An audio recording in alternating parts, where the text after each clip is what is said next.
Ladies and gentlemen, boys and girls, welcome to day 2 of this virtual Bournemouth Air Festival 2020, an extravaganza of all things that have been great and good about the last 12 years. Yes, an extraordinary period has passed by. This would have been, inauspiciously, our 13th year, would you believe?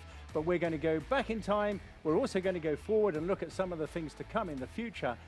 But we've been having a bit of fun on the beach as well ourselves, and I noticed today when my very good colleague and co-presenter here, Andy Marler, welcome to you again, Andy, is rather differently dressed. What happened to the shorts? Well, I know you shot off very quickly, George, after the production meeting yesterday, but the producer pulled me to one side and he said, Andy, just one thing for tomorrow.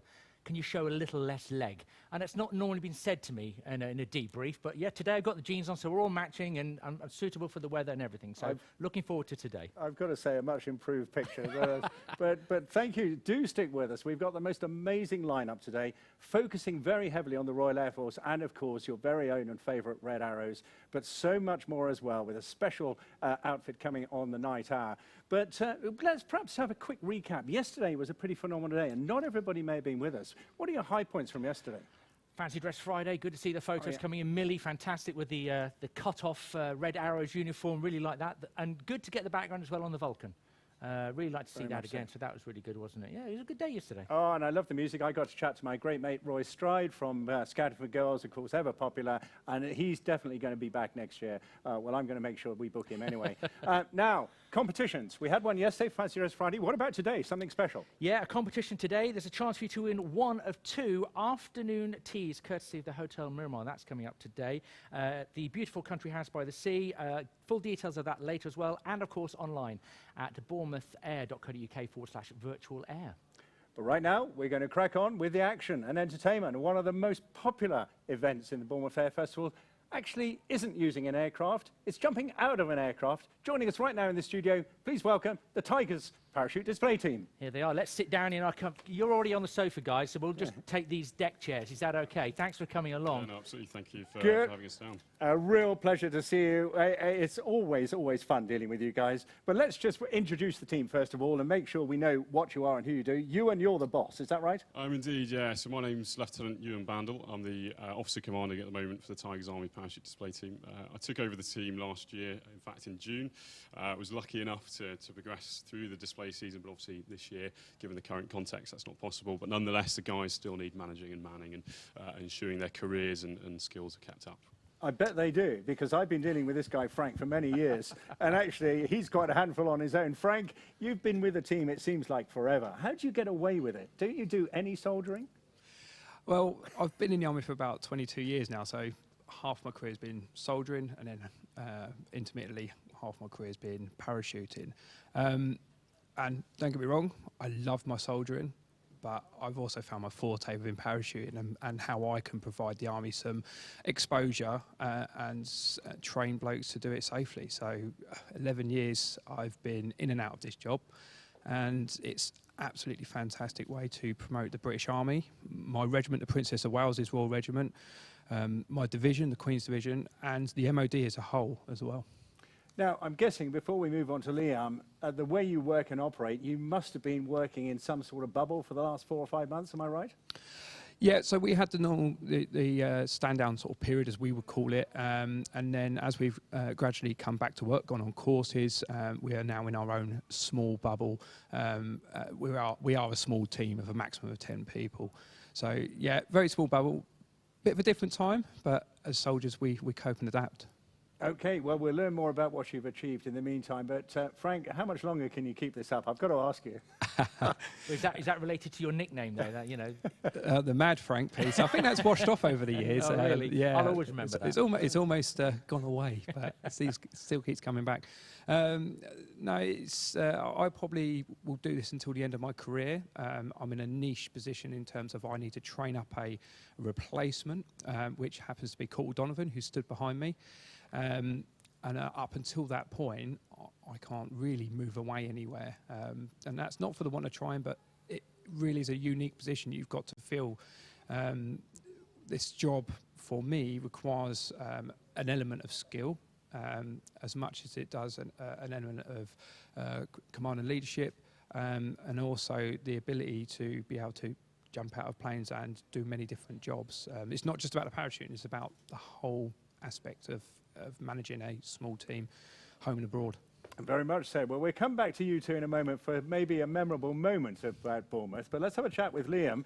Liam, it strikes me you've got some pretty big shoes to fill, so quite a challenge ahead for you. Absolutely, yeah. So I joined the team coming up for 2 years this October, and the idea was to come in, work alongside Frank, and to start to take some of the pressures that he'd been doing away from himself, to free Frank up more for the parachuting roles, and to start fitting me into the slot really for a replacement plan, which would be 4 or 5 years down the line.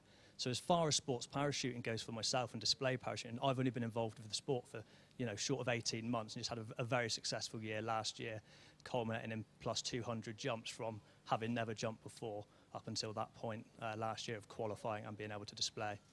Well, one of the things the team brings is not just the skill of the parachuting, but of course a great bit of entertainment as well. And I think the way your team has always connected with the spectators has been fantastic. What have you been achieving, if anything, during this last 4 to 6 months, though? Have you managed to work up some extra tasks? Yeah, so as much of the frustrations we had with the loss of shows due to the ongoing COVID-19 scenario, so we've had a lot of show liaison, unfortunately, and making the whole cancellation piece, but then with a positive look forward to the following year, 2021, creating a new forecast of events for the upcoming shows for the following year, so hopefully to bounce back bigger and better than we were, sort of last year. So that would be the plan, and as well as managing, the 10-man strong team that we have. If it's down to the basics of clothing through to training, where we need to be at, ready to step off on the right foot, eventually when the restrictions are eased somewhat more to allow us to jump. One of the many things that people ask is, how come you're doing it, British Army? You should be in trenches and running around, engaging with the enemy and all that. So just a quick update then on why the Army focuses very much on non-parachute regimental parachuting. So non-regimental parachuting for the display teams to come to, or to have the privilege to come to shows like Bournemouth Air Festival, is to, if you've got a young aspiring individual in the crowd, 14, 15 years old, looking at joining the Army, and they get to see that this is a possible route I can do as well as soldiering, that's a win-win for both us as a team and the MOD, if that could be the carrot dangled in front of them, so to speak, to getting them to join. Brilliant. I think we've ticked the boxes there, Frank. Did he pass? Absolutely. Good. Can you just hand that back Fantastic, to Frank for me? Frank, you must have millions of memorable moments from all the shows that you've done around the seasides, but Bournemouth is always almost the end of season spectacular for everybody. What are your memories of jumping into the sea here? I've done Bournemouth now for, I think, going on about 9 years.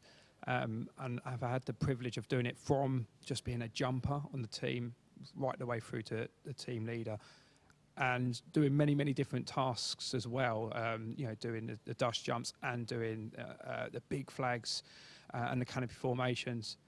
But the most memorable piece for me, honestly, is on the ground. I'm very privileged with one of the only acts that gets to display, land and meet the crowd. And I think I say this time after time after time, George, and I think you'll probably agree with me this, it's all about the kids for me. I absolutely love landing after a high-octane display where we get to promote the Army and our regiment and the division, and I get to meet the kids. And I get 5 minutes with whoever it may be, and they get to see that we are human, that we're not superheroes, we're just human beings wearing a uniform, and we can engage with them and make their day. Personally, for me, doesn't matter if they join the Army or not. They just get to understand a little bit more about it, and if you work hard, try hard, you achieve. Brilliant. Well, I've got a big kid sitting next to me here. Would you dare to take him on a tandem skydive? Absolutely. What about you, Andy? Would you fly with Frank? Well, this is interesting because I've actually unbooked. And we had a discussion at the last Air Festival, and I asked for some advice. And the advice was make sure you jump out the door. No, but it's some good advice. I mean, literally, I had it booked, and unfortunately, due to everything that's gone on, it's been delayed. So I should be doing that. The company I'm doing it with is locally based. So I'm doing 15,000, which I've worked out is 5.5 times the height of the Burj Khalifa. And when I worked that out, I thought that's quite high. But that's a tandem. So I'm doing that, and that's actually thanks to the inspiration of watching these guys year in, year out. So yeah. Looking forward to it. 15,000 feet. You're almost out of oxygen there. You do know that, don't you? But I'm guessing that's about the limit for going without oxygen, It right? has actually just been raised up to that altitude. It's all about time above certain now you tell me. altitudes. So Yeah. because we don't spend all day up there, This is brilliant, because he's going to be unconscious and he won't know anything about it. Fantastic. To be fair, it's so quick. The aircraft we've got nowadays, that they get up there so quick. And then from the back of the aircraft to the door and then out, it is like that.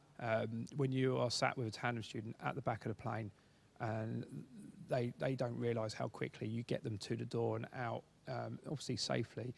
And then, 45 to 55 seconds, they're in free fall, and then they're under canopy. Because it's their first time, it is within an instant. So tell me then, I am going to be at 15,000 feet, and you guys do this and higher all the time. I get to the door, and I come out, and you say we go through free fall. What speed will I be doing? What speed are you guys doing? Effectively, what speed do you do as you come out? So initially, the aircraft, we're doing whatever speed the aircraft's doing. So aircraft type might be doing, sort of 70 knots, 80 knots, something like that. And then we'll go from that forward motion to a downwards motion. And you'll accelerate up to terminal velocity, roughly for an individual on his own, is 120 miles an hour. Tandem's slightly different because the mass to surface area is different. But obviously, the trained instructor on your back, 800 jumps plus, will operate the parachute systems to slow you down and to stabilise you, or help stabilise you, and get you to around the 120 miles an hour. Can be a bit faster, can be a bit slower, but at that speed, you're not really going to notice.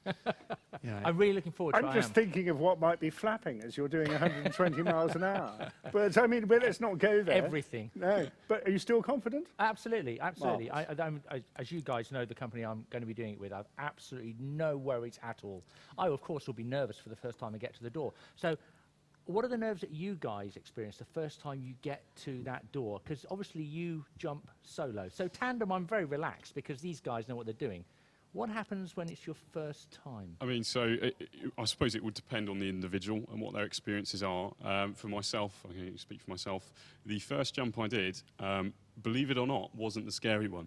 The second jump was the scary one because obviously you haven't got anything to compare it to in the same way that perhaps a child might not be scared of certain heights and so on. You haven't developed that ability to, realise that fear. And when you're looking down outside of an aircraft at, 14,000 feet, 13,000 feet, it's looking at a road map beneath you, and so you haven't got anything to compare it to. But obviously, not saying that, my heart wasn't under 100 beats per minute, but it was certainly, I think the second one was the scariest one. When you're in the novice phases of jumping as well, it's worth mentioning that a common fear is what's called gear fear.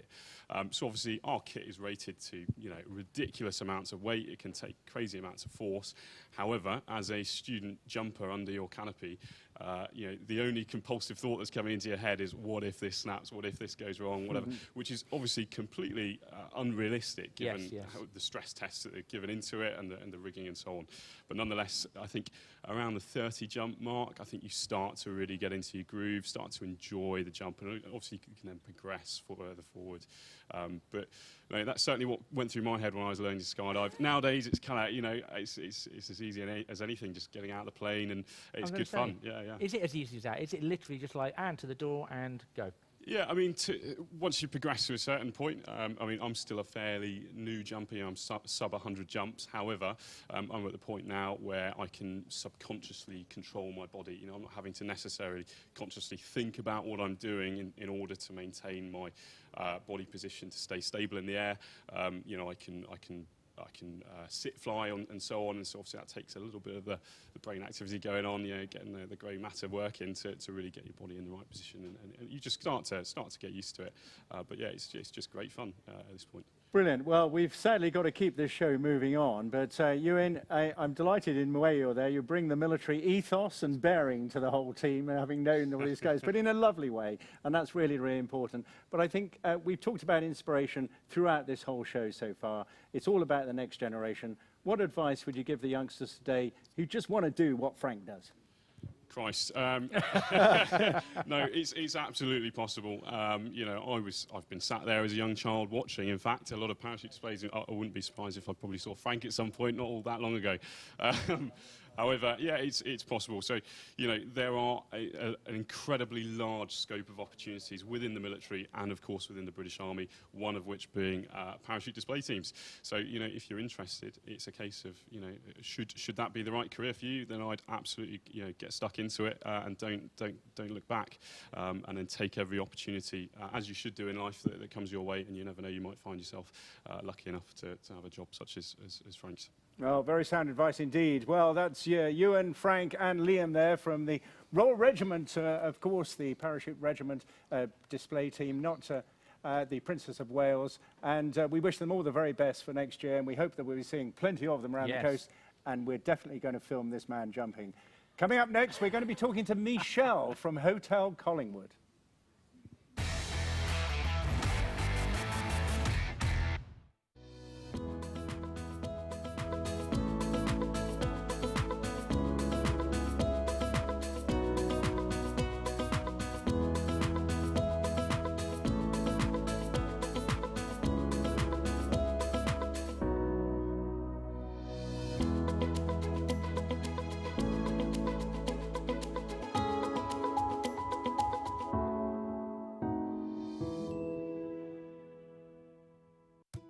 Meet the Rushtons.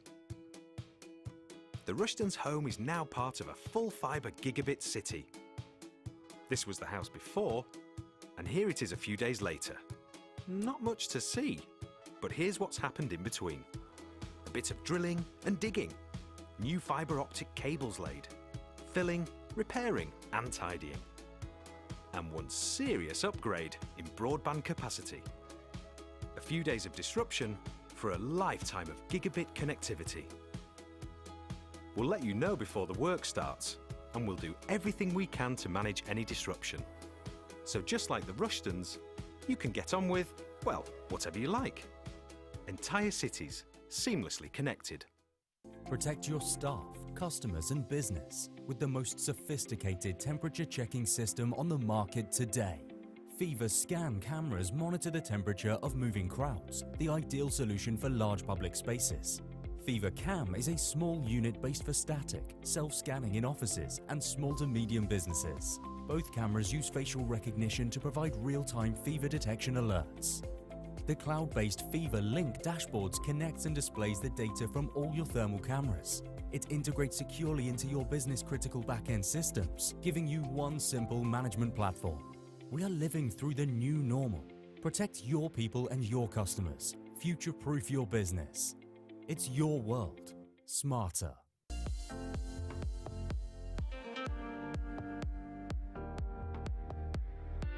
Book a taxi in under 30 seconds using the United Taxis booking app.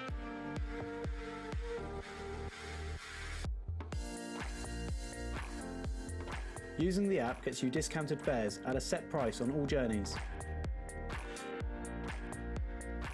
Track your taxi as it arrives on the map, or call the driver when they are nearby.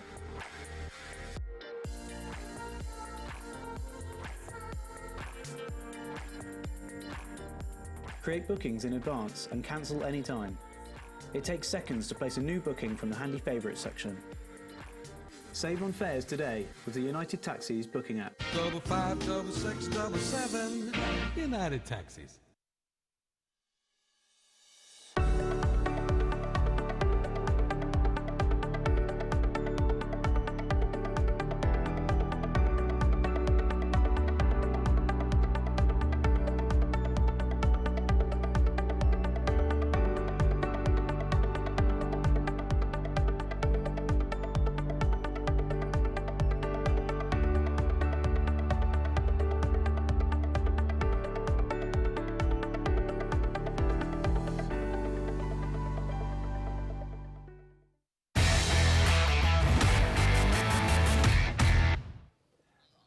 Well, welcome back to the Bournemouth Virtual Air Festival 2020, of course, brought to you by a whole range of sponsors. Amongst those supporting the event, though, of course, has always been the Patrons organisation.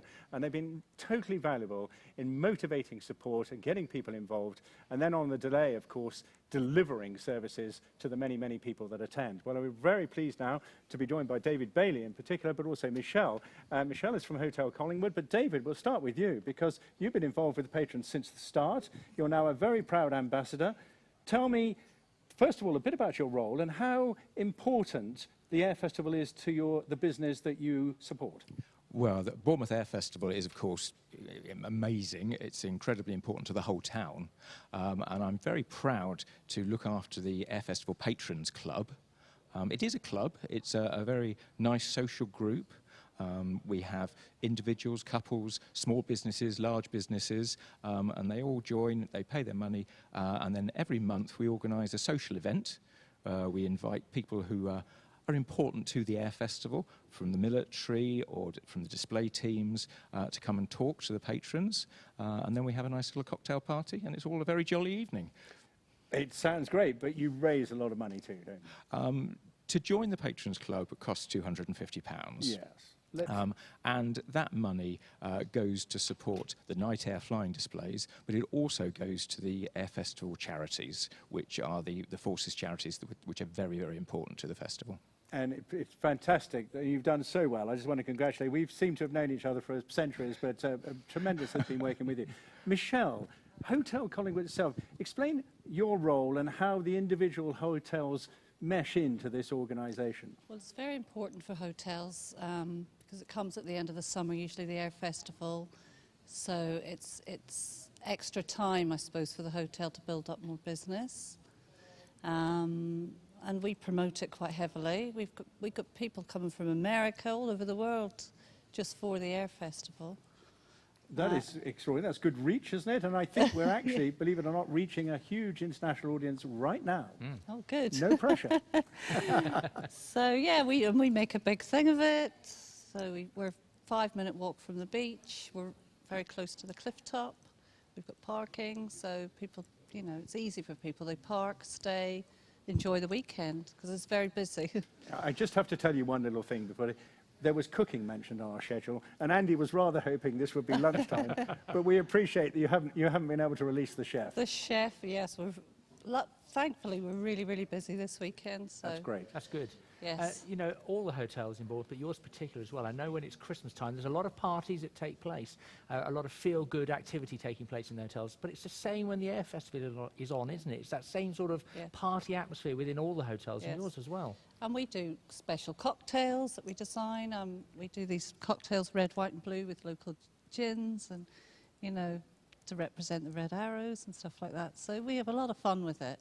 It's nice to have a theme. I love a theme. Yeah, if only we'd have known that there was cocktails. I just heard the word cocktails. I made a note. I got quite excited. But of course, the Hotel Collingwood do support the Air Festival patrons, and we always have one of our events at the Hotel Collingwood. So they look after us very, very well. Excellent. And what about individual things? You were with the Miramar. I don't know whether we should be mentioning individual things.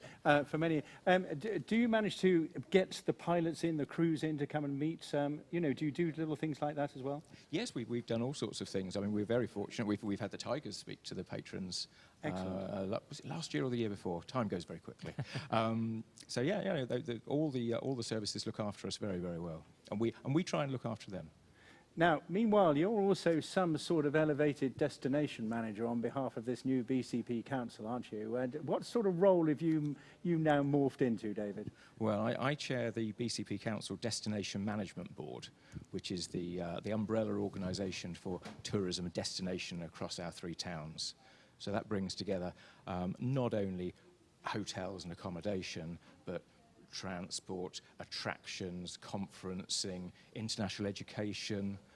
So everything that people would want to come to our area for is covered by the Destination Management Board. Fantastic. We haven't ever spoken to this organisation, have we? No. I hate to mention that, but I mean, just a little thought there. In lieu of lunch at the Collingwood pad. Michelle, how is the future looking in terms of the hospitality industry? Has taken a massive knock this year. It has. You mentioned things are looking good. At the minute, we're very busy, and all through lockdown, we were continuing with renovation work. Albeit erring on the side of caution, but we're going to continue to invest in the hotel because, you know, you've got to remain positive that we are going to come out the other end of all of this.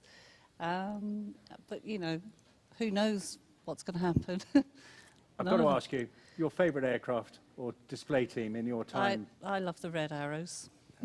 Today's going to be your day, something very exciting. You must stick around and watch that later, something very exciting. A double treat actually coming up, a double treat, 2 red arrows displays, very different, each one of them though. And David, memorable moments for you over the years at Bournemouth, at the Air Festival? I think that final year that we had the Vulcan, and we were very fortunate to get an extra display in, which worked so well for us. That's very, very memorable. I just like any of the fast, noisy jets. It's a bad thing, isn't it? But I bet you've got a motorbike as well, haven't you? Yeah, we'll follow that one up another time. But sadly, we have to move on. And I just wanted to say a very special thanks to David and Michelle there for giving us that focus on the special role that the patrons have within the Air Festival. And indeed, you know, we will obviously continue to promote that. But one of the other things coming up very, very shortly is all to do with a very special jet team that came to Bournemouth for the very first time just a few years ago. And we'll be going to Dijon in France right after this.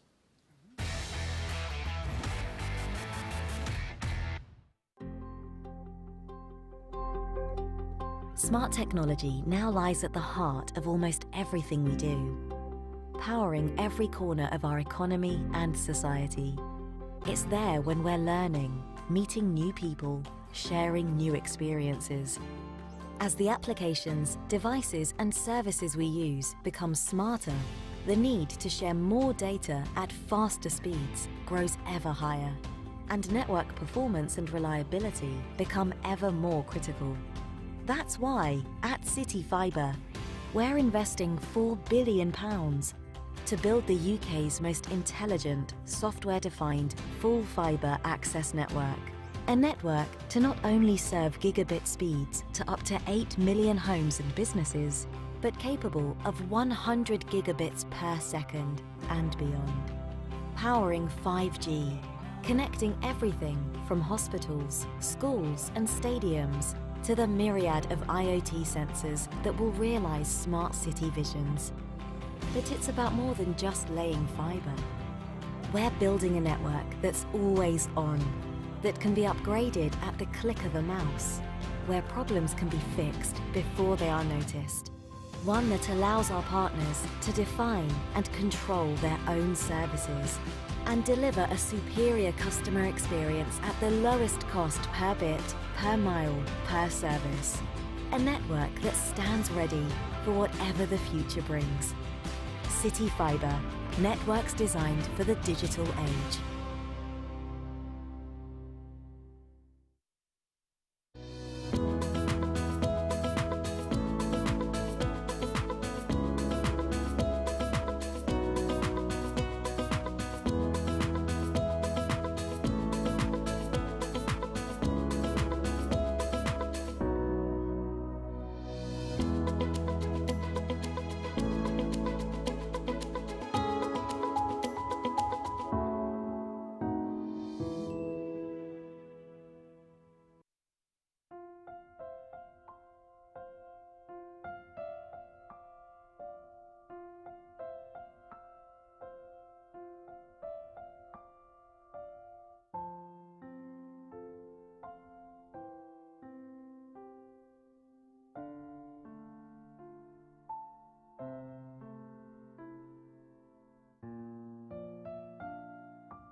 Legionella compliance rules means that you should be monitoring water temperatures and regularly flushing the taps in your building. This traditionally means someone running all the hot and cold taps in the building for 2 minutes and recording the temperatures. This is a significant cost in time and management to any business. In addition, the records must be stored for 5 years.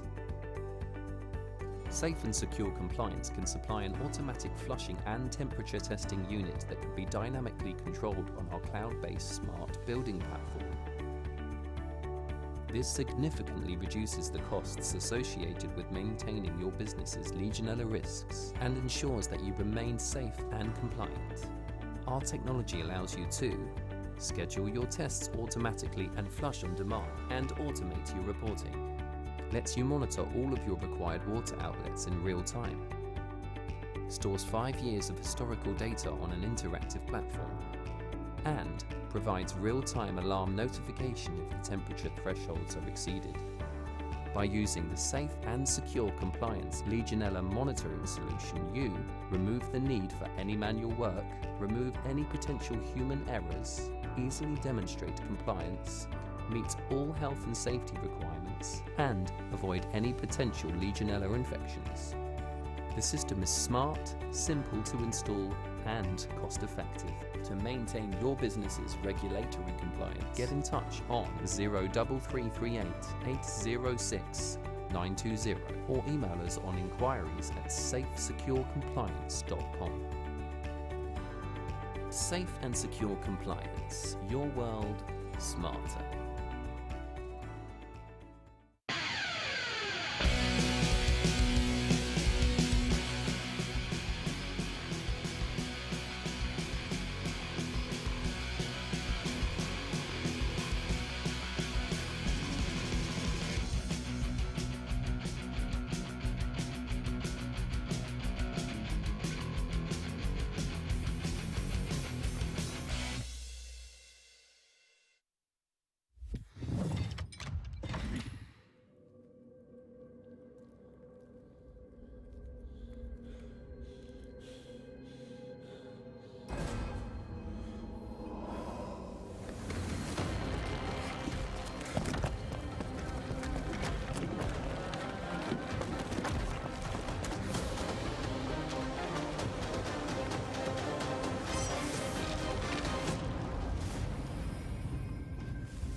Well, very warm welcome if you've just joined us, and welcome back to everyone else to this virtual Bournemouth Air Festival, day 2 of what's been a really terrific show already, and we've got so much more to come with a special Royal Air Force and Red Arrows hours, 2 hours worth of Royal Air Force jet experiences, and much, much more going through into late afternoon as well.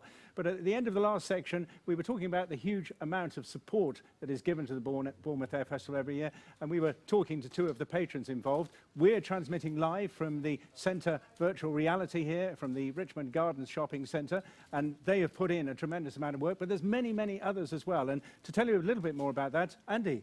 Yeah, George, loads and loads of sponsors for this event, and not all of them giving money, a lot of them giving support, providing food for the crew, etc., etc. I'll just go through a few of them. Obviously, we have Centre VR here, who are doing a fantastic job in hosting us and providing all our equipment. We'd like to say thank you to Richard Marshall, who's the Managing Director of Live TV, to the Oceana Group, to the Hotel Miramar, to City Fibre. Now, they're the guys that if you're currently struggling at home on a 10 megabit line and you think you can go a bit faster, well, they're in Bournemouth. Find them online, City Fibre, and you can get up to a gig connection down and a gig connection up. So all you gamers, that's definitely for you. Also to Safe and Secure Compliance Limited, VisualLink Limited, the Daily Echo, and of course Wave 105. And as I say, they're either contributing with sponsorship, advertising, or indeed prizes over our 3 days here for the virtual Bournemouth Air Festival.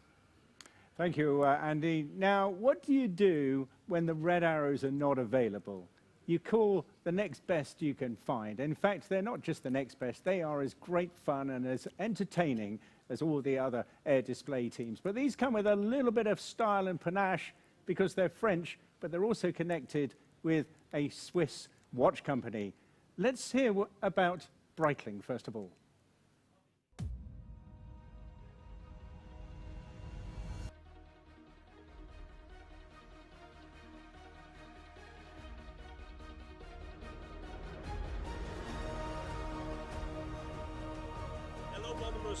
I'm Jacques Bourtonin, leader of the Breitling Jet team. On behalf of the team and myself, I am so very pleased to confirm that we will display at Bournemouth Air Festival this summer. The only place you will see us in UK this year. we are delighted to come to the South Coast for the first time to perform.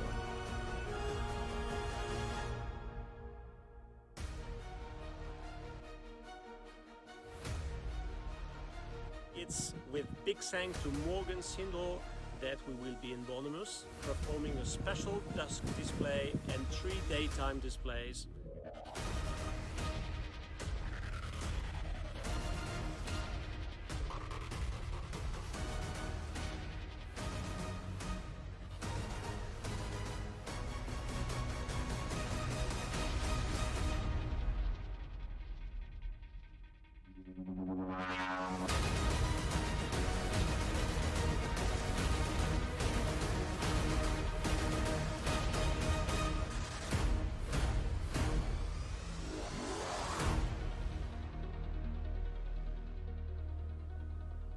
Well, that's what they were known as. They still exist as a team, but no longer supported by Breitling. But that's what we saw here at Bournemouth just a couple of years ago, and a fantastic show it was. To tell us all about how the team is moving on and what they're currently doing, we're now hopping over to Dijon, and I'm delighted to introduce and be joined by Patrick Marchand. Good afternoon, or should I say bonjour, Patrick. How are you? Fine. I'm trying to catch a good place with a good data to talk to you, because sometimes somehow I'm losing the sound and the image, but it looks good now. Well, you're looking good. The weather looks rather nice outside as well in France. We're all very jealous.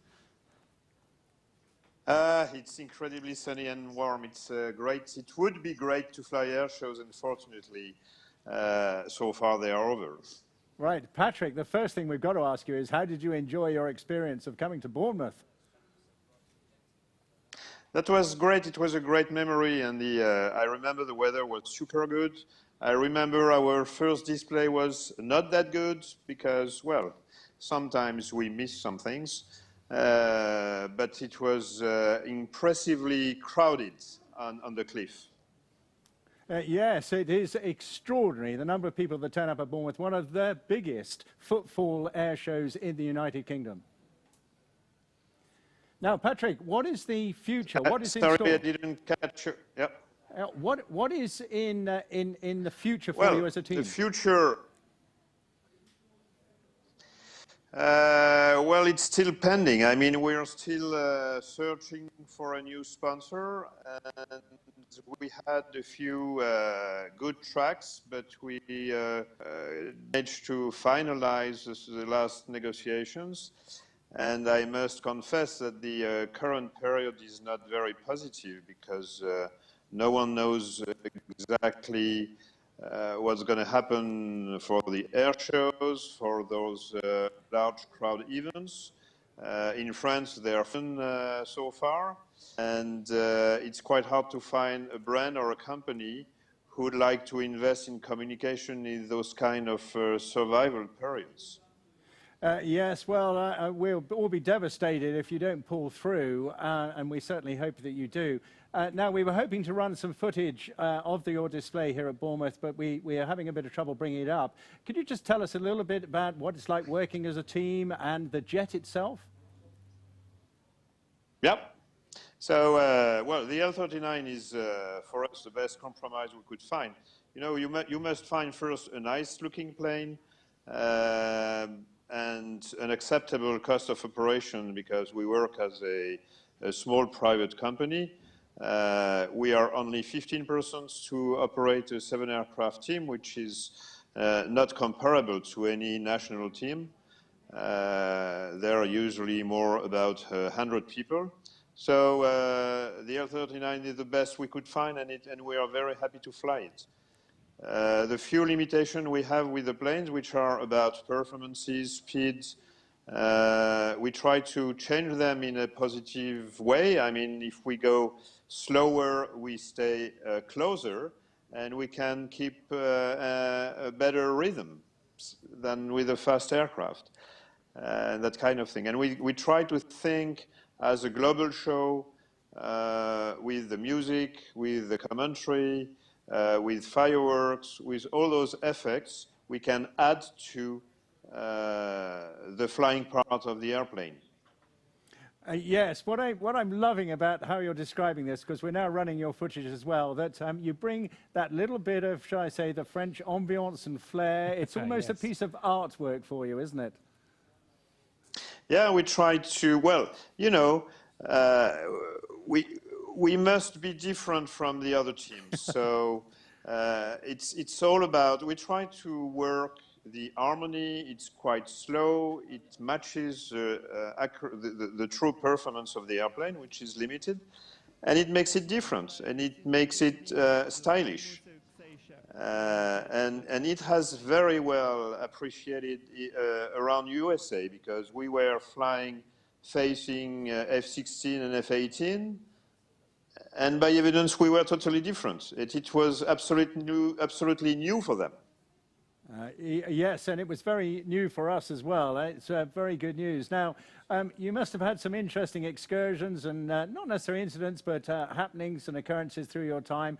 What sort of other memorable moments do you have flying with this incredible team? Flying around the world. I mean, we had a one-year tour around Asia, which had never been done by anyone before, and I guess it won't be done before a long time by any other team. We had a 2 years tour around Northern America, US and Canada. Usually, you know, Patrouille de France or Red Arrows, when they go to US, they just spend 3 weeks, and we stayed there 2 years. We flew Middle East, we flew around Mediterranean, we flew Cabo Verde.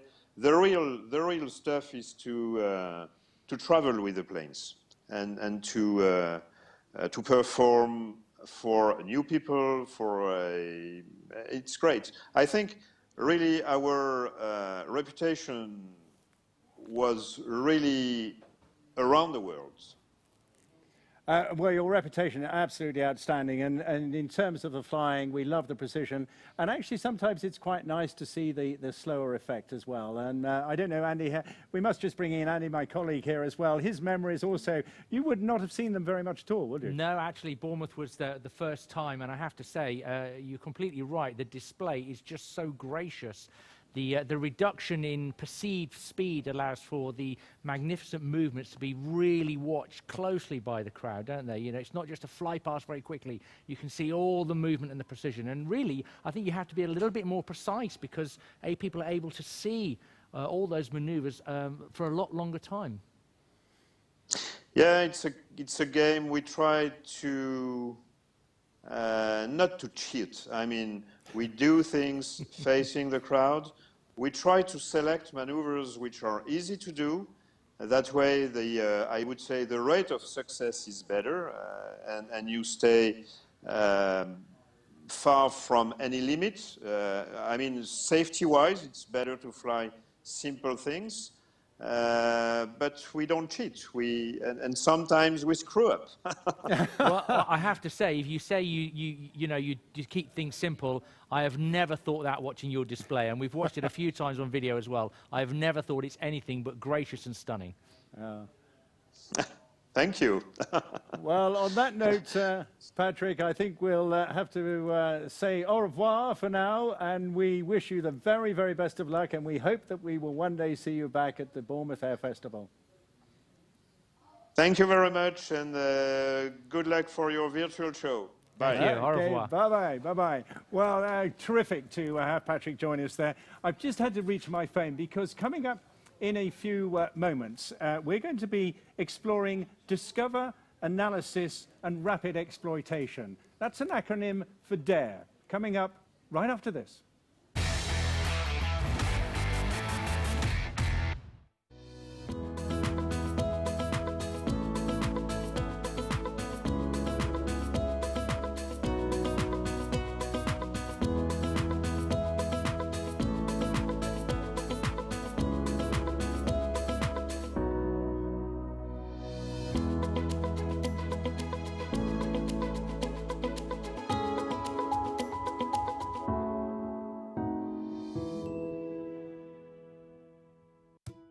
Meet the Rushtons.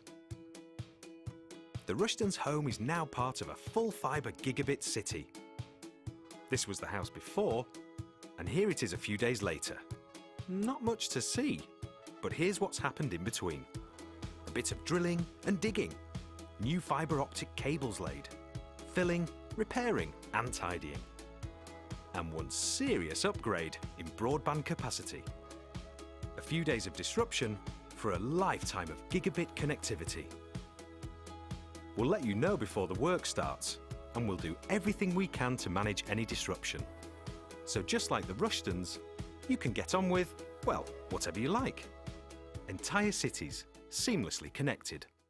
Protect your staff, customers and business with the most sophisticated temperature checking system on the market today. Fever scan cameras monitor the temperature of moving crowds, the ideal solution for large public spaces. Fever Cam is a small unit based for static, self-scanning in offices and small to medium businesses. Both cameras use facial recognition to provide real-time fever detection alerts. The cloud-based Fever Link dashboards connects and displays the data from all your thermal cameras. It integrates securely into your business-critical back-end systems, giving you one simple management platform. We are living through the new normal. Protect your people and your customers. Future-proof your business. It's your world. Smarter.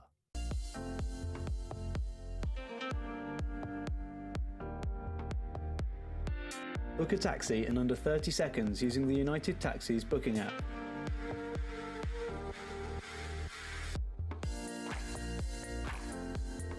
Using the app gets you discounted fares at a set price on all journeys.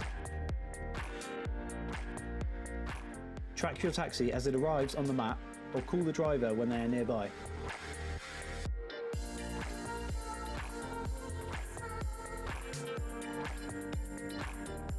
Create bookings in advance and cancel anytime. It takes seconds to place a new booking from the handy favourites section. Save on fares today with the United Taxis booking app. 55677 United Taxis.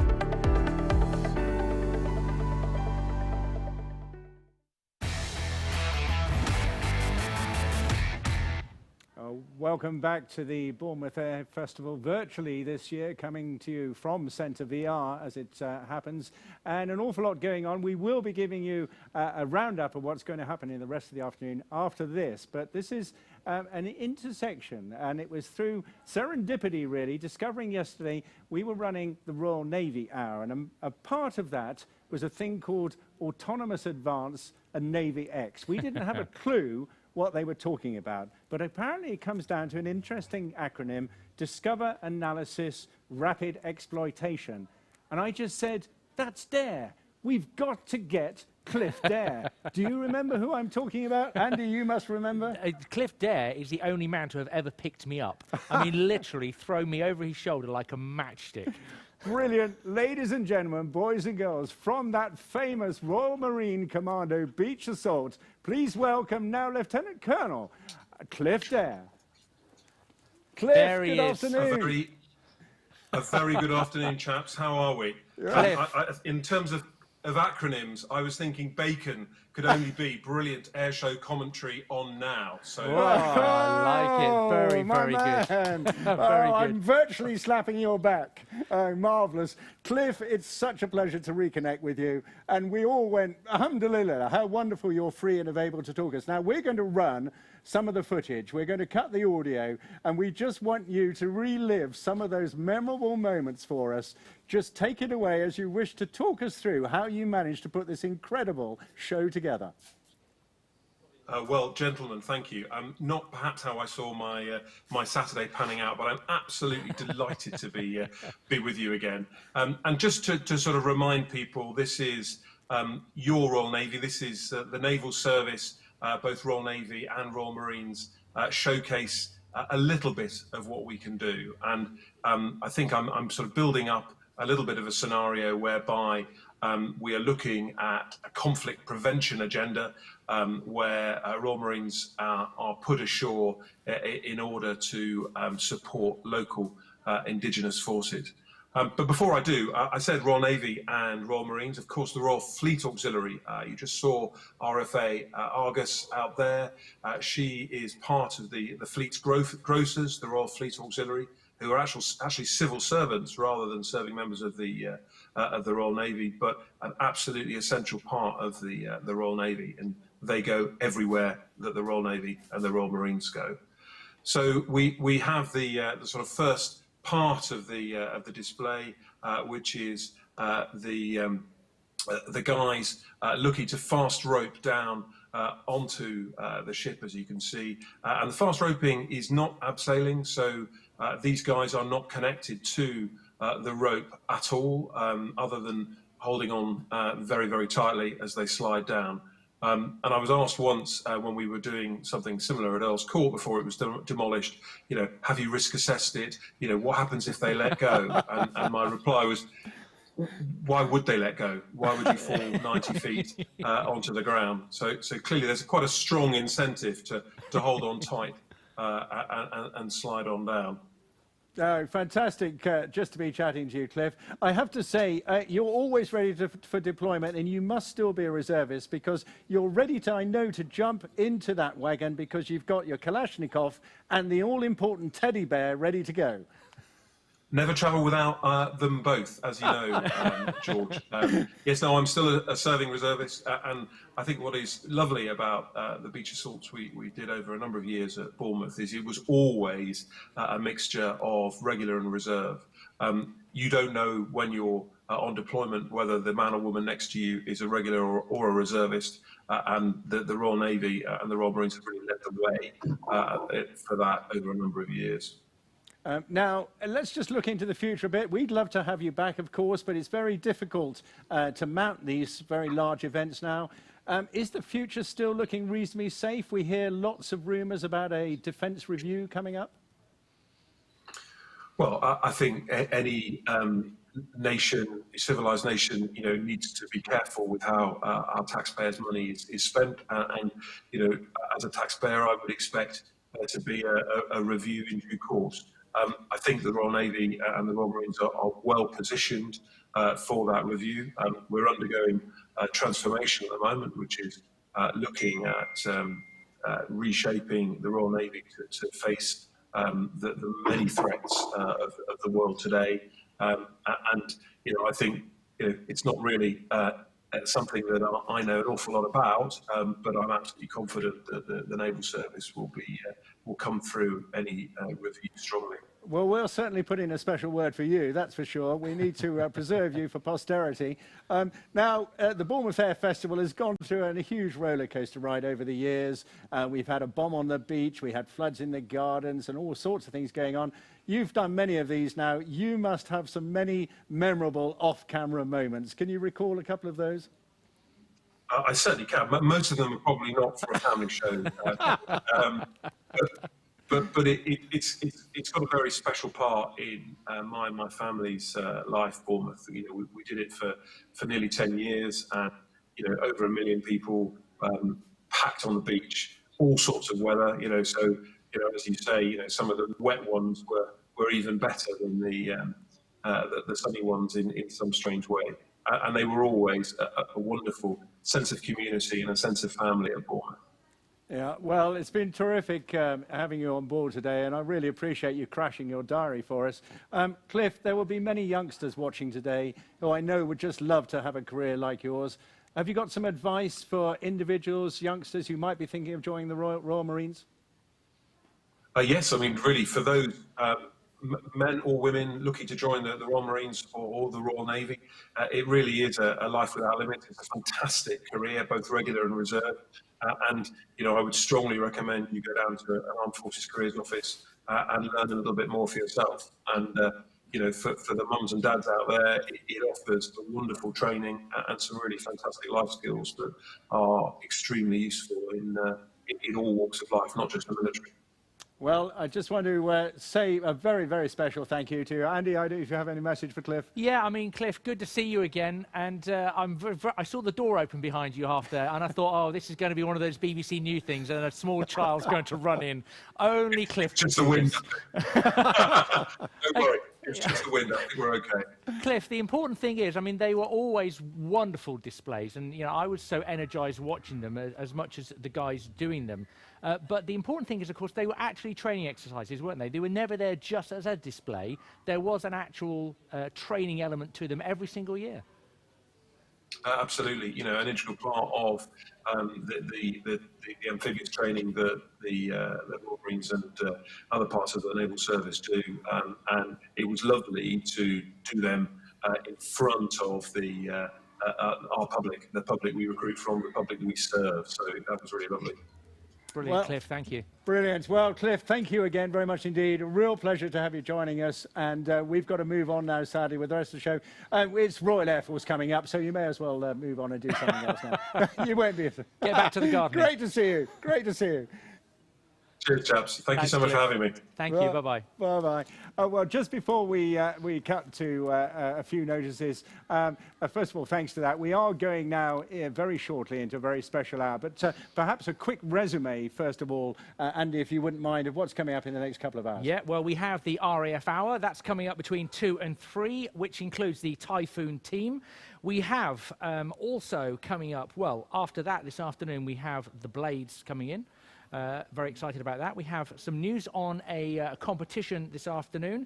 We have a preview of something happening as we finish later, which is Night Air. And I believe I'm going to be making something, but I think we'll give more detail away on that later. I can see hot glue guns being prepped in the background, so I'm not quite sure what's going to happen there, but it's going to be great. I always thought, Andy, you were a dead cert for Blue Peter, because I know he's done something earlier, but I'm not sure what it is yet. So anyway, we'll find out what that is in a moment. But if you love the Royal Air Force, you love the Red Arrows, then the next 2 hours is absolutely for you. Make sure you stay with us. It's time now for Andy and myself to take a break. We'll be back with you very shortly.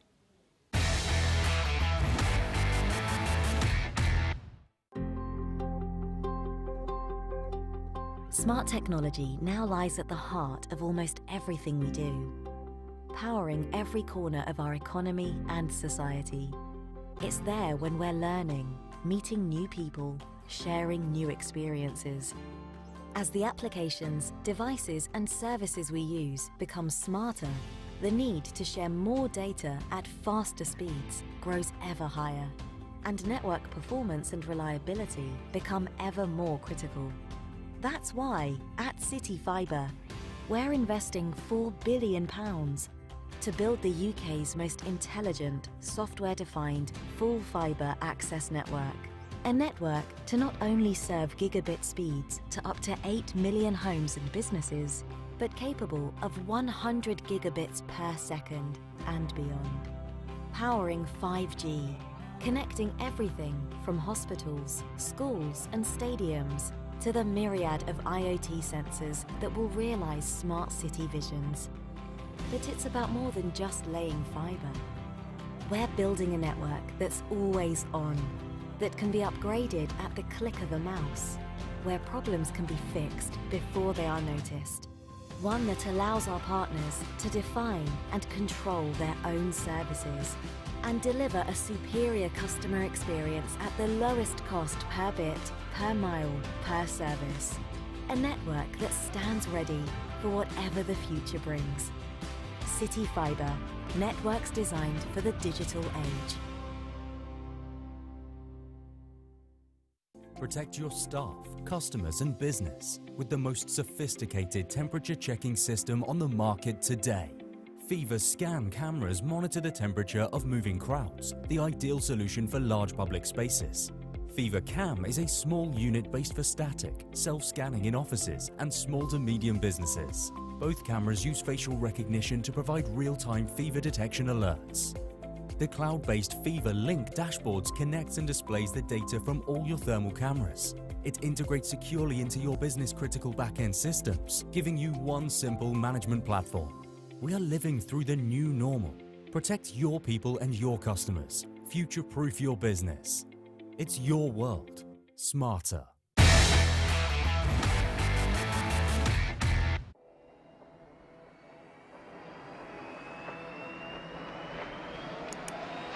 clear for takeoff, wind 33011.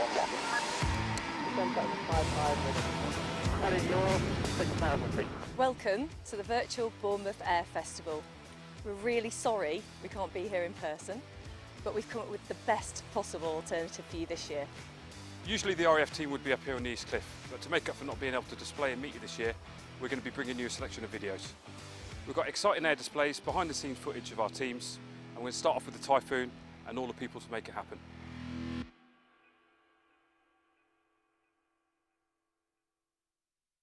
Flying the Royal Air Force Typhoon is an incredible experience. You will never ever be in anything quite as powerful as a Typhoon.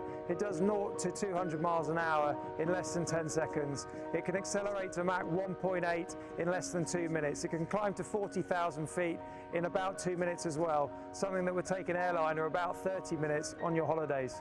The G-force it can pull is 9 down to -3. That makes your body feel 9 times as heavy, but that means that it can turn on a sixpence, and it makes it the best dogfighter that we have in the UK. I was very fortunate to be the display pilot for 2 years in a row. Flying this aircraft is a completely unique experience.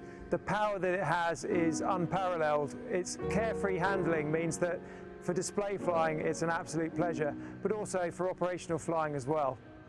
So RAF Lossiemouth, we've got 4 frontline Eurofighter Typhoon squadrons. They're 1, 2, 6 and 9 squadron, and here at RAF Coningsby we've got 3, 11 and 12 squadrons. At RAF Coningsby, alongside the 3 frontline squadrons, there are 2 sister squadrons that both operate the Eurofighter Typhoon. They're 29 Squadron, of which I'm Officer Commanding 29. That's the Typhoon Operational Conversion Unit that trains all new pilots to the aeroplane. 41 Squadron is the Test and Evaluation Squadron, which tests all the new capabilities that come to the aeroplane and ensures that all the capabilities that the front line gets are thoroughly tested and we can utilise them to their best effect. It's the capabilities that you can't see, it's those inside the aeroplane that have really turned the fighter into a world-beating platform. So for the capabilities that the Typhoon has, it is an air superiority fighter, so we employ a multitude of air-to-air missiles. It's supported by our Captor radar, and we also conduct a huge amount of air-to-surface capabilities, not limited to, but including Paveway 4 laser GPS-guided bombs, Brimstone air-to-surface missiles, and the Storm Shadow air-launched cruise missile. We are a 4th gen capability, so we are not a stealth fighter. However, we are absolutely complementary to the other fighters like the F-35 that the UK possesses.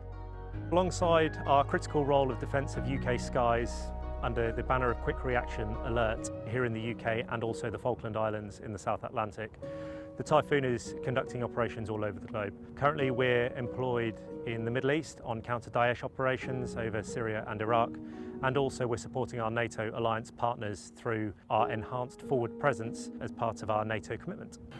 If you're thinking about being a Typhoon pilot in the future, I would say go for it. You will not find a more rewarding job, and the experience you'll have flying this Formula 1 car of the skies, you'll never regret. While the Typhoon itself is a fantastic aeroplane and it's a superb multi-role fighter, it's way more than just that. It's the people that operate it, it's the people that support it, and it's the people that maintain it that make the difference.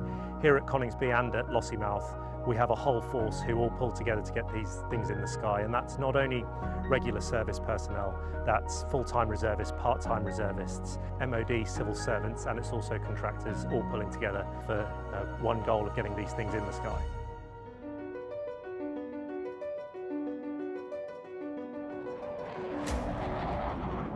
About 350 to 400 knots gives me enough energy to fly a relatively big barrel roll, 9G in that barrel roll, which gives me a good idea of what cloud base I'm facing at that point.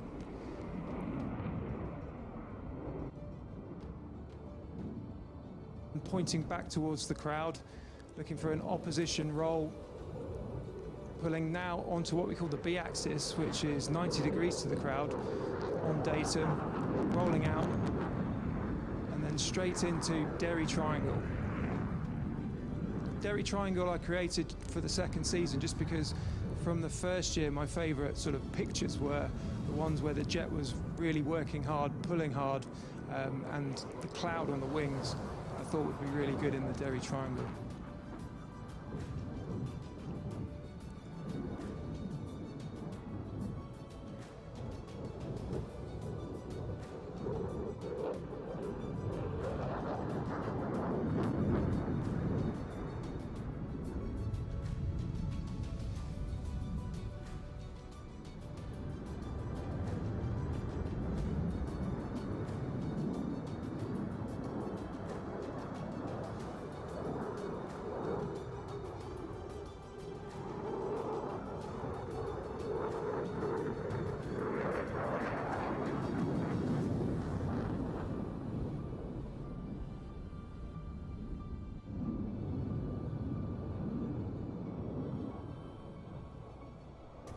From that into some hesitation stuff.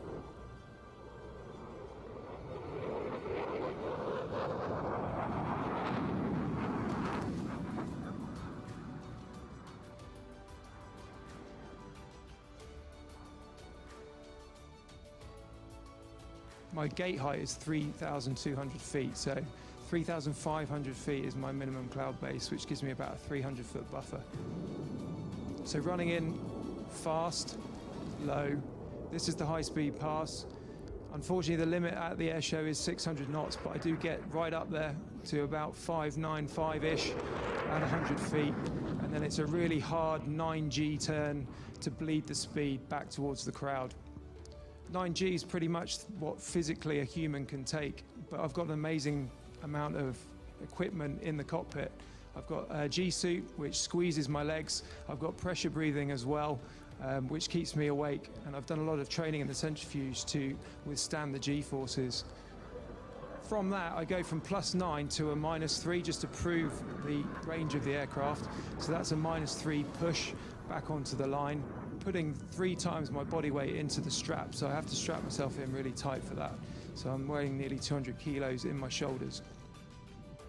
From there, a full back stick at idle, which allows the jet to bleed the speed and looking for the slow speed pass. I do that with the wheels down for Typhoon, and that's flown at 120 knots. I try and do that also into wind, which means that the ground speed is even lower.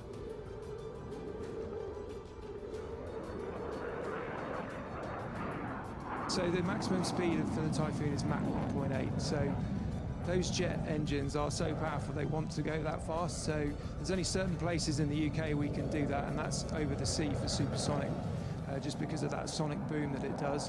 When you put those engines into full reheat, you really do get pinned back. And what's incredible is the acceleration just keeps coming. Like in a car, you might get an amazing initial acceleration, but generally it kind of slows down after a while. But the Typhoon just keeps on going.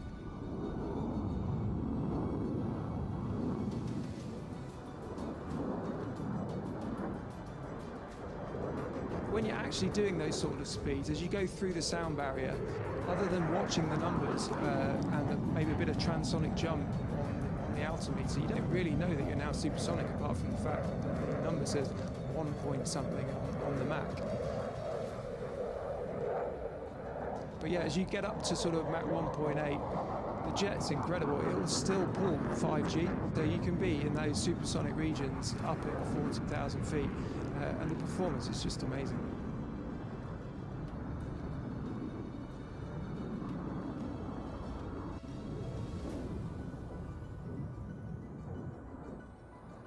So if you want to be a display pilot, you need to be on 29 Squadron, you need to be an instructor on 29 Squadron, and then we go through quite a rigorous selection process where we're interviewed and we also fly the simulator to prove our flying skill, and then if we're fortunate enough, we get chosen for that season.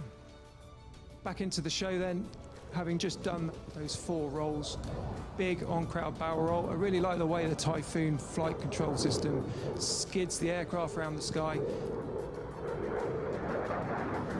From here, one of my favourite manoeuvres, a really tight spiral right up against the crowd, right up against the B-axis, but from there you can just see how manoeuvrable the aircraft is. As it gets onto the B-axis, I can just flip it over and pull straight through out onto the B, giving a good planform of the jet. And then back in towards that line, and I'm now allowed back down to 100 feet for the final pass. At the datum, full back stick, 9G, into the vertical, and then I can keep rolling. And actually, I've been up to 30,000 feet doing that before, but the controlled airspace doesn't allow that.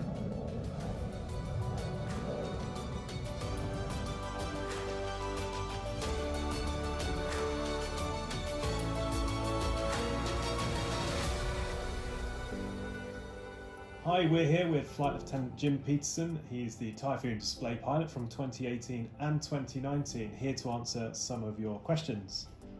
So the first one is, how long does it take to become a fully trained Typhoon pilot? So what you need to do is join the RAF, and so that can take generally between 6 months to a year to do your officer training. from there you wait until you get your flying training courses. They're usually about 6 months to a year each. If you're going to go and fly Typhoons, then you need to do the fast jet method. And so you'll do elementary flying training, and then from there you'll go to Valley to fly the Texan, and then stay at Valley if you're successful and fly the Hawk, and then from there you'll get streamed to the Typhoon, and the Typhoon course again is about 9 months. So if you're lucky, I think you could probably do it in just over 4 years, but it can take a bit longer. What extra training do you need to undertake to become part of the display team? So to be the display pilot, you have to be an instructor on 29 Squadron at Coningsby. So done a frontline tour on Typhoon or another fast jet if they're on exchange. And then you come and you do your instructor workup, which is about a 6-month course. And then you need to do about a year at least as an instructor, and then you can apply to be the Typhoon display pilot. If you're successful and you're lucky, then you'll start your workup generally in about November, December. You'll start thinking about the display of what you want to do, and then you'll start in the simulator initially, and then from there you start flying it in January, and then you'll work up to the Public Display Authority date, which is usually late April or May. So it can take about 6 months to work up for display flying. So in terms of your routine, could you choose that routine to perform, and how much input did you have? Actually, putting the routine together is my own choice as to what goes in. However, there are only certain manoeuvres that can be flown, and that's stipulated in a book as to what manoeuvres are cleared to fly in Typhoon. I was content with the ones that were in the book, that they were sufficient to demonstrate what I wanted to do. And my favourite manoeuvre is probably the 4 rolls all in a row, so 1440 degrees of roll within less than 5 seconds. But how mentally demanding is flying a fast jet? So you have to be thinking ahead the whole time, because you're travelling at probably up to 10 miles every minute.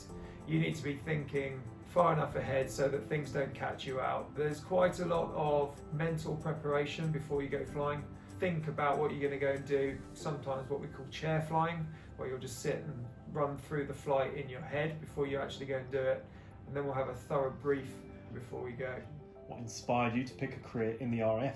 So I wanted to fly fast jets because that's what inspired me, and unless you were one of very few pilots in the Navy, the RAF was the place to go to fly military fast jet. And I honestly thought I would do a partial career in the RAF and then probably leave late 30s to probably go and fly for the airliners, but I've actually signed on until I'm 60 because I love it that much. For anyone that is aspiring to become a pilot, whether it's military or civilian, what do you think is the best way to prepare? You need to stand out from the crowd, get yourself doing as many activities outside of school as you can. So definitely join the Air Cadets. I'm not going to say play lots of computer games because I think that actually can fry your brain, but I played flight sims on that, which kind of got my hand-eye coordination going. But you've got to really work hard at school as well. Get good grades, especially in your maths and your science.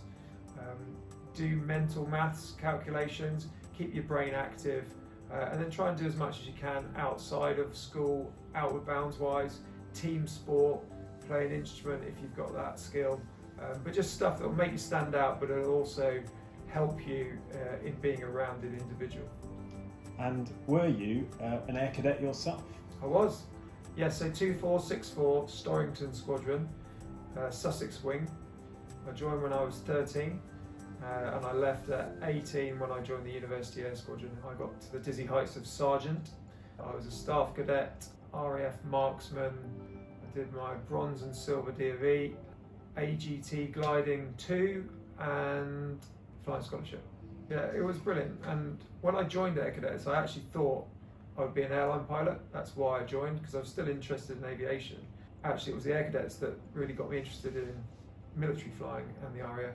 Off the top of your head, the #1 most interesting place you've performed a display? I honestly can't narrow them down. They're all unique and they all have their own interest. I've got as far afield as Bahrain in 2018, which was a really exceptional place to go and visit and display at. Riyadh is always incredible, the size of it, the different aircraft there. All of the coastal sites, they're all unique, they're all beautiful over the sea. around Europe, Finland, Czech Republic. Yeah, they're all brilliant. Well, Flight Lieutenant Peterson, thank you very much for your answers to those great questions that were sent in to us. Hopefully that's inspired a few to go out and pursue a career in the RAF, and hopefully one day see the Typhoon back at an air show. So thank you very much for your time. You're welcome, thank you.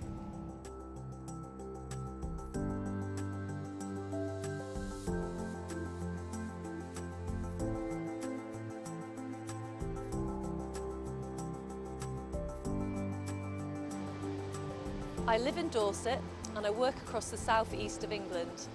As well as being a Royal Air Force recruiter, I'm a wife and a mum. The next videos might challenge your perceptions about what it's like to live and work in the Royal Air Force.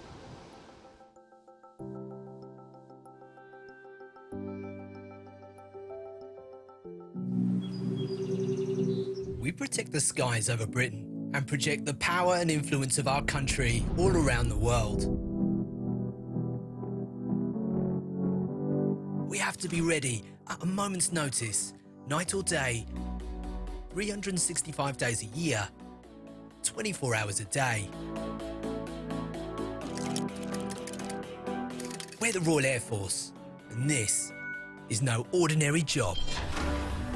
Today we will show you what goes on behind the scenes and behind the teams of the RAF, to give you a glimpse into our organisation and the huge range of role opportunities available to you. From pilots and engineers to chefs and nurses, there are over 60 exciting roles available. The Royal Air Force are recruiting both regular and reserve roles right now. And you can be part of our journey. So what's our mission? The Royal Air Force secures the skies, protecting the UK from threats at home whilst peacekeeping abroad. A job in the RAF provides skills for life and a chance to play your part in operations around the world. A job in the Royal Air Force is like no other. From the speedy career progression to the unrivaled skills and training that you receive, all whilst travelling around the globe, making friends for life. Coming up, you'll be hearing real-life stories from our RAF personnel who share their experiences. You'll meet Squadron Leader Amir Khan and find out about our faith networks. And you'll hear from Wing Commander Gemma Lonsdale tell us what it's like flying in a Typhoon as a female engineer. We will also say hello to the teams working across the UK in a number of roles on the ground right now to hear the very latest of what life in the RAF is like. So come on, let's find out more and find your force.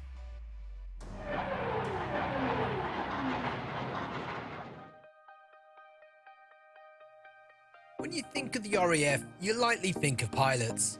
The personnel and the aircraft they fly are clearly a huge part of the force. But there is a whole world of incredibly talented people working tirelessly behind the scenes to support them. We have aircraft and engineering officers who maintain our fleet. Medical officers and dentists ensure the force is always in top physical health. Logistic management teams without whom the aircraft would not even leave the ground. But don't just take it from me.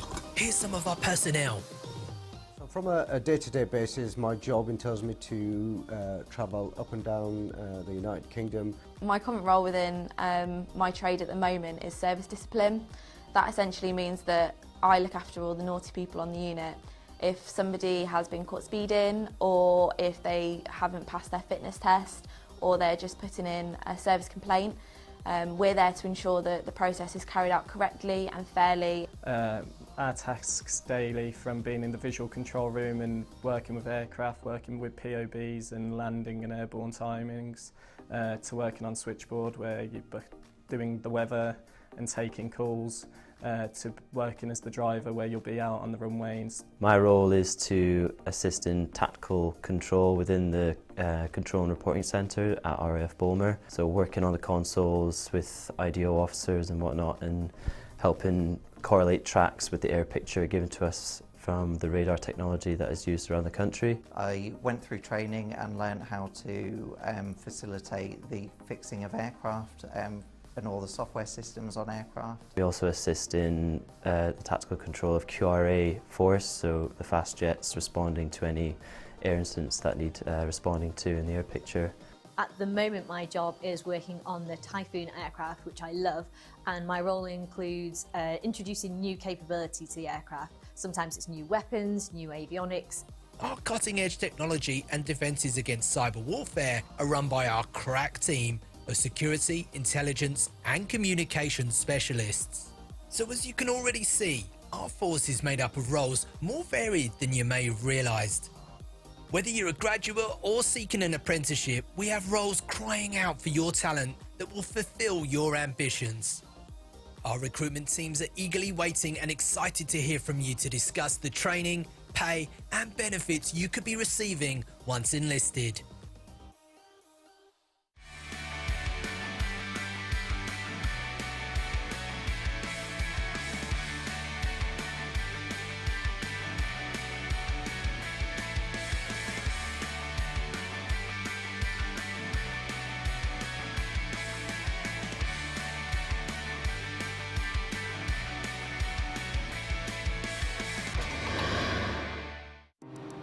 It's not really known that the military have cabin crew.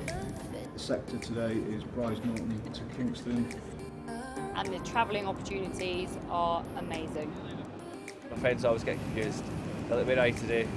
Vegas, Bermuda, Canada, Washington, China, Nairobi, Jamaica, Greece, Kenya, Morocco, Afghan, Cyprus.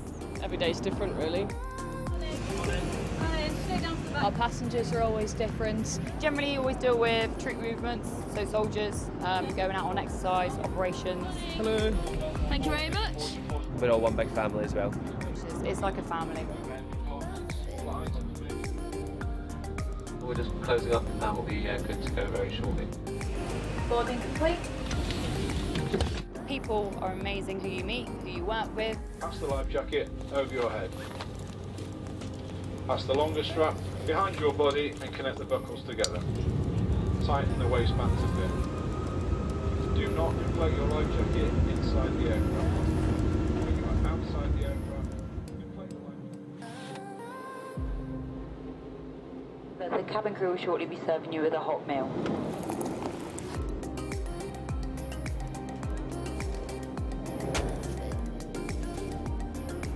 Can I get you a drink? Yeah, sure. Every day's a different day. You get paid a bit more than you would in civilian street. You have to be up for the travelling aspect. Ladies and gentlemen, welcome to Kingston, Jamaica, where the local time is 15:30. Downtime is very, very sociable. Not just the cabin crew package, it's the Royal Air Force package as well.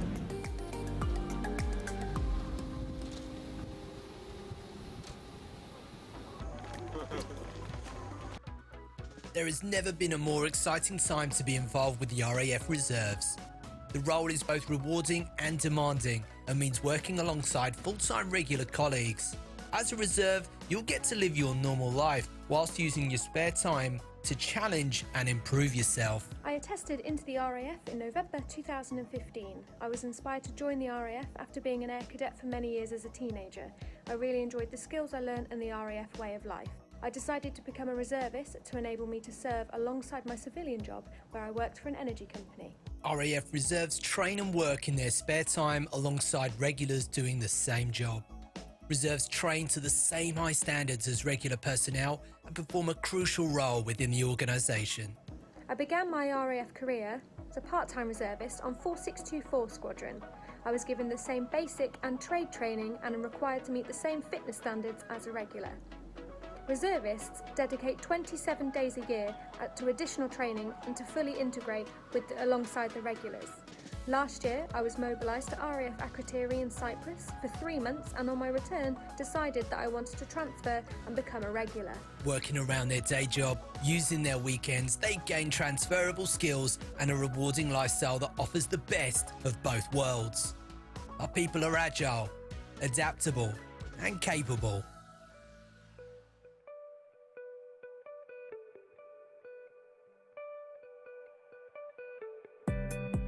We have all sorts of varieties, a licorice all sorts package. Airline pilots, we've got civil servants. I used to work in an office. I was a gymnast. I'm a school teacher. From builders to surveyors. We've got policemen. I'm a lorry driver. Garages and mechanics. Promoted to matron. Dental equipment engineer. Nuclear physics. Managing directors, chief executives. And they all come together.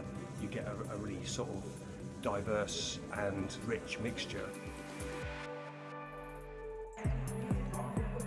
Everyone coming in now has already got the skill sets for the stuff that we use, the experience and the more knowledge really of the now technology. They will understand pressures and timescales, they'll understand teamwork, communication's massive. Managing under pressure and looking at different scenarios and looking at options. We've sort of learned all these skills together, from marshalling to learning how to chain vehicles down.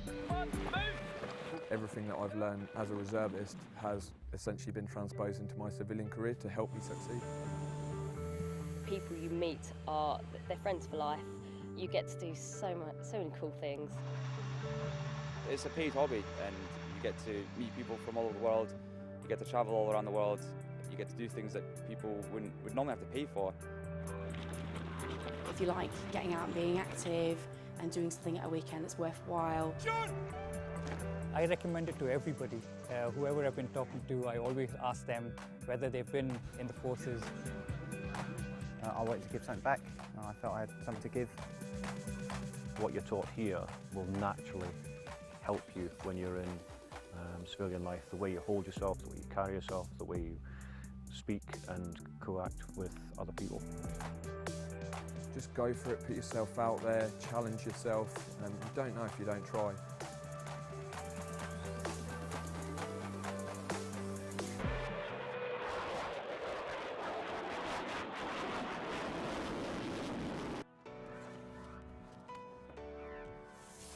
In the Royal Air Force, you'll find opportunities you won't find in any other career.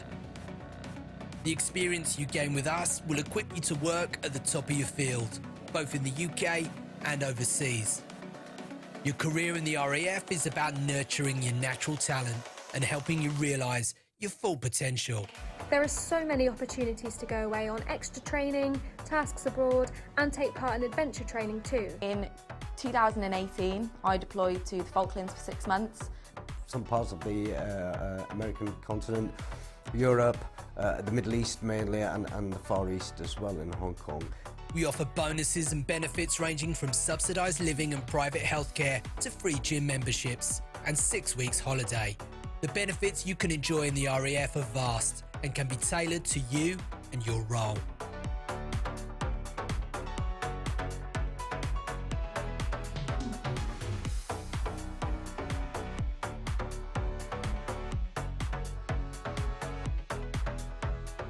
At any level or position, your personal success is vital to our success. We're dedicated to supporting your journey with us.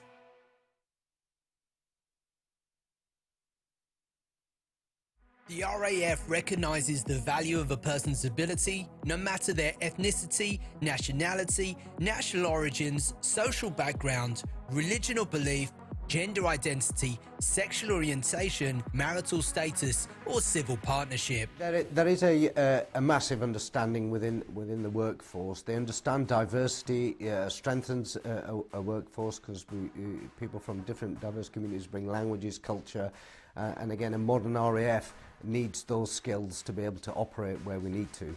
So the colleagues are understanding, they do get it. Additionally to that, we have cultural awareness that we send out to the workforce. We also have different networks, the Black Asian Minority Ethnic Group networks, which advise line managers.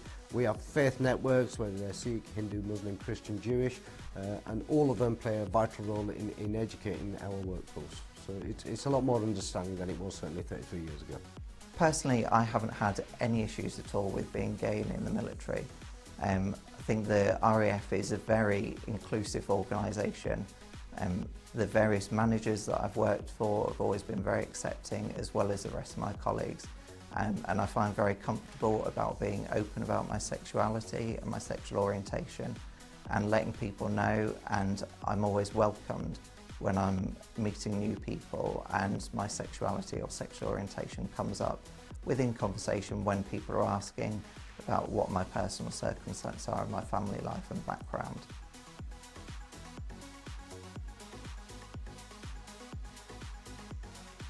We believe the talent and skills of individuals from different groups make for a stronger RAF. As a member of the RAF, you'll have the opportunity to take part in adventurous training which will develop your leadership, confidence and vital military skills.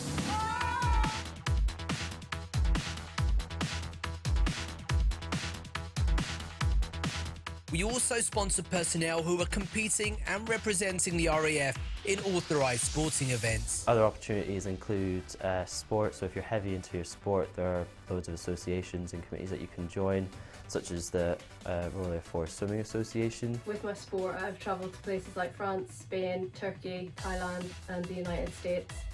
The great thing about all of that is that I haven't actually had to use any of my holidays for those because they've been approved sporting events. Sport is a huge part of the military and there's always a club or team for everyone.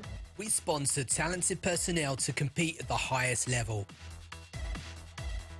provide time off for training and subsidised travel, entry fees and equipment costs. Beyond training our personnel to the highest standards of fitness and providing career development second to none, the RAF also offers its personnel the chance to join its RAF esports team.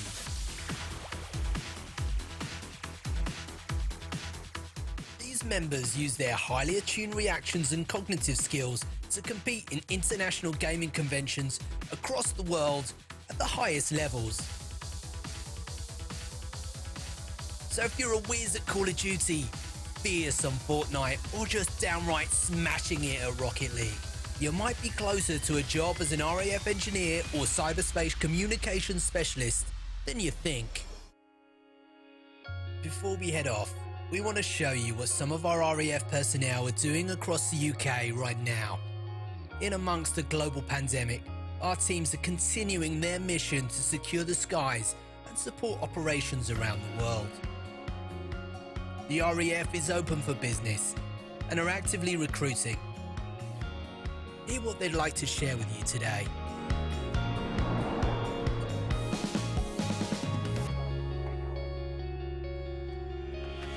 My day-to-day role sees me flying all across the world, providing logistics support for defence operations and exercises, places such as the USA, Africa and the Middle East. I've also done a lot of voluntary work while I've been in the Air Force. Young Enterprise, Fire in the Future, SAFA, all things that the Air Force have allowed me to do. Throughout my career, I've had some really exciting jobs and I've been really lucky at the things I've been able to be involved in. I've had some incredible experiences in my military career so far. I was a flag bearer at the World Cup qualifiers at Wembley Stadium. I've participated in Remembrance Day parades and had the opportunity to go on tasks to Norway and Canada. I've been fortunate enough to go down to New Zealand on an international rugby tour, a station rugby team, where we played the New Zealand Air Force and also watched the British and Irish Lions. So we get to travel all over the world. We can work on aircraft squadrons with the aircraft and the engineers, including the Red Arrows. The pandemic has impacted the movements trade quite a bit, especially my job role, seeing me fly across the world, due to the travel restrictions that have been put in place. Unfortunately, we can't do as much tasking at the moment, but now that we're seeing measures be eased across the globe, I'm sure it'll pick up quite quickly. The pandemic has added a few extra hurdles to the day-to-day role. We've increased our health and safety procedures, implemented social distancing, both in the passenger terminal here and on our aircraft, and have been provided with extra PPE to wear when necessary. I was part of the traffic team that handled the aircraft which repatriated the first group of UK citizens back from Wuhan province at the beginning of the pandemic. It is absolutely, without a doubt, the best decision I ever made was to walk into that careers office and join in this trade.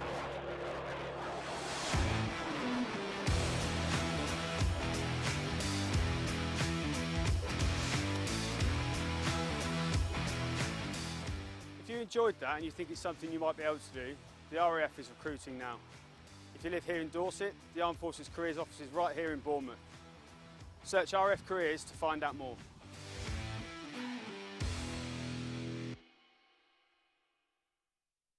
airshow wouldn't be complete without the Battle of Britain Memorial Flight.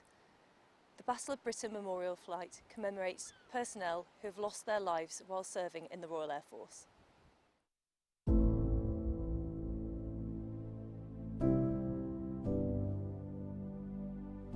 The Battle of Britain Memorial Flight commemorates all those who have lost their lives serving in the Royal Air Force, or its predecessor, the Royal Flying Corps, in all conflicts from 1914 up to the present day.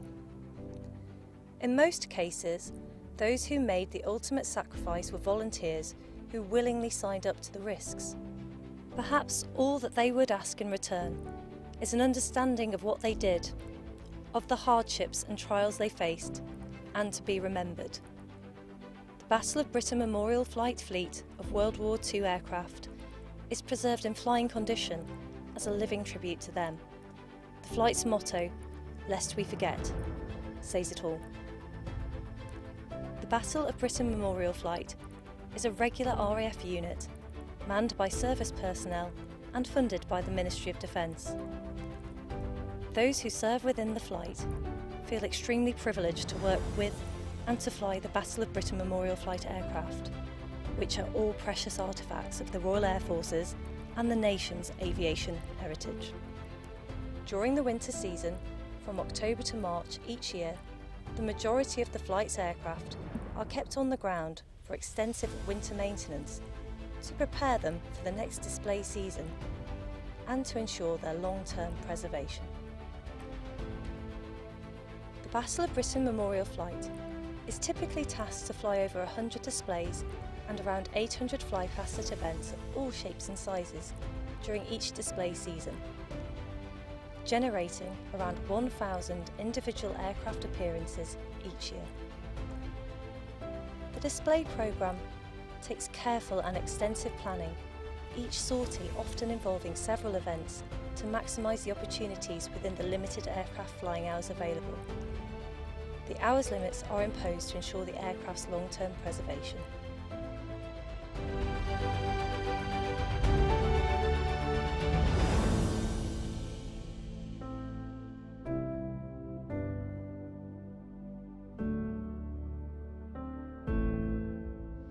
We know many of you come to watch the Royal Air Force's aircraft display, and we don't want you to miss out.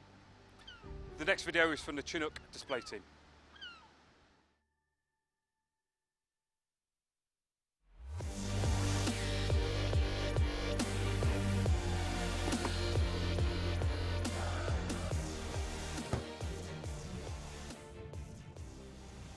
I am the Chinook Force Commander, and I have the pleasure of introducing the Chinook Display Team's virtual show for 2020. The team at RAF Odeon has been busy reviewing footage from previous display seasons. They've put together 3 videos that offer a unique insight into the Chinook's impressive display manoeuvres. The crew will be talking through their roles using never-seen-before footage. Sit back and enjoy the ride.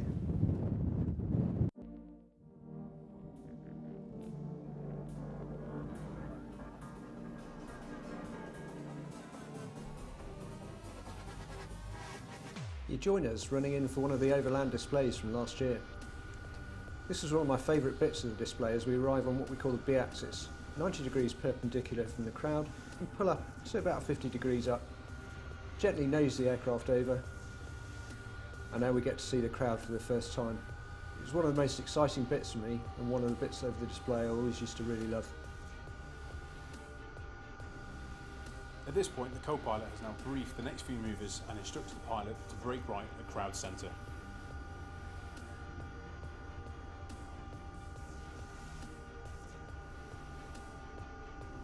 You can now see the aircraft running out crowd left and being constantly corrected for wind by the pilot.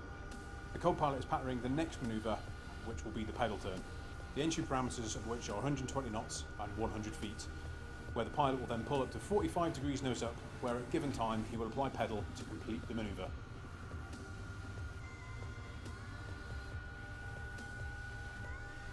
Coming off the pedal turn, I'm now 45 degrees nose down.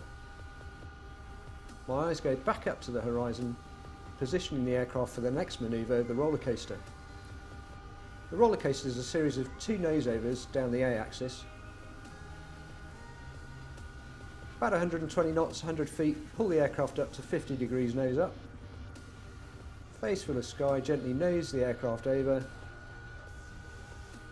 50 degrees nose down, and I'm aiming to bottom the aircraft out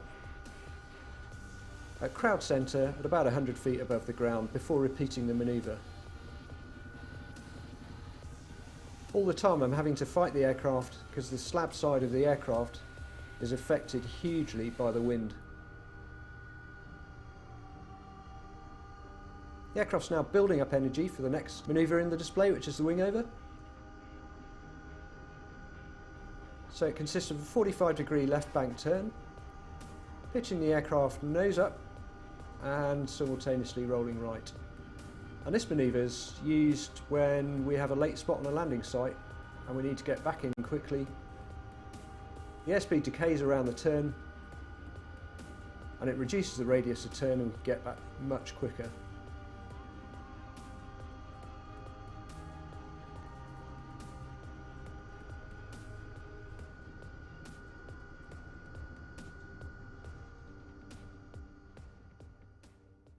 We've just completed 4 further manoeuvres and you rejoin us from our pedal turn at crowd right. Once straight and level, the crewman calls moving, which the pilot acknowledges. The crewman's now unclipped his harness and moves from the front to the rear of the aircraft. Before the next manoeuvre starts, the crewman must reattach his harness and call secure before braking right into the low level 360. During the turn, the crewman is clock coding to crowd centre and the co-pilot is talking about the angular bank and height above the ground.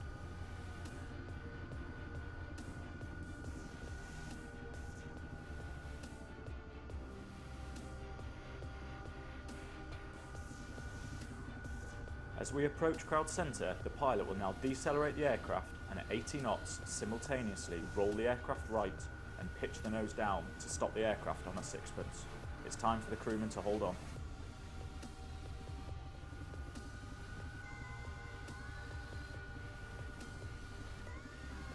I now lower the ramp as the pilots turn away to face the crowd.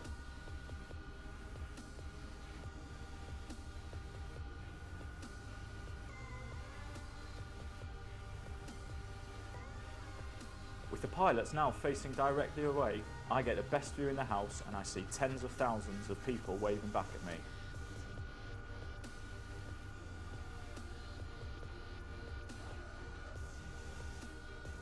This is by far the most enjoyable part of the display for any crewman.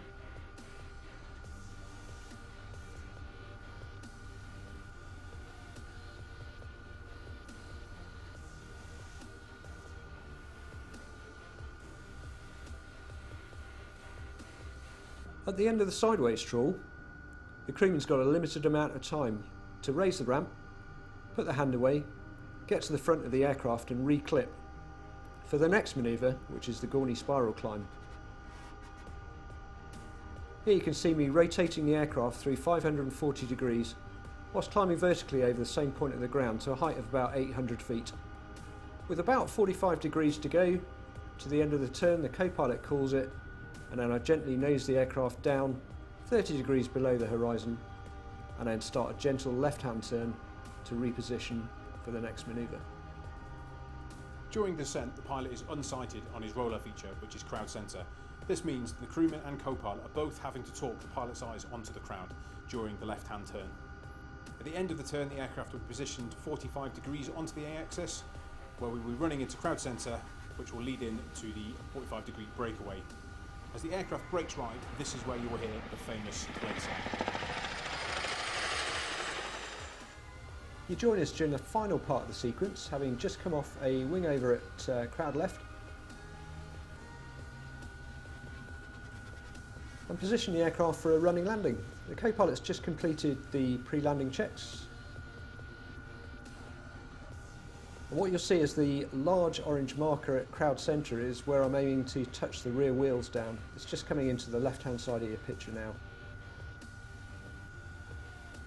Aiming to run the aircraft on at no more than 60 knots and no more than 20 degrees nose up, and this will prevent the aft rotor from striking the ground.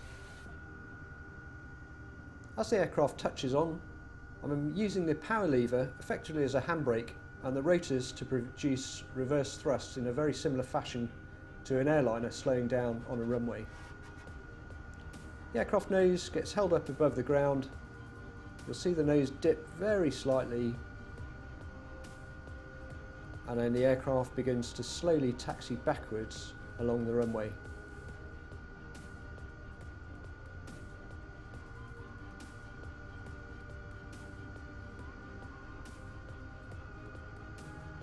As the aircraft starts to slowly taxi backwards, I monitor the direction of travel and the distance to go to crowd centre. This is where the aircraft will lift and come to the hover to face the crowd for the final time. At approximately 30 metres to run, I call ready, lift, now, and the pilot positions the aircraft to face the crowd.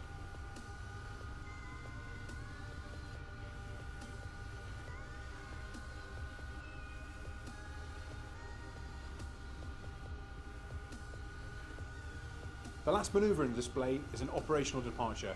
We call it the over-the-shoulder departure.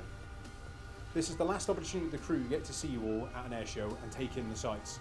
It's an absolutely fantastic view and we cannot get enough of it. It's at this point the aircraft takes off in a rearward direction and departs on the B axis.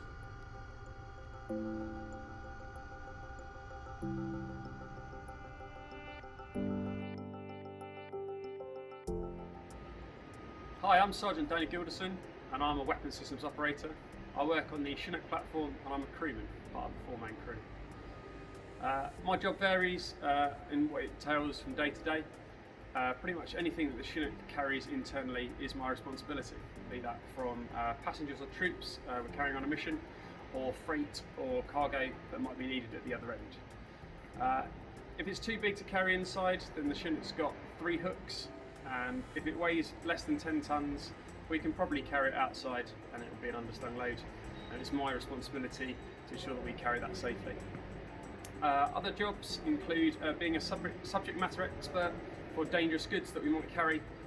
I have to have a pretty extensive knowledge of the aircraft tech, and that's just because if there's a problem in flight and we're on a mission that's critical, I'll need to be able to tell the captain whether or not we need to land or we can continue, and I also need to tell the engineers what fault we've got so they can fix it when we return.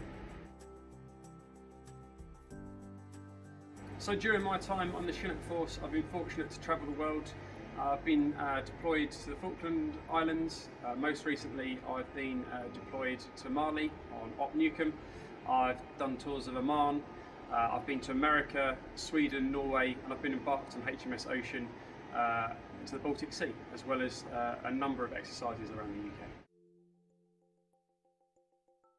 So as you expect, in order to become a Chinook crewman, there's a large amount of training that I've had to go through. So I had to start at RAF Halton, where I did my basic airman training, then going to RAF Cranwell, where I did my non-commissioned aircrew initial training course, then followed by a generic WISOP course, where you get put into one of the 3 branches of the WISOP cadre. Following that, I then went up to RAF Shawbury, where I went to the Defence Flying Helicopter School, and that's where they teach you how to be a crewman. And then after that, they then send you to the Chinook Operational Conversion Flight, and that's where you learn to be a crewman on your specific platform, in this case the Chinook. And then after that, they send you to the front line, and every day is a school day, so you will learn on the job with instructors each time you fly. So when I knew that I was going to be interested in the Royal Air Force, I went down to my Armed Forces Careers office and basically had a chat with them. And they then said, go away, do some research, come back, and I did, and they take you for an interview. Going through the interview, if you pass, they then send you to RAF Cranwell, where you'll go for a 4-day selection process for the OASC, which is your Officers and Aircrew Selection Centre. And during those 4 days, they're firstly going to chuck a load of aptitude tests at you to see what you're suitable for, and then they're going to take you through a number of leadership roles, fitness tests, medical boards, just to see how fit you are, and then at the end they tell you what you're most suited for. So I've been fortunate enough to take part in a number of exciting missions overseas, but for me the most enjoyable was probably one actually in the UK, and that's where we were called out to provide military aid to civilian authorities in an incident up at Whaley Bridge where a dam had collapsed. It was a massive team effort, and whilst I was one of the crews that did provide hundreds of tons of ballast to prevent the dam from collapsing even further, without the engineers, ground support teams, liaison officers, we wouldn't have been able to make this mission successful. It just made me feel really part of the Air Force, and just to work with our civilian counterparts as well, and just making sure that this natural disaster didn't sweep away an entire village. So you do have to be physically fit, particularly to work on a Chinook platform. When we deploy overseas, we're wearing body armour, which is a lot heavier, and we'll be working in temperatures which are a lot hotter than we're used to. And when you are lifting freight inside and out all day, each day, it does take a toll on your body, so yes, you do have to be physically fit. With regards to training, each time we go flying, we're honing our skills or practicing skill sets that we will invariably have to use when we are on ops.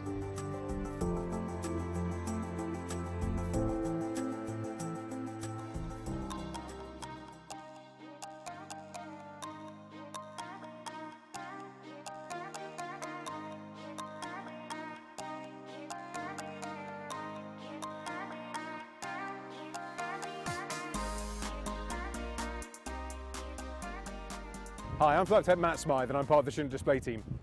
We should have been displaying for you this weekend at the air show, but instead we're here to bring you the capability of our aircraft in the comfort of your own home.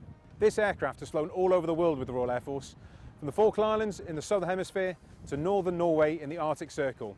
It has been supporting our troops for the last 40 years on operations. This is the Chinook.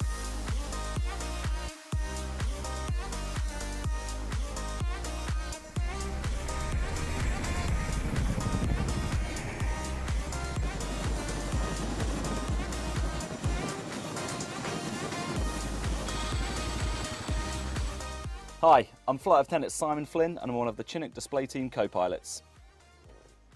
The Chinook operates with a crew of 4, 2 pilots and 2 crewmen. This allows one of us to fly the aircraft and with the assistance of the crewman, the other pilot to carry out navigation and mission management tasks. Over its 40 years in service, the aircraft has been deployed worldwide, in Northern Africa and the Middle East most recently. Back at home in the UK, we have an aircraft and a crew on 24-hour standby every day of the year to assist the UK government and emergency services wherever they may need us. Hi, I'm Sergeant Stuart Gibson, part of the Chinook display team for 2020. I'm one of the crewmen on the team. Being a crewman is not just about aircraft weapons. We have to supervise everything that comes inside this aircraft. But also, we need to know what every component on here is and the purpose of it and what it does. If we're in an enemy location, we might find a fault with the aircraft and we have to tell the engineers what that fault is and give them a good, accurate fault diagnosis so they can help us wherever we are. The Chinook's quite a big old beast. She can carry a lot of people, up to 55 at times. For that reason, we've got seats inside, but we can also lift these seats and bring vehicles inside as well. Land Rovers, quad bikes, trailers. If it fits, it comes inside. If not, it goes underneath the aircraft. We've got 3 hooks we can use as well. We can lift up to about 10 tonnes effectively with our fuel payload that we carry normally. Defence of the aircraft and operations is paramount. We've got to protect people inside the aircraft as well. For that reason, we used these puppies here. We've got 2 M134 miniguns, 3,000 rounds a minute. The enemy don't like this at all. What's impressive about the Chinook is its lift capability, and this is down to its unique dual tandem rotor design. And what makes this the best battlefield helicopter is the engineering redundancy.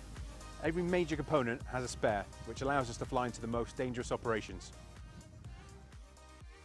We have been the Chinook display team. Thank you very much for watching the virtual air show.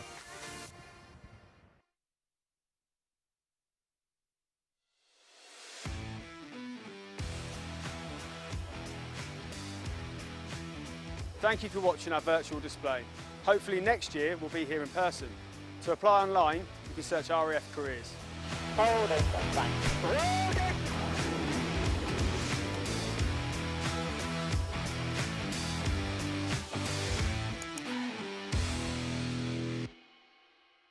Welcome back to the Bournemouth Air Festival. Joining us in the studio now, we've got Flight Lieutenant Mike Sexton and Sergeant Denny Denyer. They're both from the Royal Air Force Recruiting Office, and they're here today to tell us about all the exciting things and, of course, the professional training you get in the Royal Air Force. First of all, Mike, tell us something about the job that you perform. Hi there. Thanks for having me. Mike Sexton here, and I am a personnel support officer working at the Careers Office at Portsmouth and Bournemouth. Thanks, Mike. And Denny, what about yourself? I'm from a force protection background, so I'm Royal Air Force Police by trade, but I'm currently working in the Careers Office in London. Great, thank you for that. Well, now we're going to get into the detail about all the things that are on offer. And the first question we've got from them today is, what sporting opportunities do you have in the Royal Air Force? We've got lots of sporting opportunities out there, from the complete novice to the elite level. For instance, at many Royal Air Force stations, you've got many sports teams, so football, rugby, and we've actually got a lot of esports going on at the moment. So yeah, lots of opportunities. Brilliant. Now, I could be a little biased here, being a pilot trained in the Royal Air Force myself, but what we really need to know is there are many other jobs. So what is the best job in the Royal Air Force? Denny?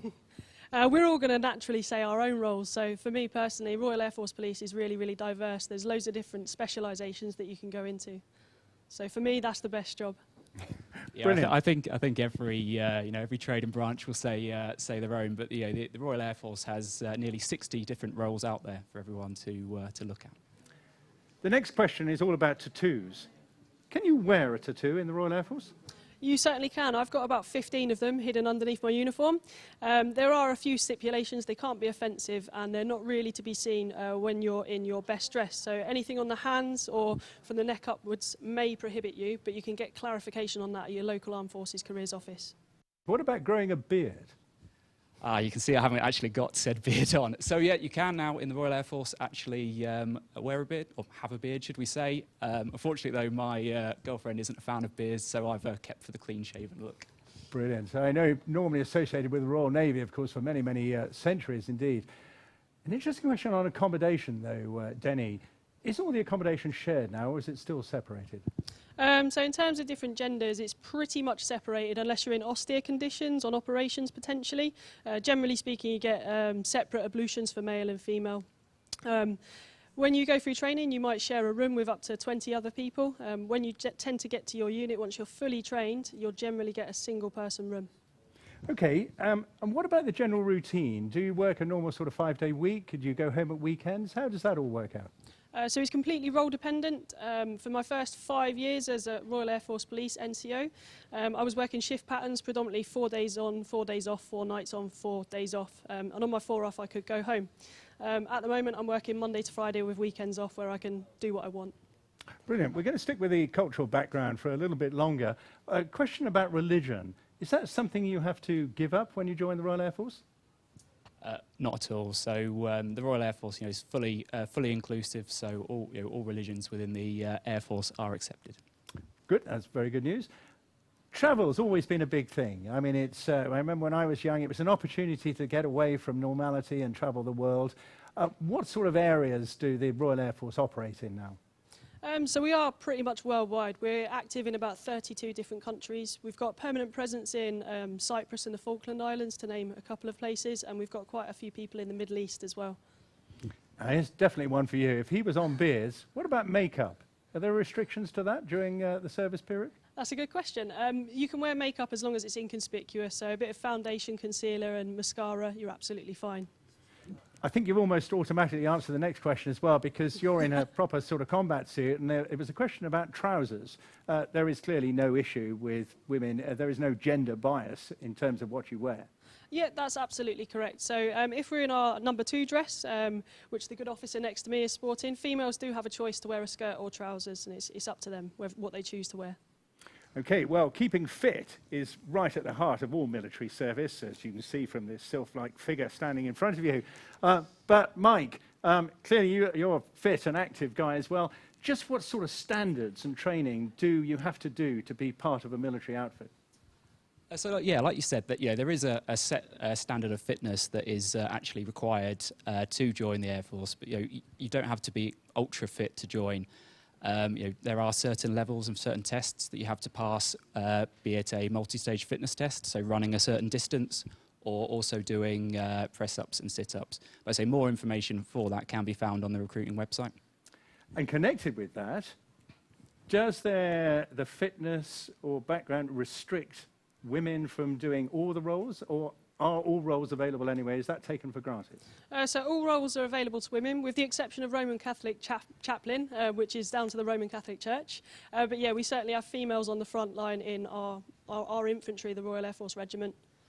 That's really interesting. No, I didn't know that. That's fascinating stuff, isn't it? Well, fitness is clearly the heart of all this, and basic training is one of the first hurdles you've got to get through. Just how tough is that? Let's go with you, Denny, first of all. It can be a bit of a shock to the system. For people joining as an airman, which is what I am, you'll undertake 10 weeks training at RAF Halton, and there's a big emphasis on fitness and discipline, so that's two of the things that you need to really work on before joining up. And I know the pair of you have both been through it, but do you spend ages marching everywhere in the first couple of weeks, Mike? As I say, there is a set militarisation period where you do learn, marching, drill, etc. But that's only for to learn the principle from that. And then after that, it's once you get assigned to a permanent station, it's you're very much like a normal job, like we've talked about, a 9-to-5 job. It's interesting, isn't it, how questions very much come from our parents' generation towards the mythology of past military training. Because the next question we've been asked is about polishing shoes. And also, do you have all your hair cut off? Denny, what happened? What was it like when you first started? Slightly different again for airmen than officers. So male airmen are required to shave their hair, grade 2 all over, when they start training at RAF Halton, and it's so you all at the same, it's uniformity, and it's so that no one stands out as being better or different to anyone else. Females, we don't have to shave our hair off. We have to put it neat and tidy up into a bun, and that's something you continue throughout the rest of your career. Slightly different for the officer cadre though, isn't it? Well, that's a very good question. Let's talk a little bit now about the difference between officer and, obviously, airman training. So, Mike, tell us about that. Well, actually, I can tell you about both, because when I initially joined up, I went through RAF Halton. So I joined as a personnel support, as a Trade Group 17 person. And then about 5-6 years ago, I joined an officer through initial officer training. And again, it's a course made up of multiple modules, teaching you leadership and those basic military skills as well. Fantastic. That's full-time training, but of course there are an awful lot of people right across the three services who act as volunteers in the reserves. Denny, can you tell me something about joining as a reservist and what is on offer? Yes, certainly. So you can join the RAF Reserves from the age of 18 up until 55. They generally meet up one weekend a month at different reserve units throughout the country. There's a minimum commitment of about 27 days a year in most cases. And you get all the benefits, or most of the benefits, as what you would as a regular RAF person. What about money now? It's the big ticket item, isn't it? You're going to do all this very, very hard work. You have to be very, very committed indeed to survive in the services and to achieve the heights expected. What's the pay like, Mike? I say the pay is very competitive rates that we do offer. It's like we said, it's not just a job; it's a lifestyle. So all those additional benefits that we offer, so free gym membership, healthcare, dental. I've just scratched the surface really of what we really offer. But I say that the pay is very competitive for what we do. Okay, well, there we have it from the experts who do it. Certainly, as far as I'm concerned, many people ask me how I got into it. I can only thoroughly recommend it as an opportunity, not just to do what you really want to do, whichever role it is, but of course just the sheer camaraderie and lifestyle available in all three services. But I joined the RAF first as well, so there's a recommendation.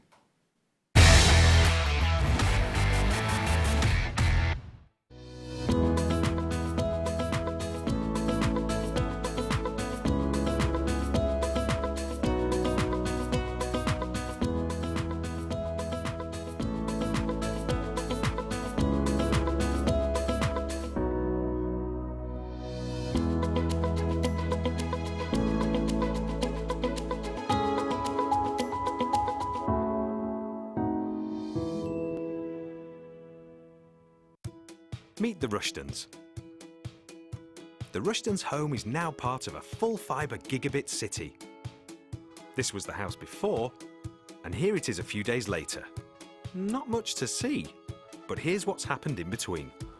A bit of drilling and digging, new fibre optic cables laid, filling, repairing and tidying. And one serious upgrade in broadband capacity. A few days of disruption for a lifetime of gigabit connectivity. We'll let you know before the work starts, and we'll do everything we can to manage any disruption. So just like the Rushtons, you can get on with, well, whatever you like. Entire cities seamlessly connected. Protect your staff, customers and business with the most sophisticated temperature checking system on the market today. Fever Scan cameras monitor the temperature of moving crowds, the ideal solution for large public spaces. Fever Cam is a small unit based for static, self-scanning in offices and small to medium businesses. Both cameras use facial recognition to provide real-time fever detection alerts. The cloud-based Fever Link dashboards connects and displays the data from all your thermal cameras. It integrates securely into your business-critical back-end systems, giving you one simple management platform. We are living through the new normal. Protect your people and your customers. Future-proof your business. It's your world. Smarter.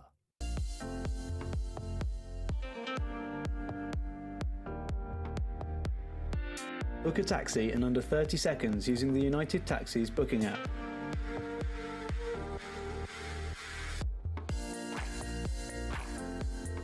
Using the app gets you discounted fares at a set price on all journeys. Track your taxi as it arrives on the map or call the driver when they are nearby.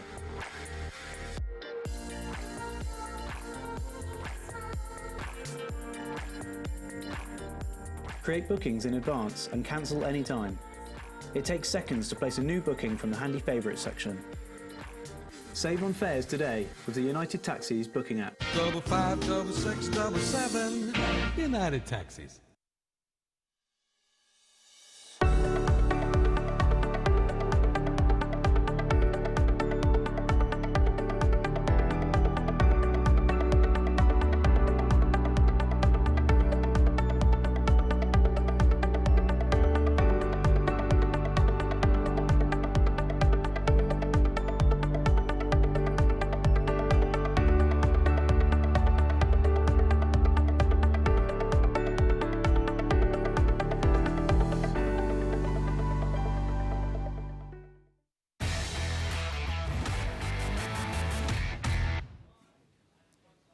Well, ladies and gentlemen, boys and girls, thank you so much for joining us here on this virtual Bournemouth Air Festival brought to you by Safe and Secure, City Fibre and BCP. But actually transmitting, I'm real, live here today, and along with my colleague Andy Marler from the Centre VR here in the Richmond Gardens Shopping Centre. And we're having a ball, we're looking at all sorts of things, and we hope very much you enjoyed that insight over the last hour into service in the Royal Air Force. Coming up very shortly, though, we've got something even better, because this is the Red Arrows Hour. But before we do that, we've been running a competition. Andy, can you give me an update? Yeah, absolutely, George. Competition for you watching at home today on your computers, on your laptops and on your smart TVs. It's a chance for you to win one of 2 afternoon teas courtesy of the Hotel Miramar. It's the beautiful country house by the sea, and all we want you to do is send in how you're watching or enjoying our virtual Air Festival this weekend. Just comment under the post, which is on the official Air Festival Facebook page. You can find that online, and we've got some entries already, quite a few. Let's roll through 3 of them so far. Let's look at Josie Udden. She's watching online from home, but wishing that they could be enjoying it on the beach. Also, we have Marie Chappell, watching at home and having a bit of a pamper with the face masks on and the beauty treatments taking place there. That's quite horrific, really. But thank you for your photograph, Marie. And also, further afield, from Jane Brooks, hello to you. You've entered as well, watching from Brighton. I think that's Brighton Marina. Slight typo there, we apologise, but that definitely is Brighton Marina. And yeah, it looks like the sun's made it over there as well. So well done to you 3. There are others as well. Keep your entries coming. Remember, you'll find that on the official Facebook page for the event, and online, of course, at bournemouthAir.co.uk/virtual air. The details are all there.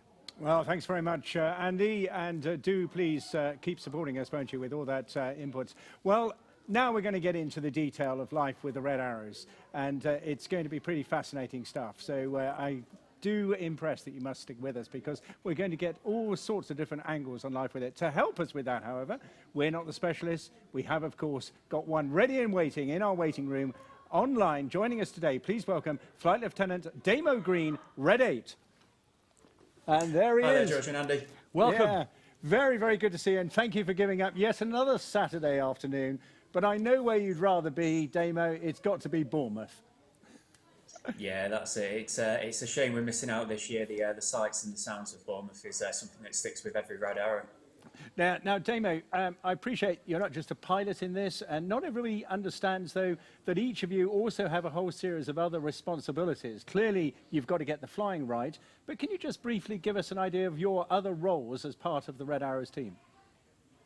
Yeah, of course I can. So one of mine is I'm Nav 1, so I'm responsible for the navigation of the team. So when the season is out, I'll have a look at it, decide where we need to operate from if we can't operate from Scampton, and if we're going overseas, the kind of the routes and where we're going to land to. And after that, I'll then give the rest of the team their sorties for them to plan. The new guys, I'll teach them our SOPs, so our operating procedures, and then hopefully we'll have a nice smooth season.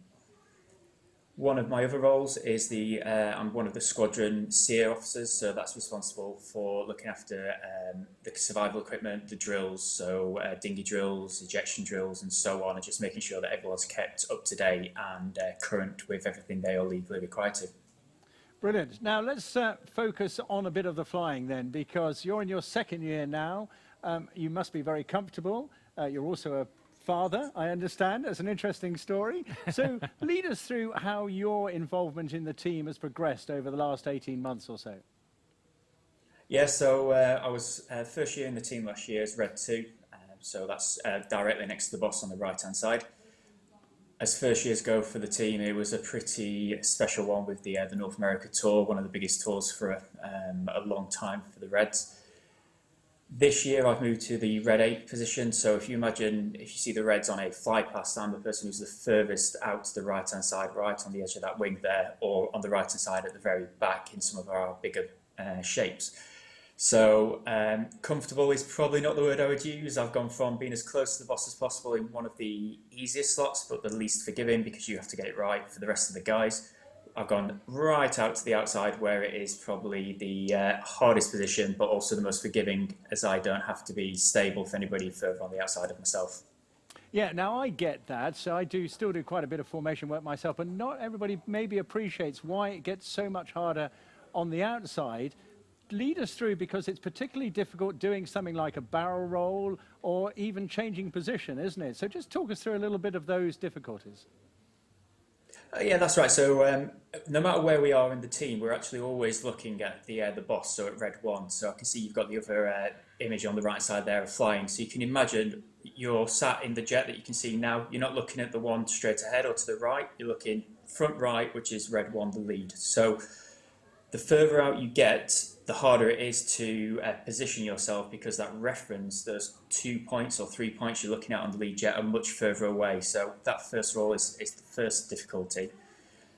The next one is you're also sometimes looking through other jets. So in that image you had there, you can actually see Red 1 quite easily. But if you're out on the wing, you're looking maybe through Red 4, Red 2, as I do as Red 8. So I don't necessarily see the boss. I have to just imagine where he is and keep my reference with a fleeting view every so often when I get to see him. The next difficulty comes from actually manoeuvring. So we fly by ear as well as eye. So if you imagine normal military jets, when you're flying in formation, you're just looking at those references, and then as your lead moves, you just move with him. But that is reactive, so you are what we would say behind it already, because the lead has moved before you have. Not that bigger a problem when you're just using formation to get through cloud. But when you're doing it in front of Bournemouth Fair Show and there's 9 of you in one row, if you all reacted like that, it wouldn't be one graceful, smooth manoeuvre where we're nice and straight.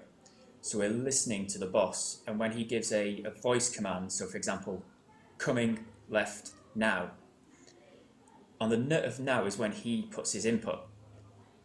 But depending on how far away you are from him, you have to put your input in before he does. So on the sea of coming, when we're coming left, I actually start my input there. So you need to know the way you're going, because you're starting the move before he's even said left or right.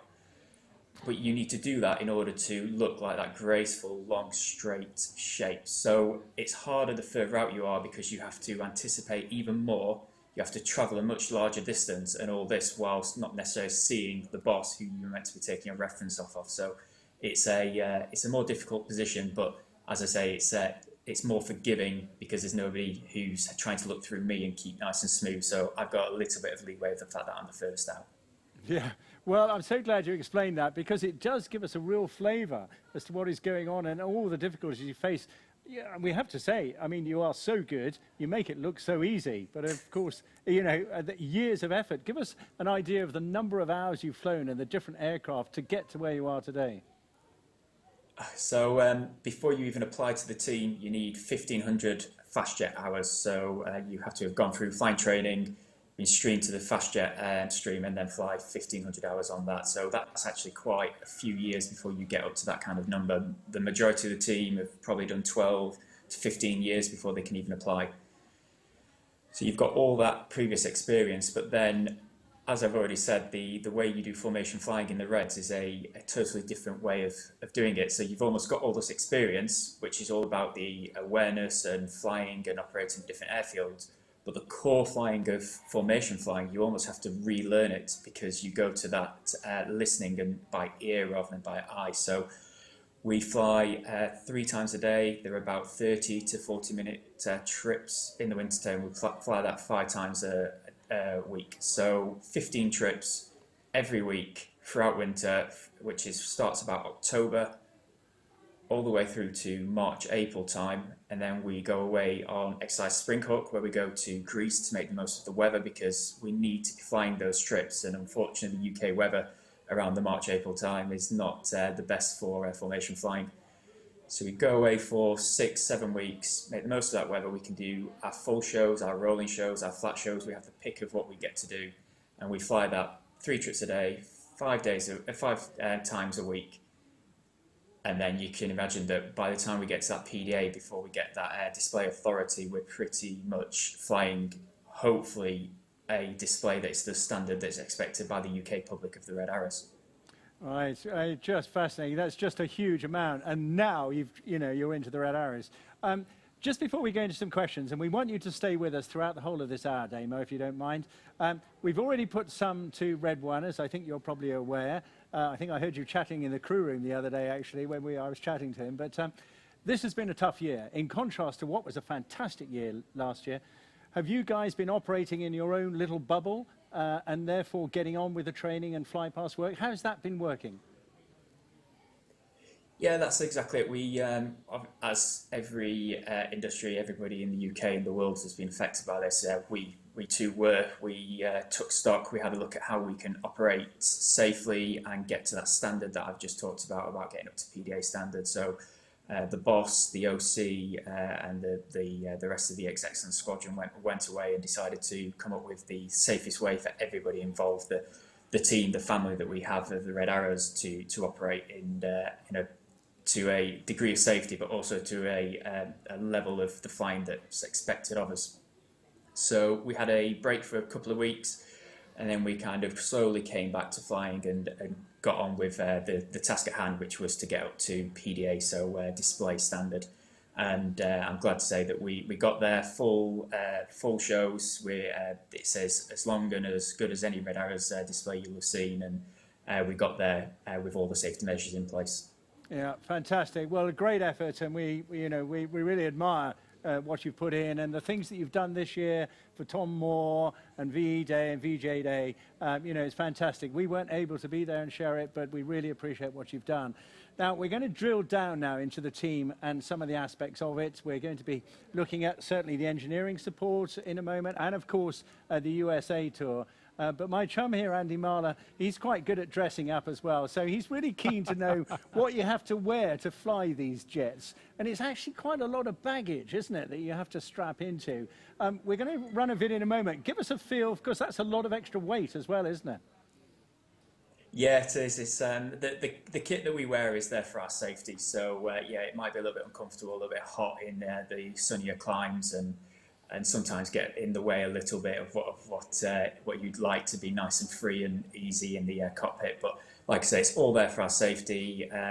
G pants for obviously keeping that kind of like body tension, making sure that we stay awake and no blacking out in the cockpit. The helmet obviously provides us with oxygen and comms, but I won't lead into that too much. I'm sure the video will tell you, but it's all there for our safety. It's all well looked after. Yeah, I'm just looking forward to seeing Andy in some G-pants, so we'll find out in just a moment. Let's roll the video. As SE technicians, it's our job to enable the Red Arrows to survive fast jet flight. Starting with a full fire-retardant underwear layer, followed by the iconic Red Arrows flying suit once they've passed their PDA. The aircrew then have to don a life preserver. This vital piece of equipment will enable the aircrew to connect directly to the aircraft, giving them oxygen and communications. It'll also house some survival equipment aids, including radios, flares, and a stole if needed. The Red Arrows Hawk can pull incredible amounts of G-forces against the pilot. To combat this, we give them a set of full coverage anti-G trousers. This squeezes the legs and pushes any blood that's moved down back up to the top of the body where it's needed. Up top, we give them a protective aircrew helmet. This will give them a platform for communications and a dual visor system to protect them against the glare of the sun and any impact. It also allows us to connect an oxygen mask, which houses a microphone and feeds them the oxygen from the aircraft. This helmet is unique to the Red Arrows, as it's bright white and has the iconic red arrow on the back of it.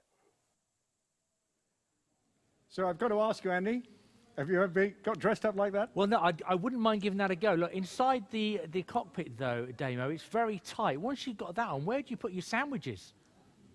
The chance to eat sandwiches during a trip would be nice. All right, okay, clearly that's it. There are a few others that may crop up later on, but let's run Red 1 through the gauntlet first. Now, as well as the Reds, we've got the Blues. They're really critical to you, aren't you? Give us a flavour of the work the Blues do for you.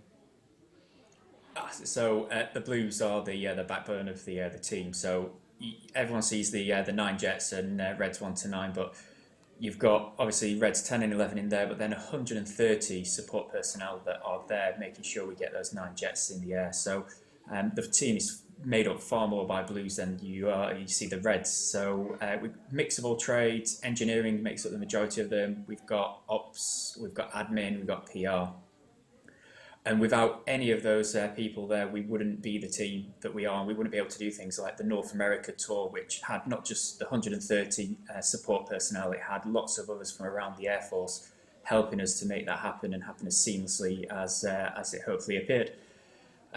All trades, engineers, all branches in there. You saw Will on the video there, one of our swippers. We've got avionics, we've got mechanical engineering, we've got the armourers who look after our seat because we have the ejection seats in there. So lots of different branches, lots of different trades, all critical to the Red Arrows and all part of the team. Yeah, very impressive. Well, let's take a closer look and we'll run the video of the Blues.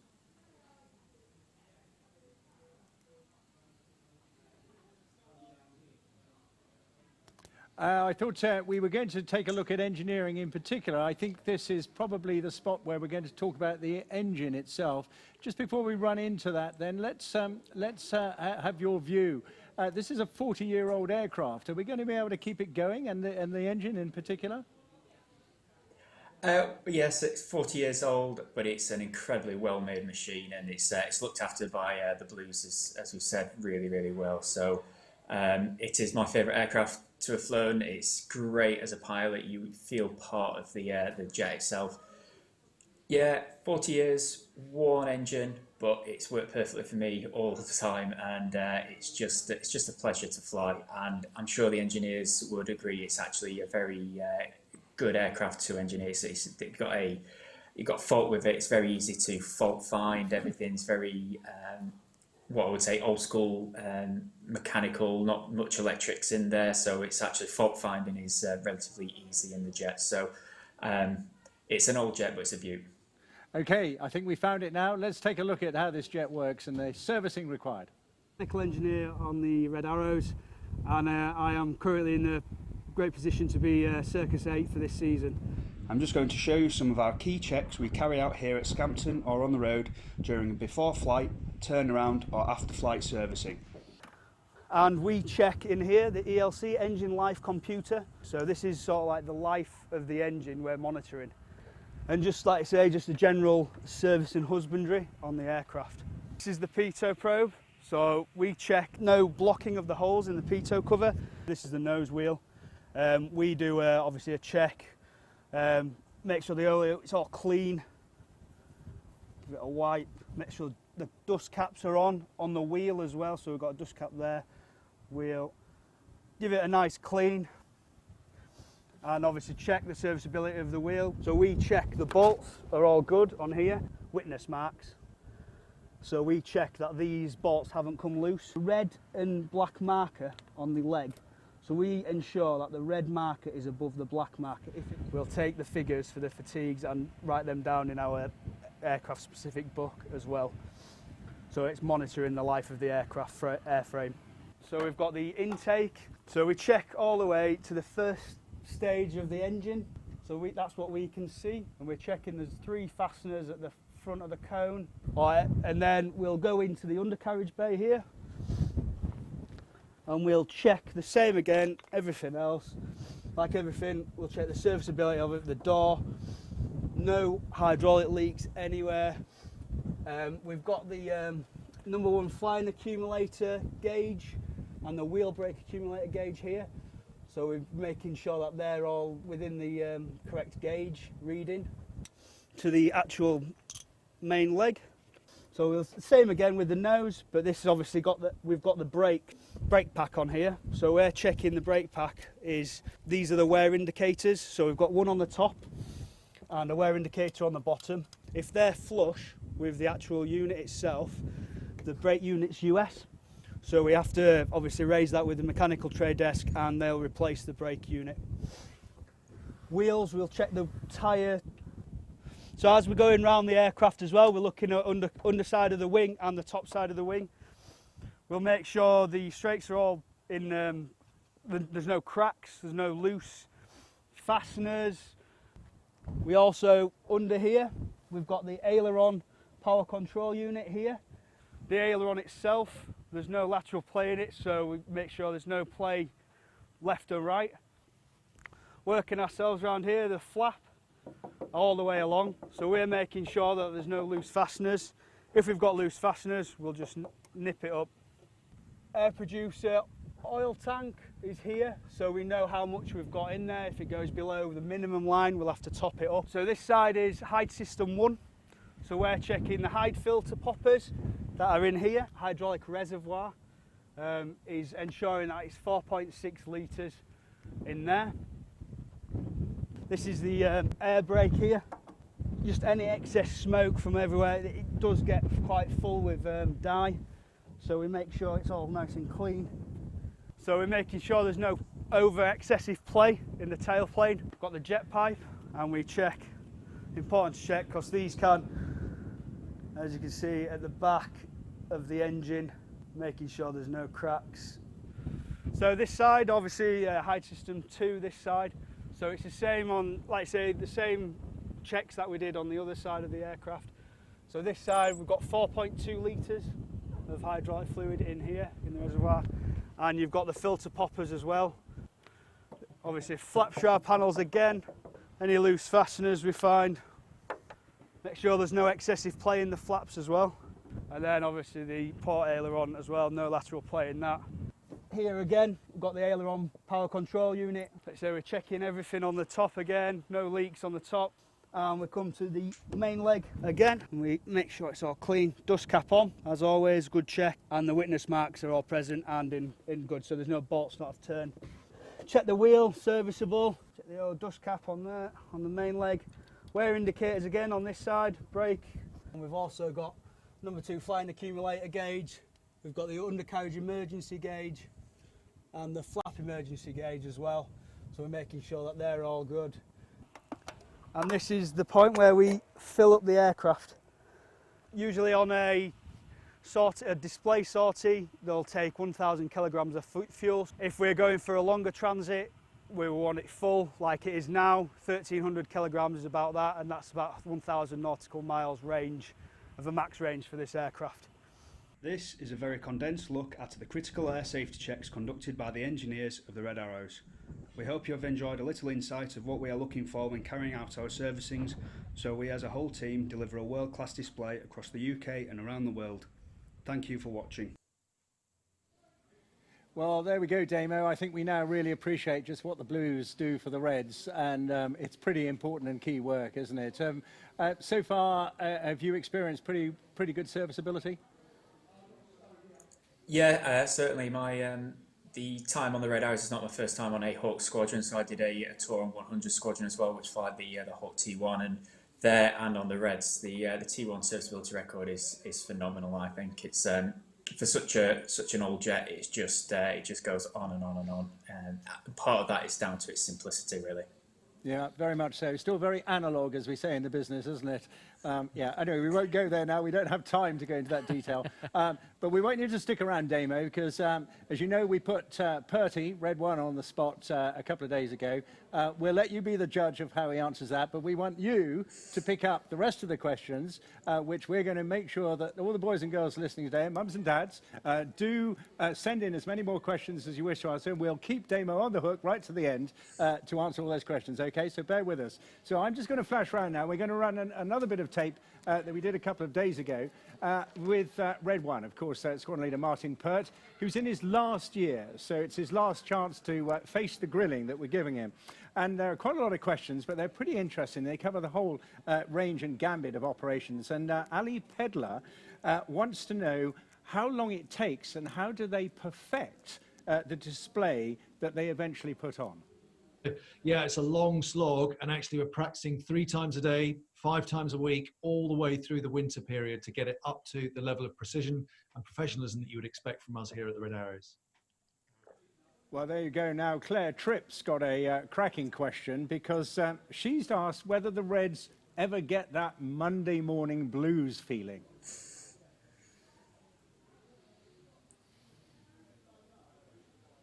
And that'll come to you in a moment. So I know the answer, I think, but Claire Tripp is busy waiting for it.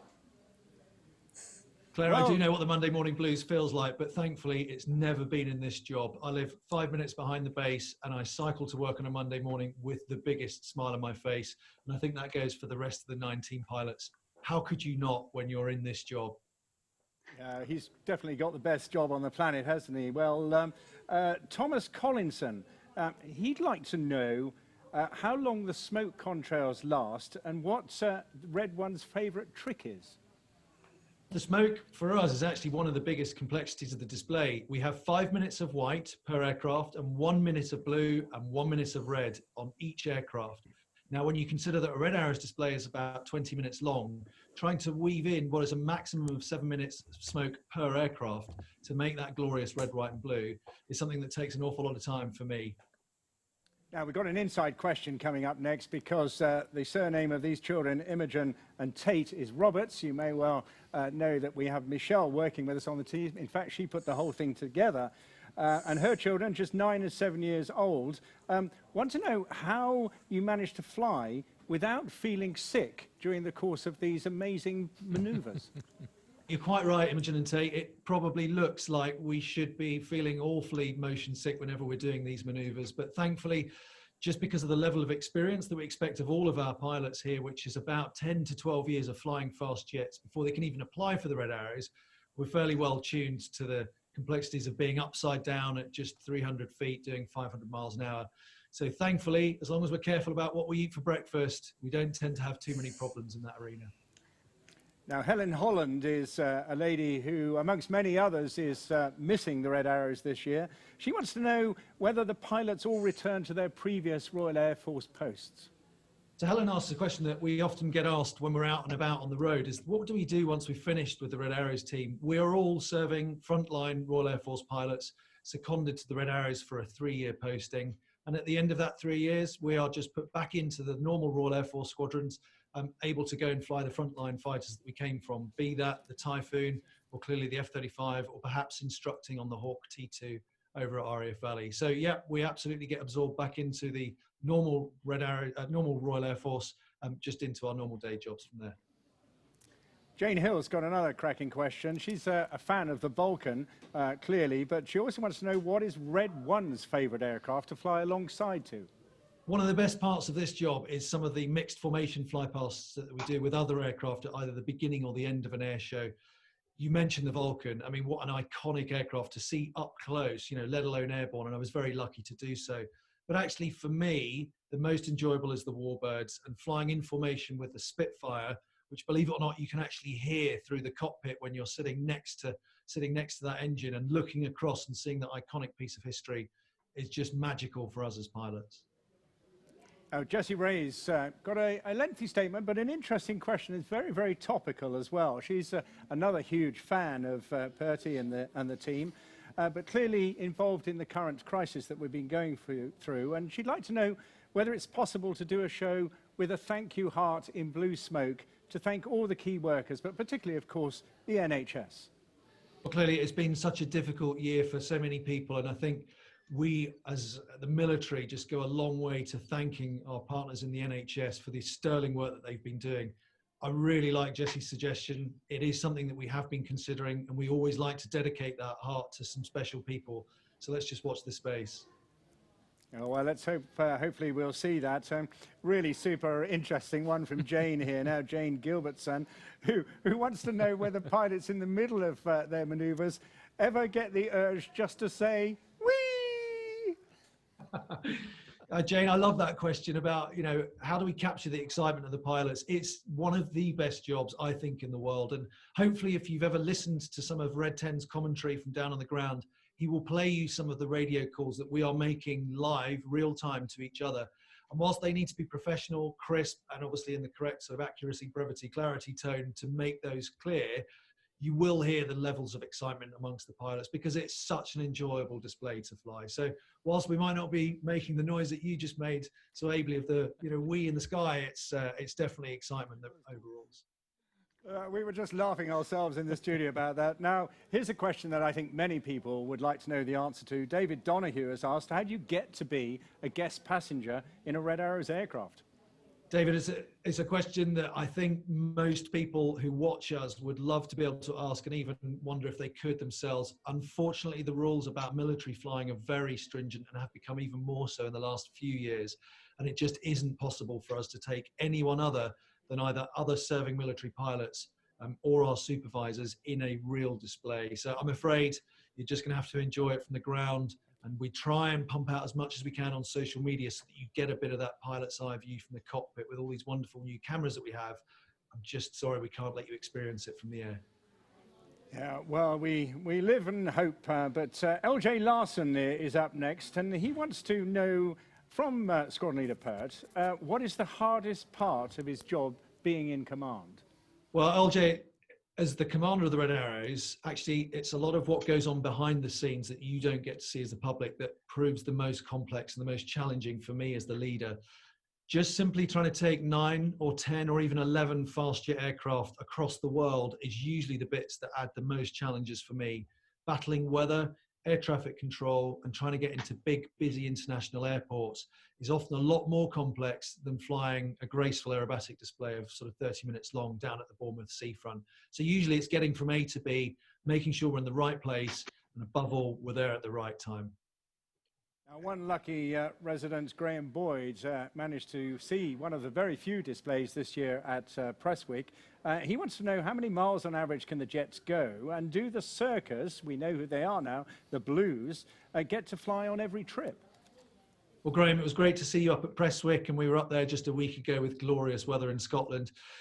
The fuel tank in the Hawk is relatively small. It was built as a training aircraft. We can get about 2 hours worth of endurance out of it, which if we're stretching it out, will get us around about 1,000 miles. We tend to keep that down to about 700 or 800 miles with a bit in reserve should we need it to go to another airport. So, you know, to give you some context, we can get from here to Iceland, which is a trip that we took part in last year. And that's probably about the maximum amount of our range, or maybe down to the south of France. The Circus, which are our dedicated bunch of engineers who are highly trained to fly with us, will absolutely fly in the back of the Red Hawk with us between transit sorties whilst we deploy to each location. But then they are actually taken out of the cockpit, they do their servicing, and we leave them on the ground whilst we then fly the display. So for all of the transits, yeah, we take Circus with us. Whilst we're displaying, it's just the 9 pilots that you see who are in the aircraft. Well, now we know. Nicola Clarkson, she's like to know what Red One is going to do next. Well, let's find out. Nicola, I wish I knew. Actually, my time is actually up in the red. So in October, unfortunately, I have to hang up the red suit. It's the second time that I'll be doing so. I am staying in the military, and I have plans to go onwards and upwards in the Royal Air Force, but I just can't reveal exactly what I'm doing just yet. I did spout that he was going to Air Vice Marshal, not just yet. Jane Farmer's young son Joshua, who's just 6 years old, wants to know how many loops the Reds can do all in one go. Not something I've ever really considered, but when you think that it takes each loop for us to do as a 9-ship approximately 2 minutes, and we've got about an hour's worth of fuel when we're doing a display sortie, I reckon we can probably crack about 30 loop-the-loops. But let's see if the guys are willing to try it one day. Well, we'll put that one to Damo, I think, a little later on, shall we? Damo, keep listening. So Jordan Simmons like to know what is the team's and Pert's favourite display, and how do they come up with the formation and the manoeuvres? Well, Jordan, you ask such an apt question where we're here talking to Bournemouth, because actually one of my favourite displays is on that Bournemouth seafront. It is perfect for a Red Arrows display. Just that clear beachfront with the golden sands, a well-marked line, boats that are surrounding the display area, and just those thousands of people out in the seafront. And when you get it on a good summer's day in August, there is nowhere like the Bournemouth seafront. For putting the display together, it's more a bit of imagination on my part. It's my gift as the leader to design the display, but we do make it a collective effort. So I use all of the 9 pilots to put together something that is hopefully novel and is exciting, and is of course above all safe for you to watch, and keeps you enraptured for the whole 20 minutes of that display. Well, Nikki Rose Kerner now, she wants to know what is the most enjoyable thing about being Red One. Well, Nikki, the bit that is most enjoyable for my job up the front as Red One is that I get the view out of the front. So whilst the other 8 pilots are intent on staring at my aircraft and triangulating that position to make sure that they're in formation, and the perfect formation at all times for every second of our flight, it's me that's looking out for the navigational aspects, looking out for the weather. But coupled with that means that I also get the best view. So as we're coming over the top of that loop-the-loop at 6,000 feet, over the Bournemouth seafront, I can see you all down there on the beach waving, and that is what makes every second of this job worthwhile when we see it. Now, here's an interesting one. Donna Marie Winter clearly grew up in a Royal Air Force family at RAF Abingdon and watched lots of displays in the past, but she'd like to know if Perty could take a flight with anyone of his choice, who would it be, where would you go, and what manoeuvre would you execute? Well, Donna, we've been very privileged to fly some incredible people, and just last year I probably took the 2 people that I've always wanted to, which was 2 astronauts within the space of a month. So at the Royal International Air Tattoo, we took Tim Peake, clearly very famous British astronaut, and then just less than a month later, I was lucky enough to take Colonel Chris Hadfield, a Canadian astronaut, over the Toronto Air Show. So I've kind of already ticked that box. If there was no restrictions whatsoever, somebody that I've met and very much admire, our big boss, I think it would be incredible to take the Queen flying in a Red Arrows aircraft. I don't think we'd need to do anything particularly exciting. Actually showing a Buckingham Palace from flying down the Mall might be sufficient enough. But, I don't think it'll ever happen. But if the cuffs were off, then yeah, I'd love to take Her Majesty the Queen. I think there's a chance for a bit of virtual Queen flying there myself. But now Millie, who's just aged 10, she featured in the show yesterday. She's really keen to get into the Royal Air Force and fly with the Red Arrows, but she needs to know what she really needs to do to achieve her dream. And she's missed you, obviously, very much this year. Millie, that brings back so many stirring childhood memories for me, and I'm just sorry that we can't display for you this year to keep you enthused, but it sounds like you've already got that level of inspiration that you need. I and the rest of the team members were once 10-year-olds like you on the other side of the fence, watching on in awe, and none of us could ever believe that we would ever have this opportunity. So all I would say to you is just keep believing that it is possible. Make sure you study hard at school, get the exam grades as best as you can get to them, right up, just do as much studying as you can, keep engaged, think about the Air Cadets, find out about the Royal Air Force. It's there for the taking. Now, everybody, I think, likes to know what it's like to go head-to-head at around about closing speed of 600 or 700 miles an hour. Well, Jenny Lavender, her 13-year-old son, is particularly keen to know what it's like when you're flying that head-to-head manoeuvre. Well, Jenny, which is, I think, a name I recognise, actually, those head-to-head manoeuvres as we're flying just 100 feet above the ground at a closing speed of 800 miles an hour doesn't really give us much time to think anything other than the safety restrictions and making sure that we're ideally separated from one another. It is enthralling. It is a complete sensory overload when you first do it. It obviously becomes a job for all of us as almost normal, as daft as that might sound.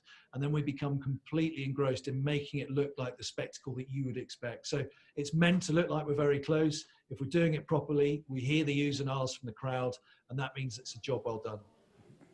Now, the next question is from Colin Church, and it's really also on behalf of his grandson, Lucas, who clearly have been visiting the Red Arrows. They just wanted to ask how you are all, how you've been keeping, are you well, and how have you got through this year? Well, hello, Lucas. Yeah, and absolutely great to have you here at Scampton, and I'm sure you'll agree, an incredible base. We've been very well, thank you, and thanks very much for asking. We've been very safe, and we've managed to restrict ourselves like the rest of the country during the lockdown period, which clearly it was quite tough. We got back to flying within a good couple of weeks, and actually what we've been doing is rehearsing our display ready to go at the moment that is entirely appropriate for us to be able to display in front of the public. That has kept some focus for the team, that has kept us going on, and clearly we've had a few national flypasts like VE Day and VJ Day that have kept us particularly busy. So yeah, we haven't just been sitting on the ground, plenty of flying going on here at Scampton, and we've all been very safe, but thanks for asking. Now, the next question from Steve Makin, also very similar. Kim Wiley asked a similar question. Both of them would like to know, how did you get chosen? How long are you in the job? And do you know who's coming in next? Yeah, whilst the process of selecting the normal team pilots is fairly well documented and has been on a number of TV programs, Kim and Steve ask a great question that sometimes seems shrouded in secrecy, which is, how do I get the job of Red One and how's my successor chosen? Actually, a lot of it is done on previous merit. So the Air Force chain of command will look through previous reports of people who have been on the team before. They will invite them to work out whether they even want to apply for the job. And if they do, then they're usually invited for an interview. That interview process is then whittled down to the 2 or 3 successful applicants. And then amongst those 3, a name has to just be chosen and it's taken on professional merit. It's quite a small world, the fast jet flying world in the Royal Air Force. And yes, we tend to all know each other. So my successor, who I'm unfortunately unable to name just yet, is somebody well known to me. And whilst I didn't serve on the team with him, he was certainly around the Red Arrows about the time I was previously here in 2014. Well, it'd be interesting to know. Well, Phil Croney, it raises something we've discussed through the course of the show with all the military, and that is about levels of fitness. But he's keen to know whether the Red Arrows have to achieve a higher standard of fitness than other fast jet pilots, and what those standards are. They're exceptionally high anyway for normal Royal Air Force fast jet pilots, with at least an annual, if not a 6-monthly fitness test. But most of us here take pride in keeping on top of our own physical and personal fitness, because if you don't, undergoing these G-forces day in, day out, 3 times a day, 5 times a week, becomes extremely exhausting. And we just know that fatigue is probably one of the biggest risks for us here as fast jet pilots. So whilst there's no stringent set procedures for keeping that enhanced level of fitness, everyone here on the team sort of prides themselves in keeping to that level. Now, we know it's been a very tough year this year, and perhaps Damo will pick up more on that, but Debbie Jones basically obviously is keen to know how they've really got on during this year, and will, as a result of the difficulties, will each pilot have their position extended for next year? One of the biggest parts that the Red Arrows relies on, Debbie, is that we need levels of experience that are appropriate for the displays that we're going to go and fly. And clearly, with the disappointment of the restriction of number of air shows this year and the number of displays that we haven't flown, we have taken the decision that the safest thing to do is actually to freeze the team as it is. So Reds 2 to 9 will stay on for next year and hopefully get back to some semblance of normality for 2021. Because I've done the job for 2, now 3 years, it's actually appropriate for me to hand on to the next leader as we would have done in a normal time span. So he will get an experienced team who've wearing the red suit, who are ready to display, but who might not just have had the experience of being on the road, which is why we've taken that decision. So most of the team, familiar faces, will stay as you see them for next year. You'll just have a different face up front. Now, for many of us, including young children, one of the most impressive things you can do, the very first point of inspiration, is literally just to sit in the cockpit of one of these amazing jets. And Callum Postlethwaite is one of many youngsters who I think would like to know how and when can they sit in the back of a Red Arrows jet? One of our biggest roles here on the Red Arrows is to inspire the future generation, and we would love to be able to do more of that. And Callum asks a question that we do get an awful lot, is how can we come and visit the base? Unfortunately, with current restrictions, the base is completely closed to any external visitors.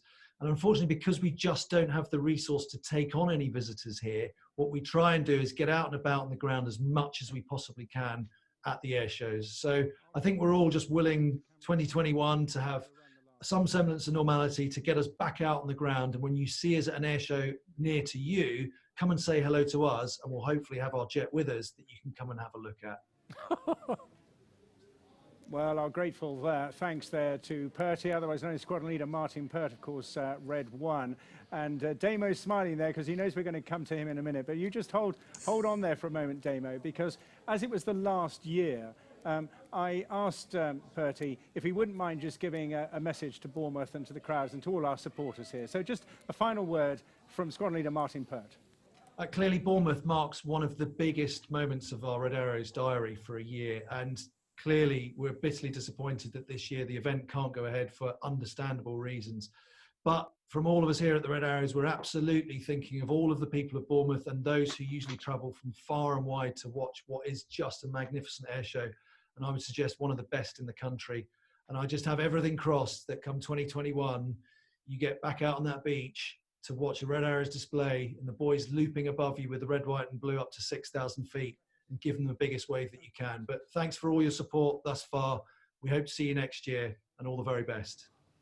Well, Damo, great to have Perty there answering the tough questions. But we've got to ask you straight away, how many loops could you withstand before you just had to give up? Come on, give us a feel for that. I'll go with 31.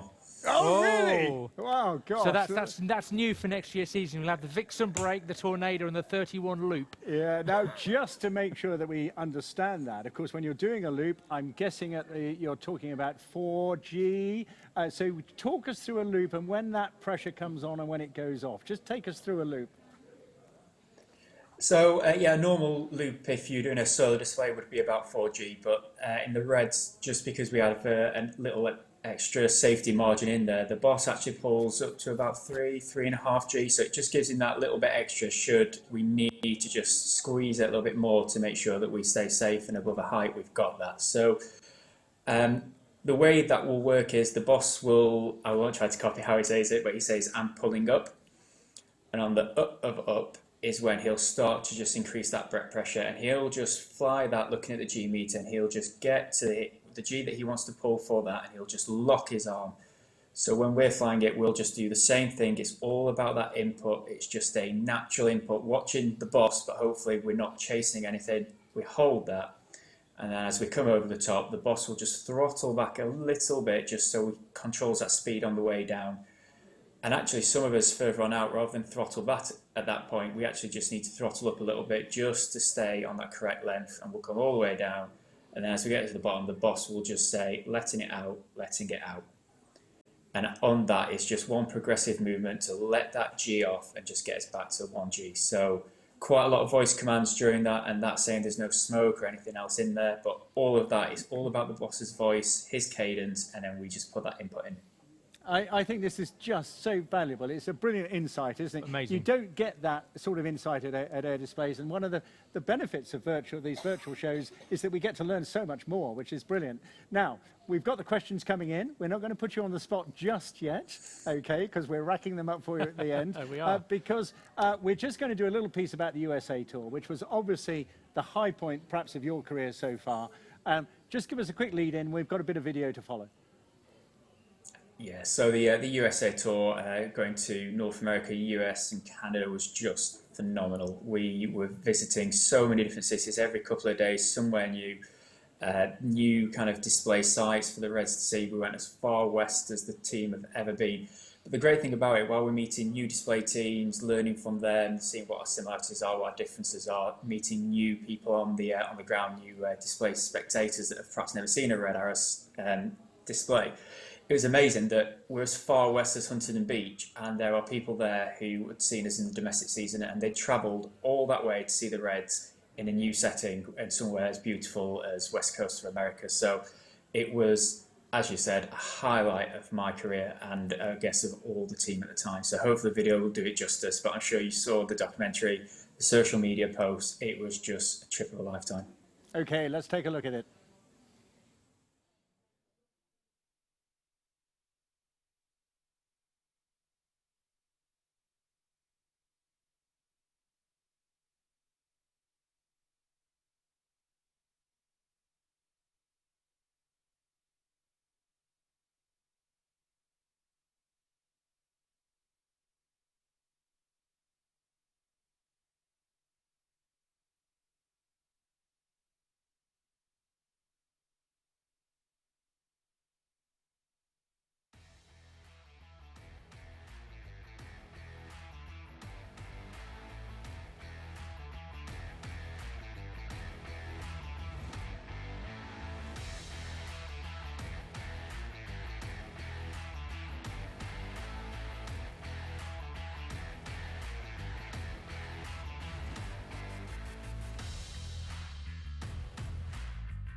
Well, absolutely spectacular flying indeed. And a small tear there for that extra clip you put on the end of that video on VE Day. Well, it was a marvellous day out.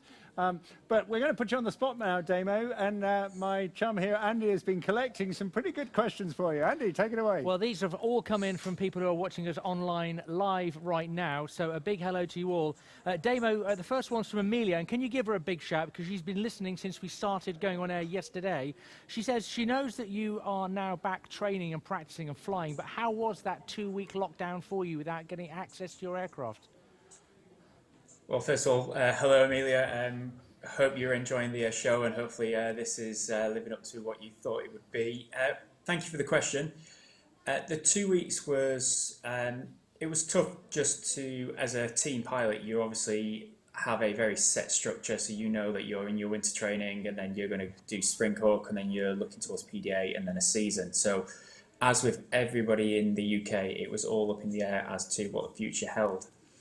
The important thing was that we came back safely, and we had that goal of the red suit there, so we had something to aspire to and something that we could put our hard work and dedication into. So 2 weeks were difficult, as it was for absolutely everybody, I understand, throughout the UK, but we were lucky enough that we could come straight back into work a few weeks later and then work towards something that we pretty much would say is a highlight of our lives.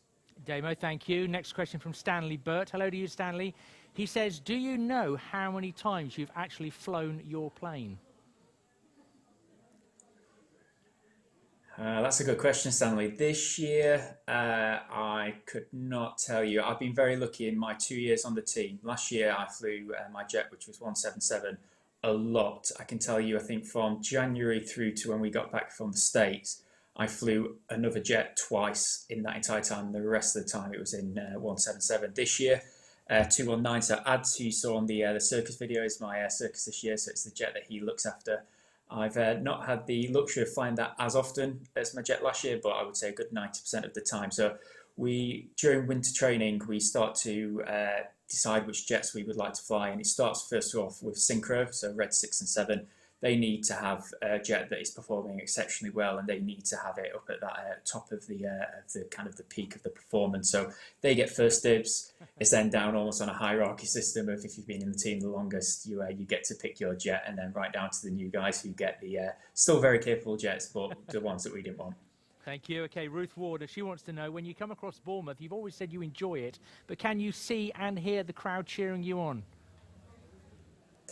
So as the boss talked about in his video about he gets the best seat in the house, he gets to look out, he sees the crowd, sees the display sites. Unfortunately, as a team pilot on the wing, you are just focusing on the boss, and every so often you'll get a glimpse out the side. You'll get to see us, we run in from crowd rear, whether it's a large crowd or how expansive it is, but you get that, you put that at the back of your mind, because whether it's 10 people or 10,000 on the ground, you want to put on the perfect display. So you afford yourself a quick look, but then you just concentrate on the task in hand, and then maybe afterwards have a look at how many people are there. Now, following on from that, Mark Lowry wants to know, do you enjoy every flight then, or do some of them just feel the same as the last one? No flight's the same as the last one. So we'll have trips that go better than what the average is, and then we'll have trips that are a little bit worse. And it's all about that personal performance, and it's all about that personal professional pride to always improve. So even if you had an absolute awesome display and you think everything went perfectly, we will still get to that debrief, and we'll sit down through that debrief, fine-tooth comb, and sit through it and see how we can improve. It's very much a team as well as an individual performance. So we get down, we know some might have had an awesome show, some might have just found it a little bit difficult for whatever reason. So it's all about that debrief, picking out what we can do to improve, and then come back the next time. But certainly no two shows are the same. And you're almost off the hook. Final question, but it's 2 in 1, but you can be brief with your answer if you want. What training do you do on the simulator at RAF Valley? This is from Jude Mal, and also wants to know, do you all try and route yourselves through the Mach Loop on your way to RAF Valley for your any sim training? So yeah, we go to Valley every couple of months for emergency training. So the simulator's there for the whole T1. So we'll go down, we'll practice through the emergencies. So if the worst was to happen, we've had some sort of currency to find those emergencies and talk through systems knowledge and just refresh ourselves, because the guys down there who run the sim have been there for years and they know the Hawk inside out. So you're always learning, you're always wanting to make sure you're ready should an emergency happen. The Mac Loop, it's been a while since I flew through the Mac Loop, probably about half a dozen years, so hopefully sometime soon. Okay, Damo, thank you for your answers to those and being put on the hook. Good. Jamie, you've been an absolute star, mate. You know, just epic. And, you know, I wish you all the best for next year. And let's hope we have a full display season ahead. Squadron Leader Damo Green, Red H, thank you very much for joining us. Thank you very much for having me. Thank you, Damo. Okay. Cheers, mate. Well, how about that? How do you really top that? Well, I know how to top it. You actually take a look at a Red Arrows display. Take a look at this next clip. Mike is a former Harrier and Tornado pilot. He's previously been a Hawk instructor and is on his 4th and final year with the team. He'd like to say hello to Leanne, Callie, Betsy, Joss, his parents and his brother and family. Here comes Red 9 from the left with the smoke on. Now look out to the right. Here come Enid. They've formed an inverted V. Red 9 about to fly straight down the middle in the Goose. Power to the right. Now. Hold in. Yes, go. Red 9 pulling up with his patriotic red, white and blue smoke as Red 1 leads Enid from right to left.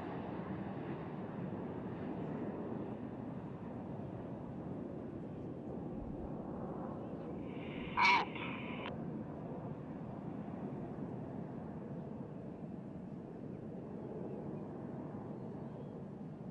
Right on.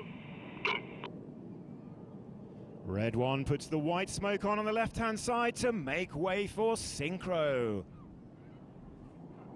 Now let's look out straight ahead, see who can find the nose lights of 6 and 7. Here they come pulling up, which means it's time for the heart. Well, demo con, go!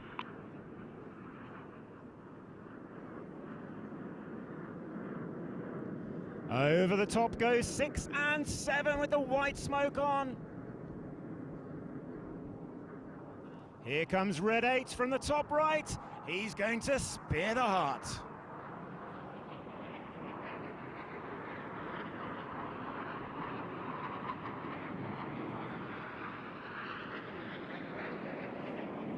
Spearing the heart was Red 8, Flight Lieutenant Matt Masters. Matt is a former Tornado F3 pilot and Tucano instructor. He's in his 3rd and final year on the team.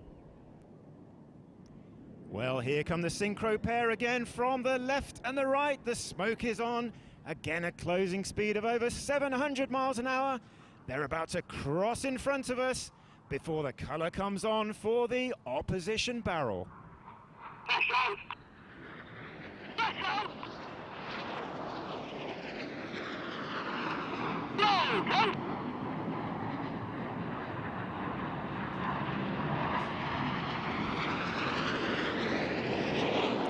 On the left with the blue smoke is Red 7, Flight Lieutenant Toby Keeley.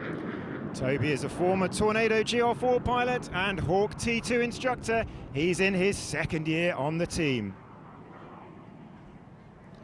Now look out to the front left, here come the rest of the formation. Red 1 pulling them up to the vertical. He's about to twist them around to the right before pulling over the top in the vertical brake.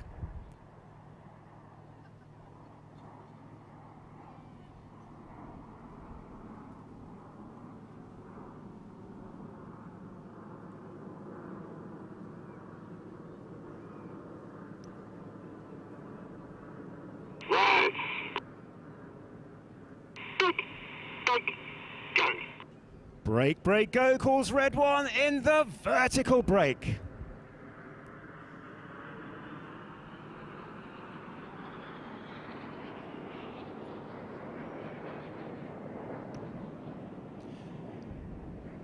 Let's look left and right again for 6 and 7, the synchro pair. As they come towards each other, they're going to barrel roll in front of us, then cross 3 times in a tight 360-degree circle in the circus.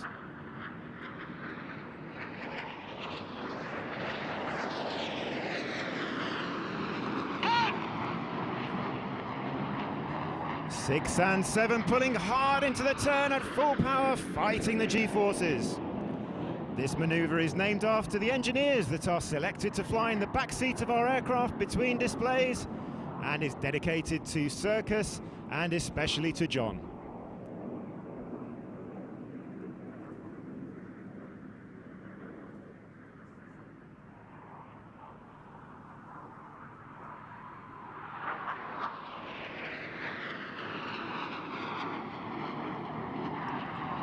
Red 6 and 7 cross for the last time in Circus. The white smoke comes on as they clear the way for Enid.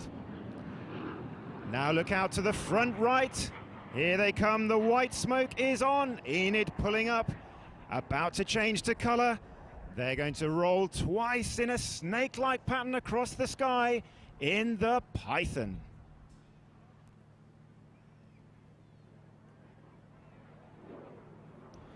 Well, the Red Arrows today would like to send their best wishes to Trevor, who is in Hereford Hospital recovering from a stroke. All the best to you, Trevor, from the team.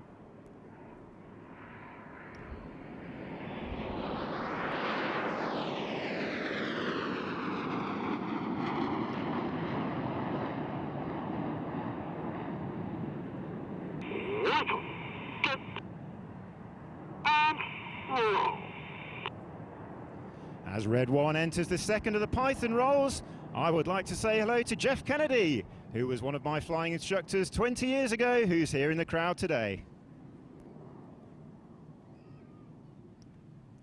As Red 1 completes the second of the Python rolls, the smoke is about to go off to make way for Jippo. Smoke off, go! Jippo, smoke on, go! Now everybody look to the right, here they come, it's Jippo. Red 6 and 7 about to roll inverted, Reds 8 and 9 about to roll around them. This is the corkscrew.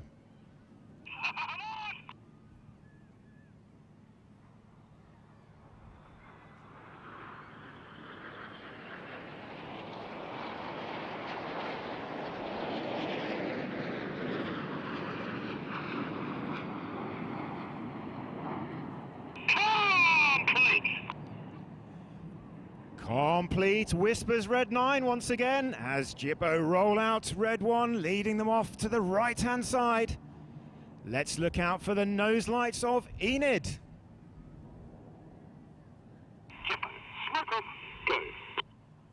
Here they come from the left, the inside of the formation, about to roll to the outside, changing smoke colour as they go. It's the rollbacks. Roll go calls Red 1, 2 and 3 signal to roll. Clear go, 4 and 5 signal to roll.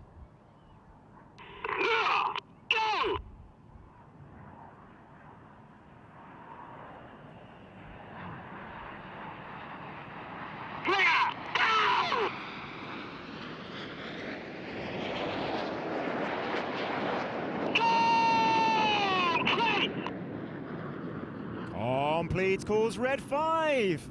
As the rollbacks finish to our right-hand side, the white smoke comes on.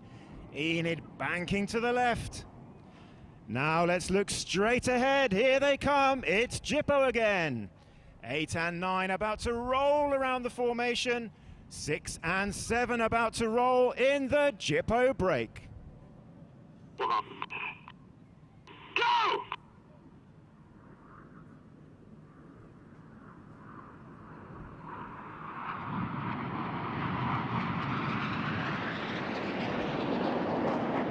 6 and 7 staying low off the Jippo break. The white smoke coming back on as they prepare for the last of their opposition manoeuvres. Here they go, pulling up, about to bank around. They'll have a closing speed again of over 700 miles an hour. Red 6 will roll inverted, Red 7 the right way round, and they'll switch as they cross in front of us in the vice versa.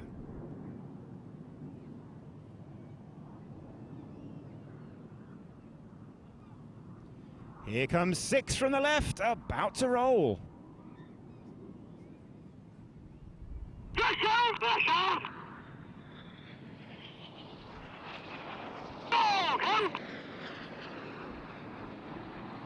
Ladies and gentlemen, let's hear it for the synchro pair.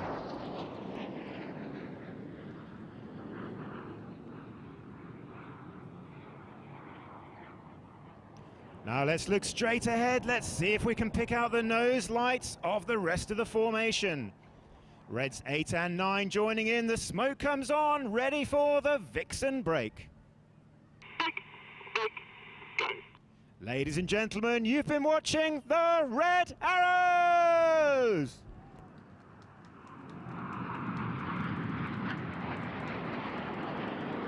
Oh, what a fantastic way to end that very special insight into the Red Arrows. Really spectacular stuff. And we all learnt quite a lot there, both from Bertie, Red One, and of course from Damo Green as well. But what do you do when you've finished your service, you finish your tour with the Red Arrows, you leave the military, and what can you do next? How do you beat that?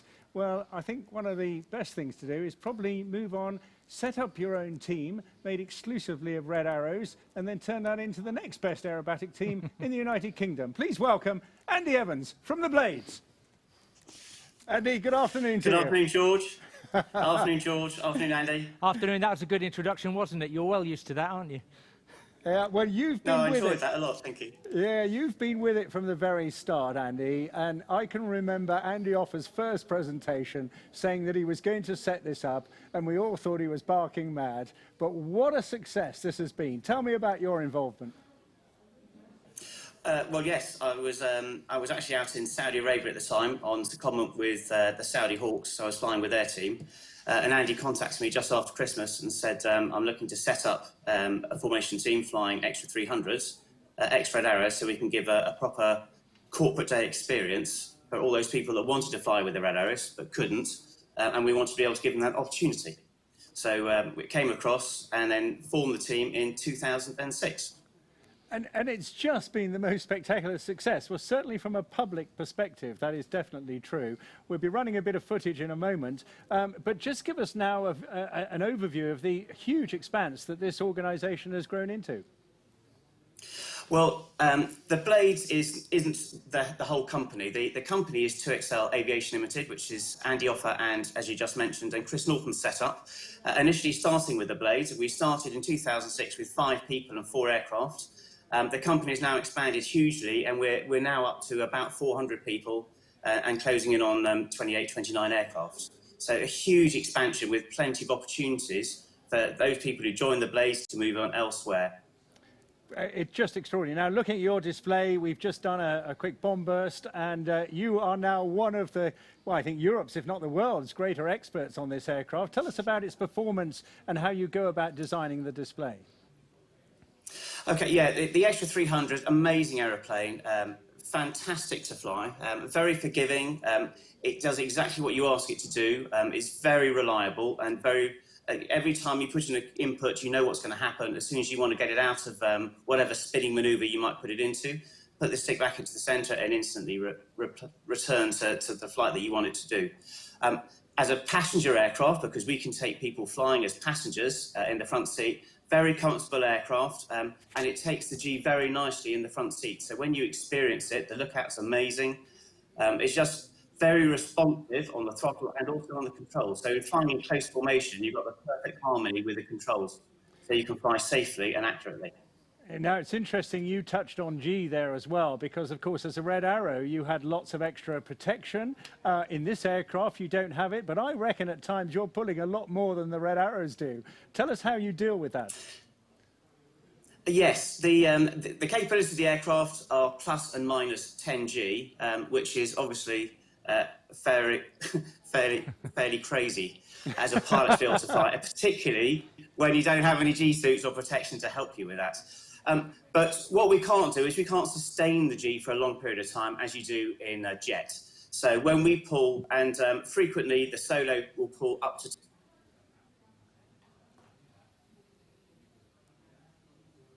Okay, Andy, we just lost you there for a moment, but no, don't worry. It's obviously the connection going away, but I just overchat that for a moment. Of course, he's absolutely right. You can't sustain it for too long because, of course, you can suffer a considerable fatigue over the way.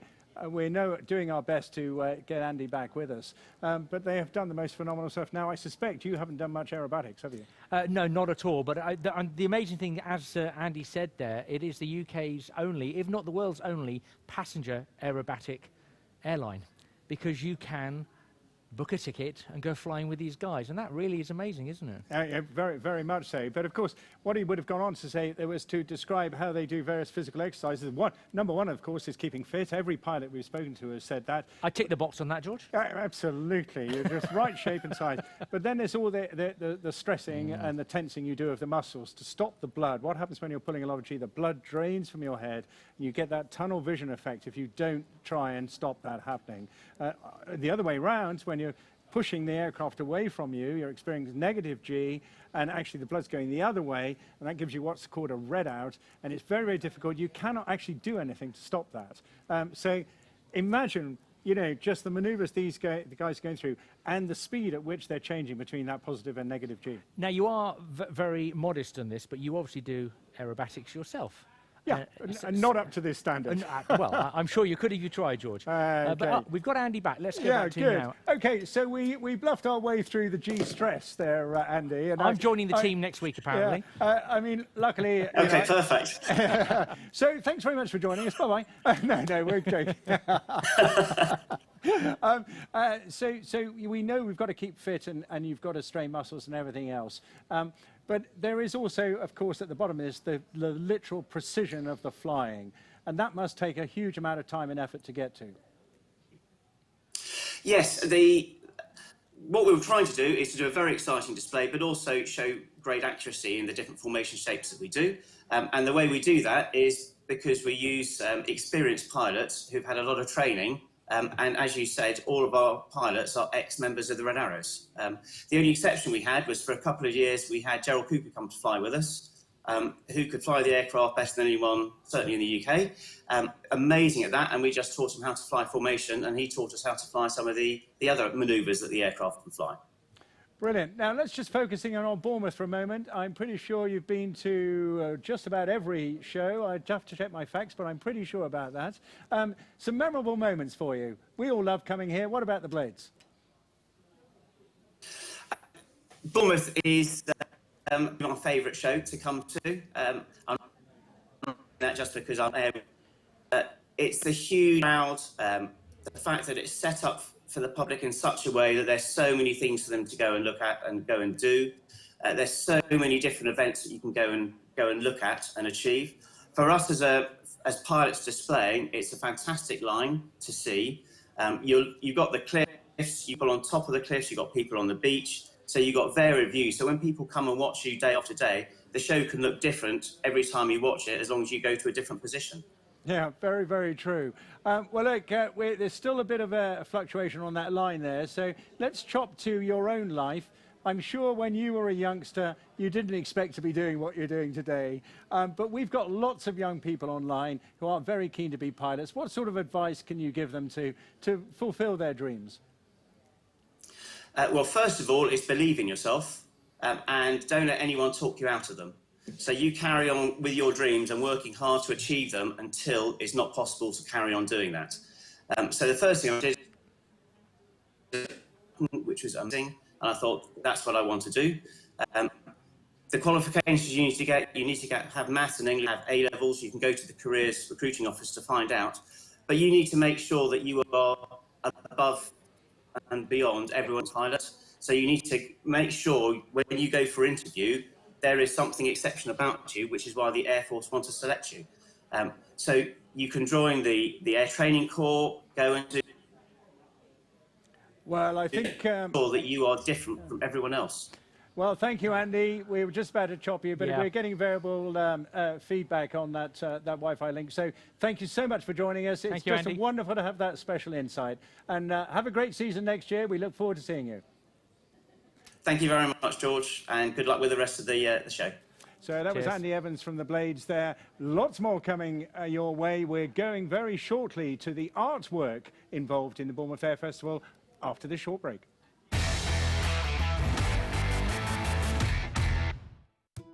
Meet the Rushtons. the Rushtons' home is now part of a full fibre gigabit city. This was the house before, and here it is a few days later. Not much to see, but here's what's happened in between. A bit of drilling and digging, new fibre optic cables laid, filling, repairing and tidying. And one serious upgrade in broadband capacity. A few days of disruption for a lifetime of gigabit connectivity. We'll let you know before the work starts, and we'll do everything we can to manage any disruption. So just like the Rushtons, you can get on with, well, whatever you like. Entire cities seamlessly connected.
Book a taxi in under 30 seconds using the United Taxis booking app.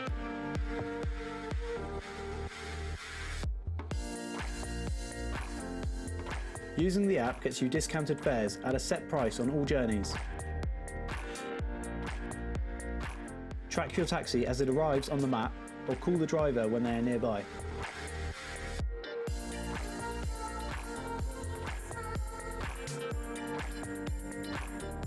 Create bookings in advance and cancel anytime. It takes seconds to place a new booking from the handy favourites section. Save on fares today with the United Taxis booking app. 55677 United Taxis.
Welcome back to the virtual Bournemouth Air Festival. Of course, get full details of everything taking place for the rest of today and Sunday as well, of course, at bournemouthAir.co.uk/virtual air, and follow us on social media with the hashtag Bournemouth Airfest. I'm very, very happy now to be joined by the former editor, now global ambassador for the Daily Echo, Andy Martin. Welcome to our virtual studio. Thank you very much. Glad to be here. Now, if this interview doesn't go quite to plan, I have to apologise in advance because I threw Andy as he arrived, because Andy used to be my next-door neighbour 40 years ago. And he's still upset that I never cleared the mess on his drive. So if it doesn't go well, you know why. Now, seriously, Andy, you're a regular face and a well-known face across the South Coast with your work with the Daily Echo, and particularly around the Bournemouth Air Festival, and now covering the three towns as well. Very important for the newspaper. Yeah, these are difficult times for newspapers, but we're still out there plugging away, being part of the community. And one of the fantastic things that I've been able to do in my career at the Echo was to be part of the Air Festival, make a contribution towards publicising it. So yeah, it was phenomenal. And it still is phenomenal, obviously. Yeah, absolutely. And you were right in, weren't you, with the first Air Festival? You were, as a publication, you were fully behind this, weren't you? Yeah, interesting story. I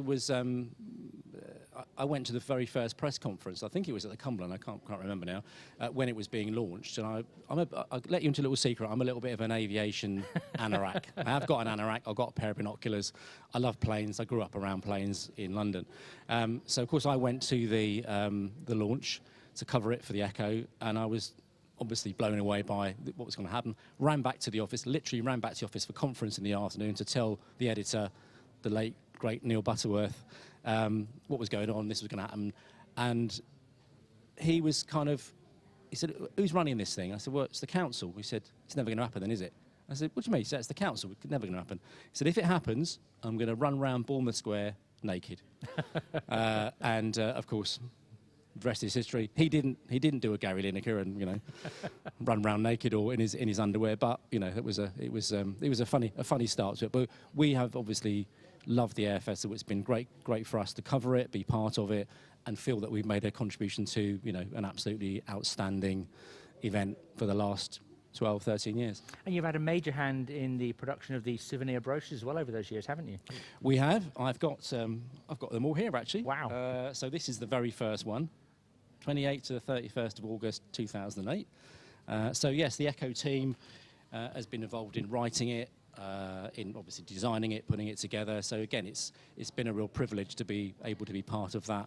A really key part of the promotion of it through the paper. And of course, in the last few years, I mean, obviously we always started off with lots of print coverage, front page lead, 10 pages inside, and of course, in more recent years, it's been the digital side of things that's been really important. Of course. Huge digital audience for the Echo, which means that people far and wide are aware, can find out what's going on with the Air Festival. And, it's not a one-way street. For us, it's brilliant because it's great web figures, and it means more people coming to our website. And, so it's everybody wins out of it. So. Well, we'll come back to the digitalisation of the media scene in a couple of seconds, but I also want to talk to you about the John Thornton Young Achievers Foundation, because you established that as well in 2008, the first year. Yes. So some of your audience may not know, John Thornton was a Royal Marine from Ferndown. He was killed in April 2008 in Afghanistan. And Peter and Linda, his mum and friends, launched the John Thornton Young Achievers Foundation at the Air Festival that year. Remarkable considering, John had only died a few months before. The charity has gone from strength to strength in the last few years. It raised, probably in excess of £1 million to help people realise their dreams, because John was always somebody, I obviously never knew John, but you kind of feel you know him, having been involved with the charity for about a decade now. I'm now a trustee of the charity and really passionate about it. So the Air Festival has provided a platform for the foundation to have its big annual VIP day, big fundraiser, and the Air Festival is part and parcel of what the John Thornton Foundation is. So again, great from that point of view, and a real privilege to be involved in it. And talk us through some of the work of the foundation. Well, it basically people can. So the theme of the foundation is fly as high as you can dream, basically.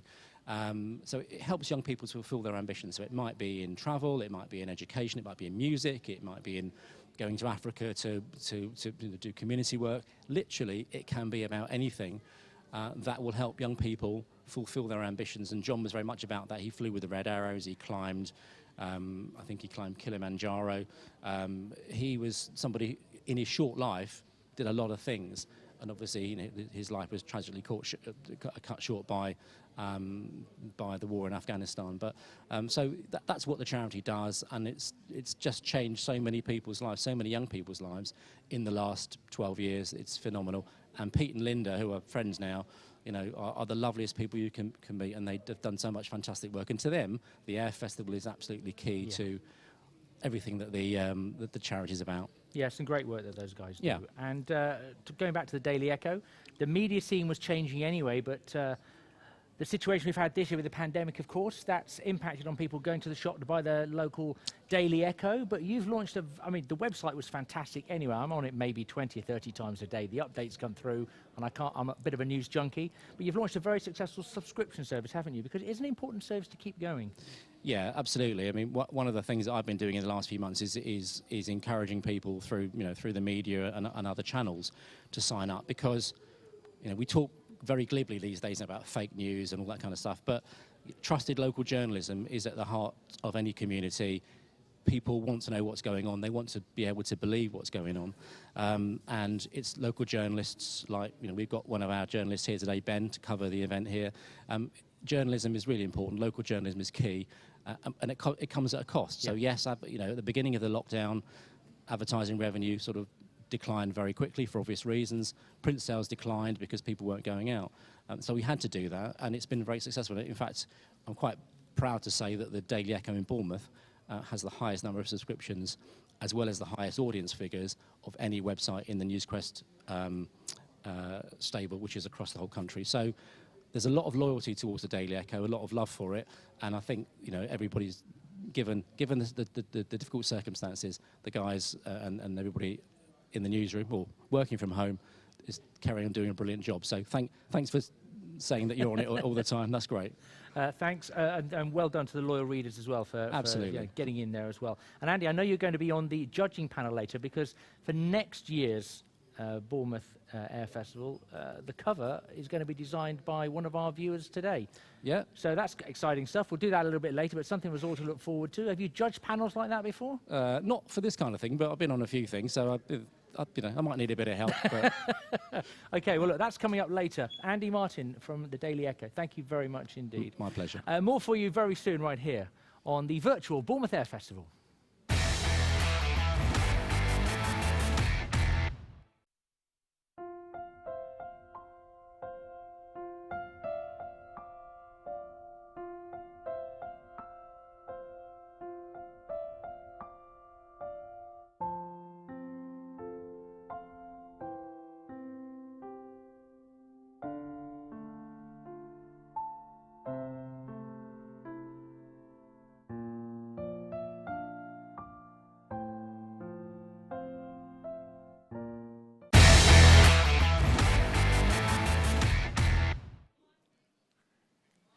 Well, fantastic once again to get an insight into all the assistance that goes into supporting the Bournemouth Air Festival. And of course, without the help of people like Andy Martin and the Daily Echo, things just wouldn't happen. Now, just at the end of that last sequence there, Andy Marler mentions the competition and the involvement you're going to have in creating various bits of artwork. Now, there's one lady who just works away all the time behind the scenes. You rarely get to see her. So to tell us a bit more about how this is put together, the brochures, the artwork, and the involvement of other people and the competition, please welcome Michelle Roberts. Michelle, lovely Hi, to George. see you. You're looking too. so calm and relaxed. It's fine, it's Graceful Swan. If only we had the camera on you 30 seconds ago. Marvellous. Yeah. But that's life in the Bournemouth Air Festival, isn't it? It is. It's fast-paced, it's quick, but as long as people are seeing the show out there, we're just the Graceful Swan with the kicking legs. Well, I've got to say, I love working with you because it's all about making the difficult happen for real. Yeah, absolutely. And since I first got involved in the Bournemouth Air Festival, it's just been a terrific experience. So well done you and your team. It's all about having fun, as we know. Before we go into this, perhaps you just tell us about what it is you actually do. So I work on the marketing and PR for the Air Festival. So I liaise with the display teams, the pilots. I work with the patrons. My colleague Ali and I look after sponsorship and the contra deals that we work on. It's about promoting the festival. So it's not just about the planes in the sky. It's about working with the Navy. So it's the ship trips. It's also about the night air entertainment, working with Wave 105. I used to work at the Daily Echo as well a long time ago. So it's working with the guys that I've worked with, you know, for quite some time now, and just being able to go back to those relationships that we've been able to build over the last 13 years. Well, fantastic job. Now, tell us more about what is going to happen next year, how we're going to get to this, how somebody gets to sign and, get involved in the artwork. Yeah. So I've also dragged in David and Carol Bent. They might be familiar with some people. I worked with David and Carol back in 2016, and David was the artist in residence for us at the Air Festival, and created a beautiful artwork called Wow. So they're going to be part of the judging panel, as is Andy Martin from the Echo. Great. And it's all about how we can get people involved in creating creating, you know, a really cool brochure for next year's Air Festival. Brilliant. Okay, well, that's good news. Now, I think we hopefully have David and Carol online. David, Carol, good afternoon to you. And Good afternoon. That's a fine sporting lockdown beard we've got there too, David. Marvellous stuff. Well, I trimmed it, actually. Amongst so many people, let's take a look at you on screen. Amongst many, many supporters, you have been right at the heart of it. And of course, your connection with the Red Arrows is legendary. And we really can, first of all, thank you for that and all the work you've done. Now, Michelle will lead us through a little bit more of your joint involvement. So, obviously, we all worked together back in 2016 and we created the beautiful artwork, Wow. And we also had a fantastic brochure cover for that year as well. And it's why we've been going to be working together to see what we can achieve for next year's brochure. Okay, and what sort of ideas? How do you conceive? I mean, you've done some fantastic stuff, David, and I've got to say, Carol's your #1 fan. She's always promoting everything, which is great. But your, you know, the inspiration, the ideas, the creative stuff. How do you work these things? How does that spark start? Well, I think, you know, obviously you've got to preferably have an interest in aviation and aerospace to begin with. And, you know, the Bournemouth Air Festival is you know, like a fantastic event that showcases everything about aviation and aerospace. I think you've got to maybe, well, you've got to remember that it's a tri-service event. I think that's important to keep in mind. And I think you've got to have, you know, something that is going to be colourful, dynamic, and that like hits the spot. You know, with brochure covers, you've also got to take into account, to a certain extent, the fact that there's a requirement for the typography and maybe sponsors logo, that type of thing. But you know, maybe you've got to just really, you know, there are no rules in the art world. You've really got to put your own creativity into it. One thing I would say that might be important is to consider very much the viewpoint of where you're conceiving your image from. You know, a lot of my images are unreal in the sense that, you know, if you were a real person, it would be impossible to sit, you know, like 1,000 feet up in the air, you know, watching a Red Arrows Hawk jet coming at you at 400 miles an hour. But, you know, with art, you can do that. So I think that's worth keeping in mind. Your viewpoint is very important. Right, well, that's great advice. What about in terms of the context of the show itself, though, Michelle? Are you looking for something extra there as well? I think it's important to remember that it's the daytime, it's the nighttime. It's all about land, air, sea, and obviously community as well. It's not, it's changed so much over the years. It's not just the planes in the sky. It's about the entertainment that it brings as well over those 4 days. There's a lot going on here, isn't there, David? Can you help us out a bit more? Well, I think, well, I mean, you know, I was the artist in residence at the Bournemouth Air Festival for 3 years. And obviously with my relationship with the Red Arrows, you know, I wanted to concentrate on them, which is not such a bad thing. And my own inspiration came from when we did a visit in the pre-year to my first year as artist in residence. And we stood on the beach, and when the Red Arrows came over the cliffs, there was an enormous shout of wow. And really that's how I got my inspiration for my first piece of work. The second piece of work I did as a collaboration with some of the second year photographic students from your brilliant arts university there. And that became the cover of the 2016 brochure. Yeah. Well, now we haven't had, Carol, you're very much on the outside. You must have an eye for what is successful in this as well. Supporting David's work, seeing all these brochures. From your perspective, what do you like to see? I like to see something that reflects the kind of dynamism, both in, as you say, it isn't all about what's in the sky, although that is a huge attraction for so many people. And it is that kind of mixing together, and actually something that you just kind of walk by and go, wow, that's amazing. I've not seen anything quite like that. So it's something also that lifts people's spirits, because I think one of the great things about the Bournemouth Air Festival itself is it attracts old and young alike. It just is such a joyous event, and I think Michelle's point as well about it's not just daytime, it's also at night time. So I think something that brings the spirit of that and also makes people want to keep and collect it.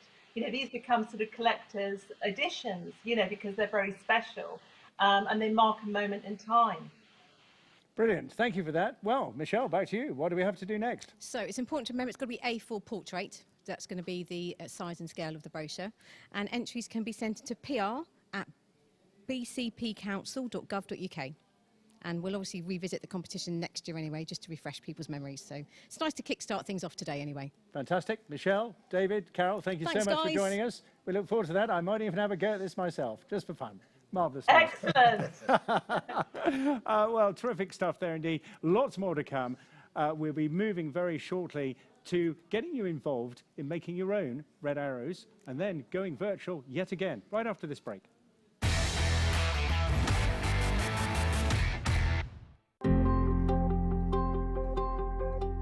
Smart technology now lies at the heart of almost everything we do, powering every corner of our economy and society. It's there when we're learning, meeting new people, sharing new experiences. As the applications, devices and services we use become smarter, the need to share more data at faster speeds grows ever higher, and network performance and reliability become ever more critical. That's why, at City Fibre, we're investing £4 billion to build the UK's most intelligent, software-defined, full fibre access network. A network to not only serve gigabit speeds to up to 8 million homes and businesses, but capable of 100 gigabits per second and beyond. Powering 5G, connecting everything from hospitals, schools and stadiums to the myriad of IoT sensors that will realise smart city visions. But it's about more than just laying fibre. We're building a network that's always on, that can be upgraded at the click of a mouse, where problems can be fixed before they are noticed. One that allows our partners to define and control their own services and deliver a superior customer experience at the lowest cost per bit, per mile, per service. A network that stands ready for whatever the future brings. City Fibre, networks designed for the digital age.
Legionella compliance rules means that you should be monitoring water temperatures and regularly flushing the taps in your building. This traditionally means someone running all the hot and cold taps in the building for 2 minutes and recording the temperatures. This is a significant cost in time and management to any business. In addition, the records must be stored for 5 years. Safe and secure compliance can supply an automatic flushing and temperature testing unit that can be dynamically controlled on our cloud-based smart building platform. This significantly reduces the costs associated with maintaining your business's Legionella risks and ensures that you remain safe and compliant. Our technology allows you to schedule your tests automatically and flush on demand, and automate your reporting. Lets you monitor all of your required water outlets in real time. Stores 5 years of historical data on an interactive platform. And provides real-time alarm notification if the temperature thresholds are exceeded. By using the safe and secure compliance Legionella monitoring solution, you remove the need for any manual work, remove any potential human errors, easily demonstrate compliance, meet all health and safety requirements, and avoid any potential Legionella infections. The system is smart, simple to install, and cost-effective. To maintain your business's regulatory compliance, get in touch on 03338 806 920 or email us on inquiries@safesecurecompliance.com. Safe and secure compliance. Your world smarter.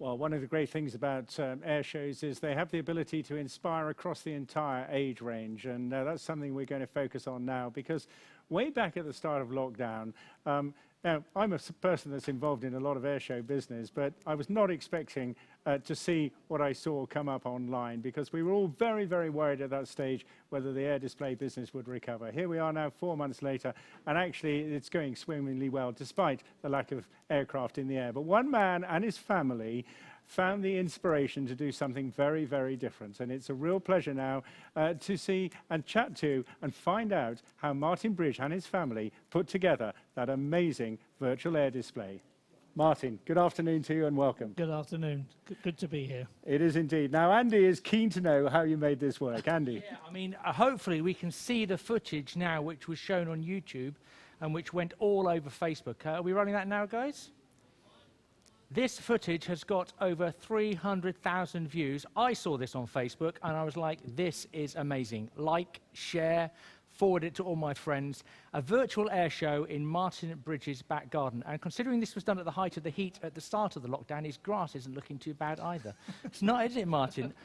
Martin, welcome to our virtual Bournemouth Air Festival TV. Here with the family, your wife Hayley and your children Hannah and Curtis. Welcome to all of you. What was the inspiration behind that virtual air show? To be honest with you, we were just sitting in the garden, and Curtis was playing with one of his planes, and I explained to him that because of COVID, that most air shows would be cancelled. With that, he's gone upstairs, come down with a big box of toys, his aeroplanes. He started playing them around in the garden. I said, "Oh, so let's have it here a minute." So I had a hanger, put it on the end of a coat hanger, flew it around the garden, filmed him doing it, and then the rest is history. The things a father will do for a peaceful afternoon, eh? Now, we're going to take it up a gear, aren't we? Because yes, we what are. you did was fantastic, and this was your formation of jets, wasn't it? Yeah, these are the originals. Now, Curtis, I must ask, what's happened over here to Red 7? Ah, bit of a mid-air collision there, but never mind. So for today, we are going to open up the virtual air show to the people watching today. So we can go to the bournemouthair.co.uk/virtual air website, and you'll be able to download what you've got here. Yep. So show me this. Yeah, basically, it is obviously a red arrow. You can download it on paper or cardboard. And then basically, So you can download that, print it out at home, as Martin says, on paper or card. Yep. And then I guess, I can see you've got a coat hanger, and you've cut those very neatly, Martin. Yeah, basically you then cut the red arrow out. Good old coat hanger. And basically all you do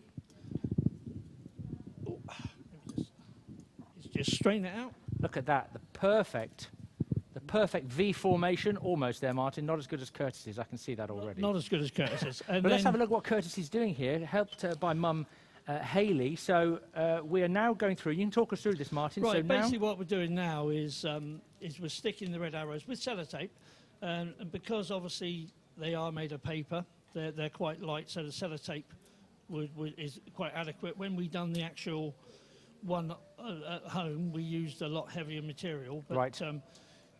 This is ideal for anyone to do, to be honest with you. And you just stick them on. This is brilliant, and I can see we've got some smoke ready here, some contrail. So how have you got this? So basically what we're going to do now, the smoke has come from an old pillow. Right. So basically what we do now is we just turn the actual formation over. Okay, I see what we're going to do here. And then because obviously there's sellotape underneath, basically what happens then is we just stick the stick it on. So slowly. We're opening this up then to you guys watching at home, because tomorrow, well, this afternoon and tomorrow, we want you to fill in your coat hangers. Ask for permission from your parents to rip apart a pillow so that you can get some contrails. We want you to film a bit of the red arrows flying in your back garden. Going around the hot tub, maybe your mum and dad sat inside, anything weird and wonderful. We want to see your designs, your builds of the red arrows flying around your garden. Send them via Facebook and we will show them tomorrow right here on the virtual Bournemouth Air Festival. Now look, this is from the Bridge family garden. There we have a Dakota. George will give you the background on that particular aircraft. Well, I'm pretty sure that's part of the BBMF, and of course one of the terrific contributions made over many, many years. The whole fleet, thousands of these were made, supporting many forces, but predominantly the British and the Americans, of course. Oh, they're wonderful. Going back, we've even got a terrific vintage event going here as well. Really superb stuff indeed. What I love here is the accurate engine noises as well, going with all these. Are we in the back of the Chinook now? Yeah, now let's stay on that video. This is yeah. the Chinook, isn't it? Yeah, I thought let's that was stay the on back that. of This the is Chinook, amazing. and this is outstanding, complete with the orange gloves. Truly outstanding. All we need there is a bit of string to have done the wave at the end of the Chinook display team. There's an awful lot of action going on behind us here as well, which you'll see the results of very shortly. Yeah, but I think we're going to pan now. There we go. I think we're back to Curtis with the final display team. Fantastic. So, get online to bournemouthAir.co.uk/virtual air, download a set of red arrows, cut them out, whether that be on paper or card, cut them out, stick them to your coat hangers, get some contrails if you can. Don't go ripping apart the sofa, you'll get me in a lot of trouble. Ask for permission where you get that from, please, please, please. And then film yourself with your parents or your family flying around the garden. Send them to us on Facebook and we will show them on air tomorrow. So, do you want to see how this flies now? Right, this is good because Chris has got to walk backwards. Curtis, Hannah, you come with me and we're going to fly this dual formation of red arrows around our car park here at Centre VR. So we're walking out. Come on, guys, maintaining social distancing there. Once we get outside, we'll be absolutely fine. Come around here with me. And a perfect weather, I would say, for a red arrow display, Curtis. Do you think so? Right, so Chris, our cameraman, is going to do what he does best. He's going to get on his knees right here. Guys, start your display.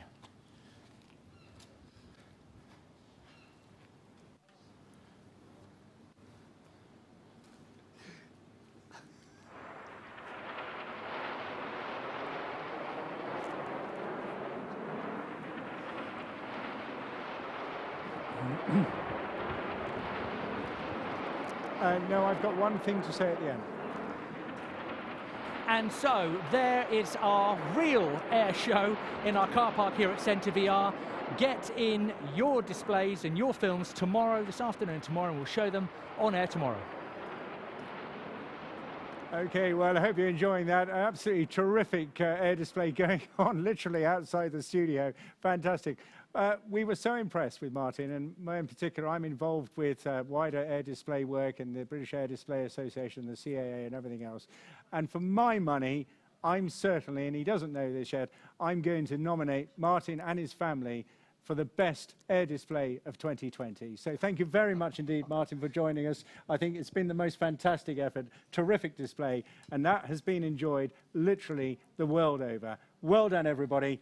And we're going back into more virtual Red Arrows after a short break.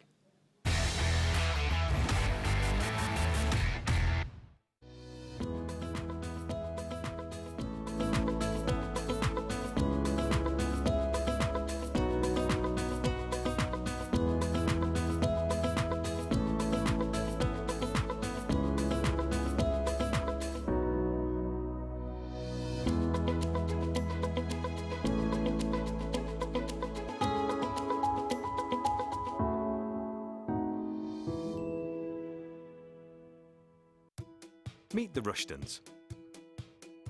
The Rushtons' home is now part of a full-fibre gigabit city. This was the house before, and here it is a few days later. Not much to see, but here's what's happened in between. A bit of drilling and digging, new fibre optic cables laid, filling, repairing and tidying, and one serious upgrade in broadband capacity. A few days of disruption for a lifetime of gigabit connectivity. We'll let you know before the work starts, and we'll do everything we can to manage any disruption. So just like the Rushtons, you can get on with, well, whatever you like. Entire cities seamlessly connected.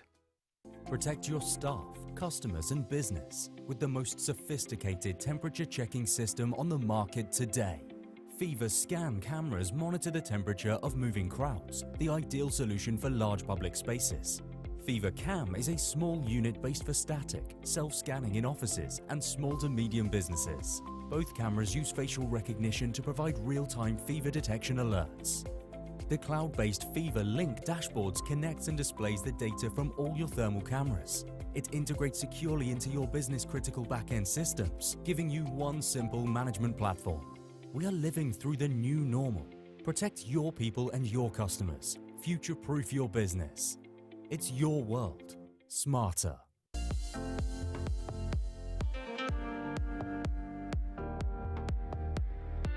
Book a taxi in under 30 seconds using the United Taxis booking app.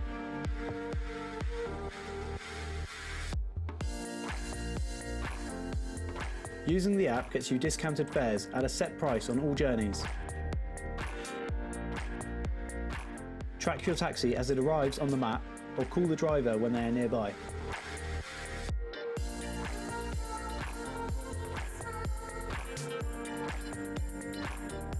Create bookings in advance and cancel anytime.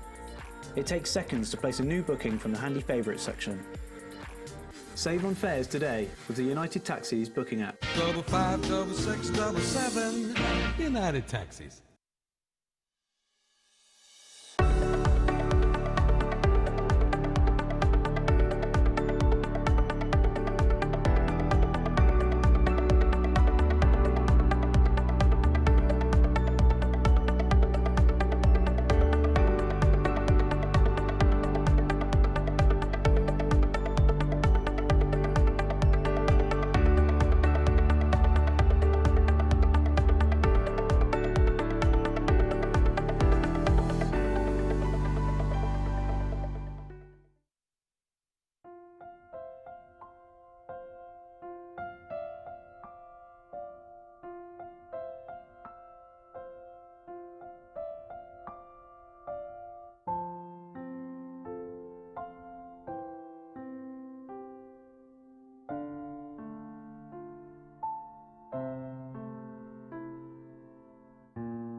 Well, thank you so much for joining us and staying with us. It's been an absolutely terrific afternoon here on the virtual Bournemouth Air Show, brought to you, of course, by Safe and Secure City Fibre and, of course, BCP Council. Coming to you live. We're the real people. We're doing a lot of virtual work from the Centre VR, of course, the most appropriate place. And well done, the team that have been supporting us through a very chaotic moment. We had the most marvellous Blue Peter moment with the Bridge family. And Andy, well done you for taking us through that. Well, George, that was nothing compared with the enthusiasm there of Curtis and Hannah, because, you know, putting on the original show, but then also coming on, they haven't done this before, have they, in front of cameras and all our ugly crew behind the back there. That would have scared any normal child. So well done to those two for getting through it, I think. Yeah. But that's a fantastic thing to do, and I really do hope that we get lots of videos through on Facebook of you, as I say, from the website, bournemouth.co.uk/virtual air. Download those Red Arrow cutouts, get them on paper or card, ask for permission for a coat hanger, and hopefully some smoke as well. And let's see those videos coming through with the Red Arrows in your garden this weekend. That's going to be really good. It certainly is. And there's nothing better. Andy and I have reflected on many occasions just how real the virtual world is getting, if you get my gist. And it's got to the stage where you can almost have difficulty differentiating between the two different environments in which they're flying. And we've focused on the Red Arrows this afternoon. They do it pretty well. Well, I take my hats off to the guys that do it virtually in the digital world, and there are some real experts out there, and it's a real pleasure now to be joined by Ollie and Daz from the virtual Red Arrows. Let's say hi to them first of all. Hey, good afternoon, guys. Really good to see you. Hi. I understand you're both in UK today, but you are a very international team, are you not? Yeah, that's right. We have members across Europe and as far as Israel. So yeah, quite a mixed bunch. Absolutely. And now I've had the benefit of seeing quite a lot of this already. Many others haven't, and it is an extraordinary thing. But let's go with Ollie first off. Ollie, how long have you been involved with this, and how on earth do you put it together? So I've been involved with the team since February. That was when I first applied. It was quite a stringent process through getting into the team. You started off with an interview, trial flights, and then you eventually went through different stages to get through to applicant recruiter, then eventually to the active team, which happened around June time. So it did take a few months. It's not taken lightly, but no, it's been a great process. I mean, it is an incredible effort, and the training, because I was party to an interview between yourselves and the Red Arrows some months ago, the training sounds as if it's almost as severe and intense as the real thing. Is that right? Yeah, so we train 3 times a week, Tuesday, Wednesday and Sunday, for 2 hours on each day. Obviously, we can't do 3 times a day like the real Red Arrows because we obviously have lives outside of our hobby. But it takes a lot of time out of every day. But it's good fun. It's good fun, and it's something I look forward to every evening. Daz, tell me something then about the selection procedure. I mean, and then the designing of the show. How does it all get put together? Well, the team, the selection process is quite in depth. In a nutshell, it starts with an interview process. We get quite a lot of applications every year, and we only recruit when one of our pilots is retiring and moving on to either other duties within the squadron or is leaving the squadron entirely.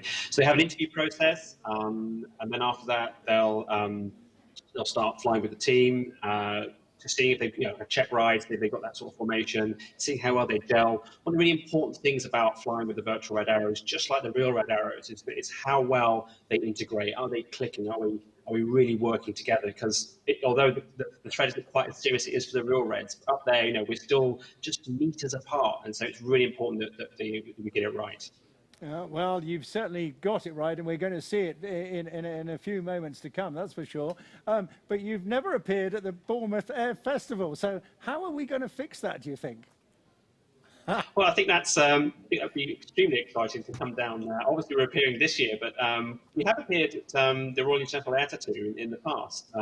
So if there was an invitation, I'm sure the squadron would love to come down and say hi and get some of the mums and dads and boys and girls having a go at flying in formation. Okay, let me just see if my colleague here, Andy, before we run this video, you must be fascinated by this. Well, it's a question to either Ollie or Daz. I mean, I've been driving since I was 17 years old, so that's maybe about 20 years. But anyway, I've been driving quite a while, and I think I'm proficient at it. But when I get on a driving game, I am useless. So, because it's a completely different skill. Now, you guys are doing this virtually in the air, but virtually. But, it's just as, not dangerous, but you can completely ruin a display. So you're on the edge as well, aren't you? Yeah, so it is. There's a lot of pressure in terms of the flying, and it doesn't just come overnight. You do have a lot of hours put into it. Personally, I have around 10 years of flying experience virtually, and you know, it was something I got into when I was a lot younger. Virtual flying, and you can come together with a group of friends and fly around in the simulator if you both have that enjoyment. And then obviously it built onto this moment where you wanted to apply for a virtual aerobatic team, and they do test your skills, and so it is important that you do have what it takes, and it's all been narrowed down pilot by pilot to ensure that we're all up to spec. And Daz, obviously, we're watching this on a screen here. We're going to be putting up a link later where people, if they have their own virtual reality headset at home, they can watch your footage 360 from inside your virtual cockpit. But when you're doing your displays, you are flying with VR headsets on, aren't you? Not just looking at a screen. Yeah, well, there's actually a variety of ways. I don't fly with the team. I fly. I'm virtual Red 12, so I accompany the team. Although I have flown with the team, and I'm the virtual reality pilot in my own right. And yeah, we normally fly with one of these headsets on. Not the entire team, but it's definitely the best way. You pop this on, put the headsets on, and you're completely immersed. It really is. It was a game changer when I started flying with these. I used to fly with a screen. And then when virtual reality became affordable, it was an absolute game changer for me. And it's actually how I got really interested back into flight simulators. I've actually flown in fast jets before. I've actually flown in the Hawks with 100 Squadron in formation. And now having flown with the virtual Red Arrows in a virtual cockpit, you know, inch for inch, it is so close to the real thing. It's just the G-forces, I think, is probably the only difference between flying in the real world and here. It's just amazing. Okay, we know what you do then, Daz. Ollie, we haven't asked you what position you fly. So I fly virtual Red 2. I'm on the right side of the lead aircraft. So a lot of the time, as some virtual Red Arrow fans may know, the team is split up into two sections. Enid, which are the front 5 aircraft, and Jippo, which are the rear 4. So I stay in the front, and we often do a lot of rolling maneuvers and loops, etc. in the first half of the display, and then the second half we sort of split ways. So I hang out with the first 5 aircraft. All right, fantastic. Well, look, we're going to roll this video. Now, I know neither of you has read 10, but could you, as we go through this, we'd like you obviously to talk over it, describe what's going on, maybe running in, perhaps Ollie, you might be the better one, and then Daz, if you can pick up the overview, perhaps as we do that. So if we're ready to roll in the studio, let's go with the virtual Red Arrows. I didn't realize we've got... Now. We're starting 4. The sun is out, the sky's clear, let's have some fun too. Ladies and gentlemen, boys and girls, my name is Andy Huff, callsign Badger, Red 10 and Supervisor with the virtual Red Arrows. We're extremely pleased to be flying here for you this weekend at the Bournemouth Virtual Air Festival, and we welcome you to our show. Please put your hands together for the 2020 Virtual Aerobatic Team, the Virtual Red Arrows! As the jets fly overhead in big battle formation, trailing the red, white and blue smoke, Red 1 leads the team into the vertical and calls them into short diamond formation.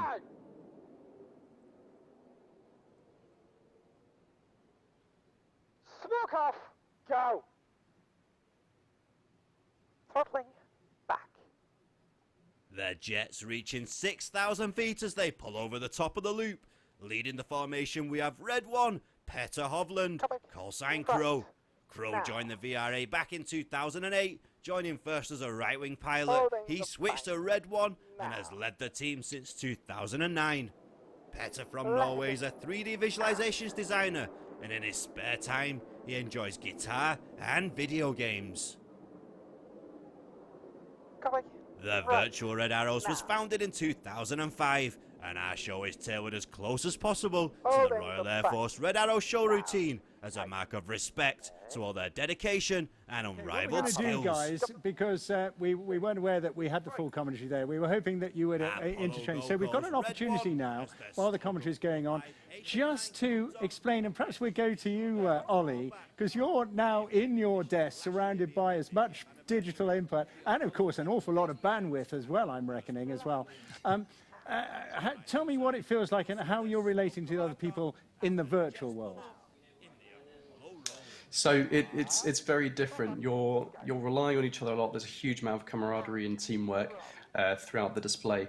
And as you can see here, we're all relying a lot on each other to make sure we're all performing the correct maneuvers. We're not over controlling, over inputting into the aircraft. And it really does pay off after many, many months of work. As you can see, it takes a lot to try and be this stable, especially when we're shifting formations and changing it into different shapes in the sky. Yeah, now just to ask you a bit about the simulation. Now, I've played with the F1 guys and done some of their work that they were doing this year.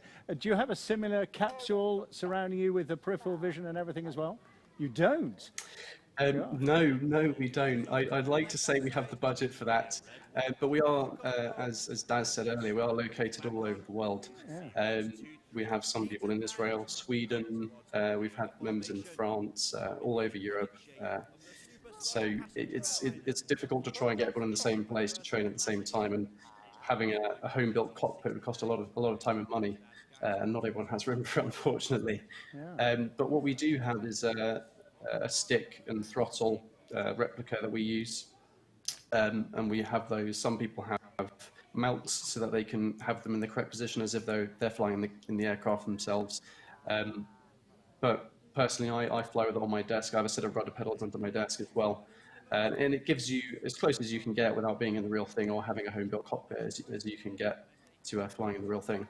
And I bet you really get in the zone, don't you? I can imagine what it must be like. You know, it must feel, apart from, if I was doing it, I'd even be stressing and straining as if I was pulling the G. Do you ever go that far?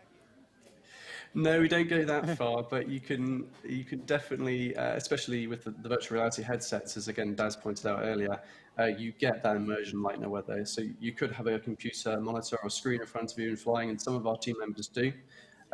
But I personally find that the immersion is much, much greater with the virtual reality headset, because you can look around and you have that one-to-one scale as if you're sitting in the Hawk. Now, Daz, this makes, you've done a bit of flying. I've flown the Hawk as well. It's a super machine. It's relatively straightforward, particularly the Mark 1.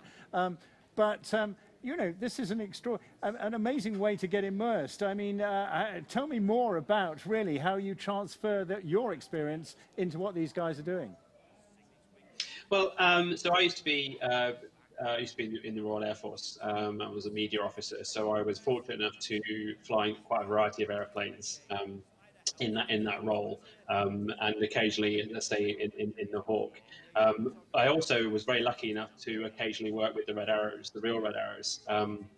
And one thing that immediately attracted me to working alongside the virtual Red Arrows is just how not only near identical they are in the sky, in the virtual sky, but how identical they are in everything they do on the ground. I was able to get the virtual Red Arrows to meet the Red Arrows in 2019 at RAF Scampton. And I've done quite a few sort of visits with the Red Arrows in the past where families come along, or corporate events, etc., even at air shows. But this was very, very different. The way that the virtual Red Arrow pilots were interacting with the real Red Arrow pilots, they were just pilots, all of them. They were just talking the talk. And I think even the Reds were slightly surprised. And the best thing, of course, was actually to get the Red Arrows to actually fly their display in virtual reality as well, which was okay. It's quite as good as the virtual. You have to say that. It was a great day. It was an absolutely fantastic couple of days. And since then, the virtual Red Arrows have been working occasionally with the Red Arrows, most recently at the virtual air tattoo. I think that's just an example of just how seriously the virtual guys take this, and how how closely they work together. So it's been an absolute privilege. I've been with the team formally for about a year, but I've actually been working alongside them since 2018 when I first met them at the Royal International Air Tattoo. And it's great what the guys do. But the great thing, of course, is that as much as the hours it takes to fly this precision type of flying, the wonderful thing about the virtual red areas is that it's an inspiration for anybody who wants to get involved. I unfortunately could never be a pilot because of asthma, and so that was never going to happen for me.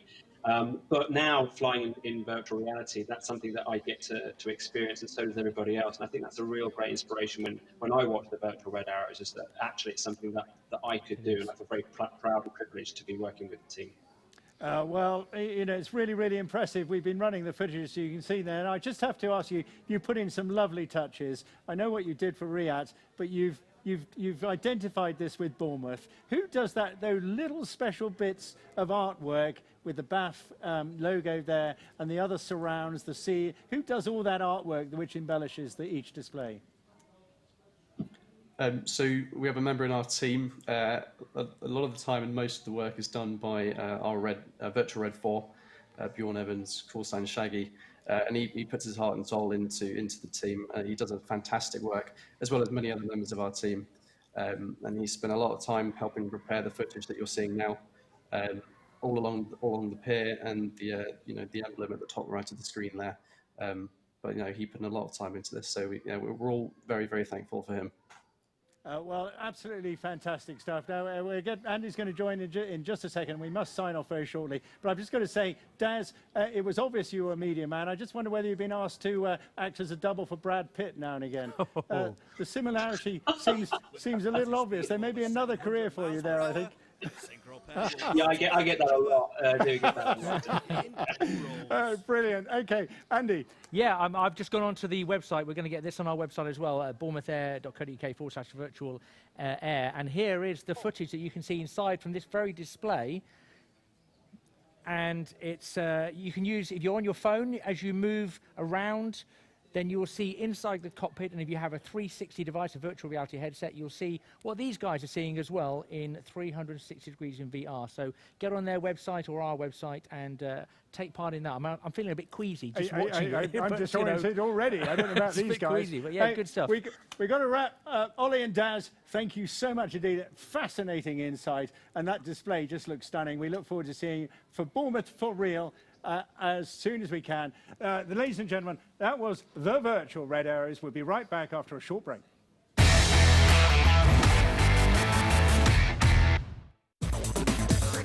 Oh my God! Yeah. Yes. Whoa! What is that? To start off, we've been underwater, and I can't believe how realistic this is. I've never, ever put on a VR headset, and you will not believe. It is like you're in a different world. It's like you are completely 100% there, and you get so involved in all the games. So I was underwater for a bit, got just a little bit scared of that one. Ah! He's looking at me! Look at his face. I don't want to. Yeah. Then we did this thing, which is like a dance mat. It's like Star Wars meets Guitar Hero meets the dance mat, and you're like this. I love this one. I'm concentrating more than I've ever concentrated on anything ever in my life. This is the best game ever! Now I'm playing a game where I have to be a chef and make loads of stuff, and that's my job. We've got Mickey Mouse hands, look at them! I feel like a Disney character. It's so much fun. It's like The Sims, right? But in real life. So you just get to make cakes, throw eggs on the floor, eat stuff. It's amazing. It's so good. Honestly, so much fun. I feel like I have control of everything. Oh, I just took a photo. I'm so bad at this. It's so good. It's so good. I was underwater. Next minute, I was doing lightsabers. And then next thing, I'm cooking food. Or actually, I was just smashing the kitchen up, to be honest. So it was a lot more fun doing it that way. But real life feels rubbish now. I want that life all the time. Oh, it's so good. Meet the Rushtons. The Rushtons' home is now part of a full-fibre gigabit city. This was the house before, and here it is a few days later. Not much to see, but here's what's happened in between. A bit of drilling and digging, new fibre optic cables laid, filling, repairing and tidying. And one serious upgrade in broadband capacity. A few days of disruption for a lifetime of gigabit connectivity. We'll let you know before the work starts, and we'll do everything we can to manage any disruption. So just like the Rushtons, you can get on with, well, whatever you like. Entire cities seamlessly connected.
Well, we're not done yet at day 2 of the virtual Bournemouth Air Festival, because one of the wonderful things I love about the Bournemouth Air Festival is that it's a truly community occasion and event, and literally the whole town buys into it, and that's what's wonderful. So it involves lots of other things in addition to aircraft. And one of the many features predominantly, of course, happens in the evening, the night air, but there are lots of things going on during the day as well. And there are certain key people that just make a highlight out of these opportunities. And one of those, of course, the ever-popular Jamie Jigsaw. Jamie, welcome this afternoon. Great to see you. And we've even set up the marquee especially for you. How about that? And now you've had some great experiences. Tell us about some of your experiences at the Bournemouth Air Festival. It's been fantastic. I've been working with Bournemouth and Poole Council, the BCP Council, now they've merged, for over 15 years. So I've worked with them on the firework evenings all the way through to Bournemouth Air Festival, and it's been wonderful. We go down with a circus workshop and people can have a go, and hopefully that's what we're going to be doing today. Is we're teaching everybody at home and also yourself how to juggle. Steady, No? Jamie. No.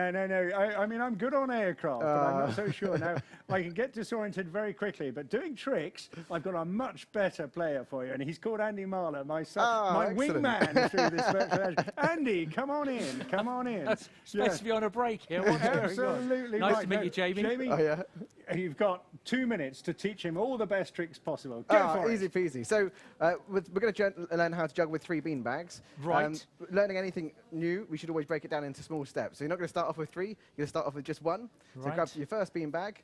You're going to stand with your feet as wide as your shoulders, your knees ever so slightly bent and relaxed, your arms out in front of you, down by your stomach, and most importantly, your head is looking up to an invisible square. And if you reach your hands up into the air, where your fingertips reach the top, that's where you're going to throw the bean bags to. So it's just above your head. So you're going to throw it from one hand across your body to the opposite corner, and it's going to catch in the other hand. Now, this seems very silly doing the fundamental thing of juggling with 1 bean bag, but it's important that you get the basics right. So -1. It doesn't matter if you drop. That's all part of juggling. Everybody does it when they're learning. And then now you can do that. We're going to add in the second one. So the second one, you throw the first one just as you did before, and as it reaches the peak, that's when you're going to throw the second one. So you're going to make 2 separate throws and 2 separate catches. So it's throw, throw, catch, catch. Throw, throw, catch, catch. Let me watch this. So it's throw, throw, catch, catch. Throw, throw, catch, catch. Throw, throw, 2 catch, separate catch. throws, 2 separate catches. Almost. But the important thing is once you've learnt this 2 beanbag exchange, 3 will become really easy. So give it a couple of goes. Beanbag exchange. Right, here we go. Throw, 1, 2. That's it. That's close. You got 1 throw. You're halfway there. Throw, 1, 2. Almost. I'm a bit off on my axis. We'll give you throw, 1, 2. That's it. It touched. A touch is a catch. Nearly. So let's give you a go at 3, just so you can see where you're going, okay? Okay. Just a quick go at 3. So you grab your third bean bag. So you're always going to start with the hand that you have 2 in. Never start with the hand that you have 1 in. So you always start with the hand that you have 2 in. Okay? Right.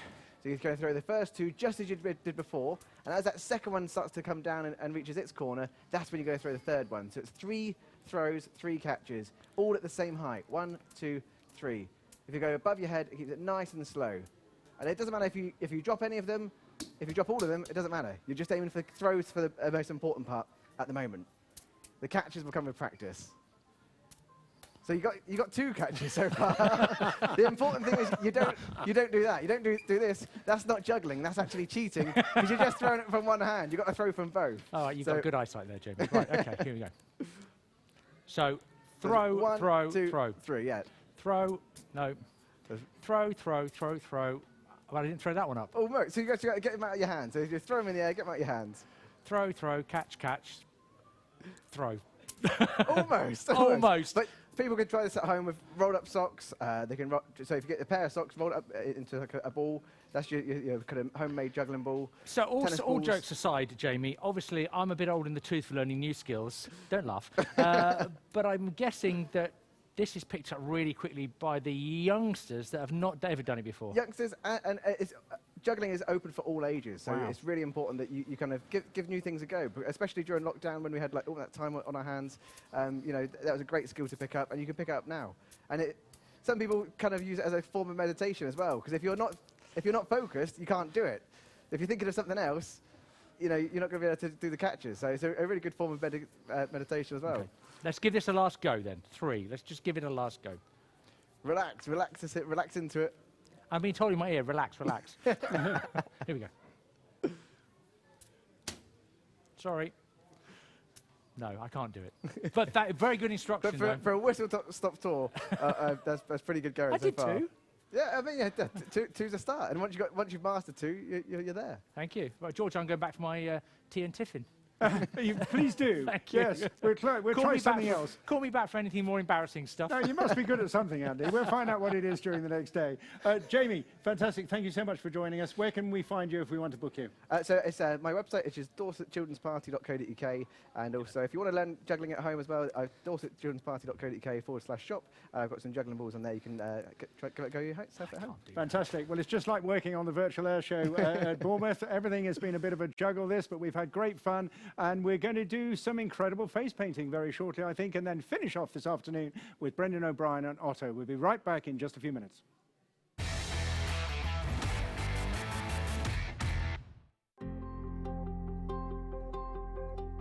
Smart technology now lies at the heart of almost everything we do, powering every corner of our economy and society.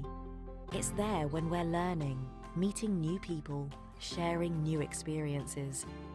As the applications, devices and services we use become smarter, the need to share more data at faster speeds grows ever higher, and network performance and reliability become ever more critical. That's why, at City Fibre, we're investing £4 billion to build the UK's most intelligent, software-defined, full fibre access network. A network to not only serve gigabit speeds to up to 8 million homes and businesses, but capable of 100 gigabits per second and beyond. Powering 5G, connecting everything from hospitals, schools and stadiums to the myriad of IoT sensors that will realise smart city visions. But it's about more than just laying fibre. We're building a network that's always on, that can be upgraded at the click of a mouse, where problems can be fixed before they are noticed.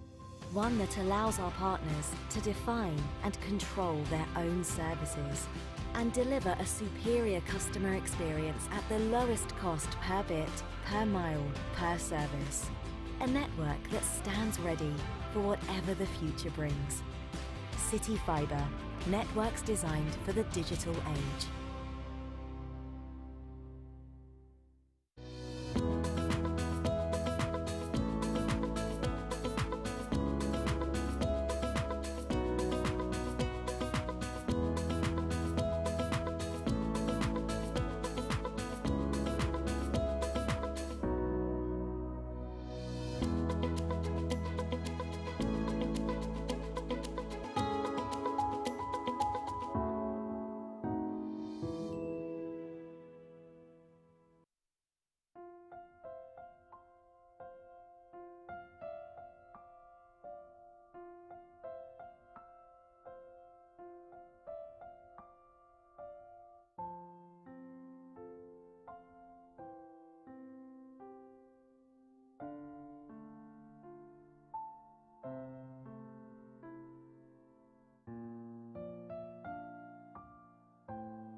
Legionella compliance rules means that you should be monitoring water temperatures and regularly flushing the taps in your building. This traditionally means someone running all the hot and cold taps in the building for 2 minutes and recording the temperatures. This is a significant cost in time and management to any business.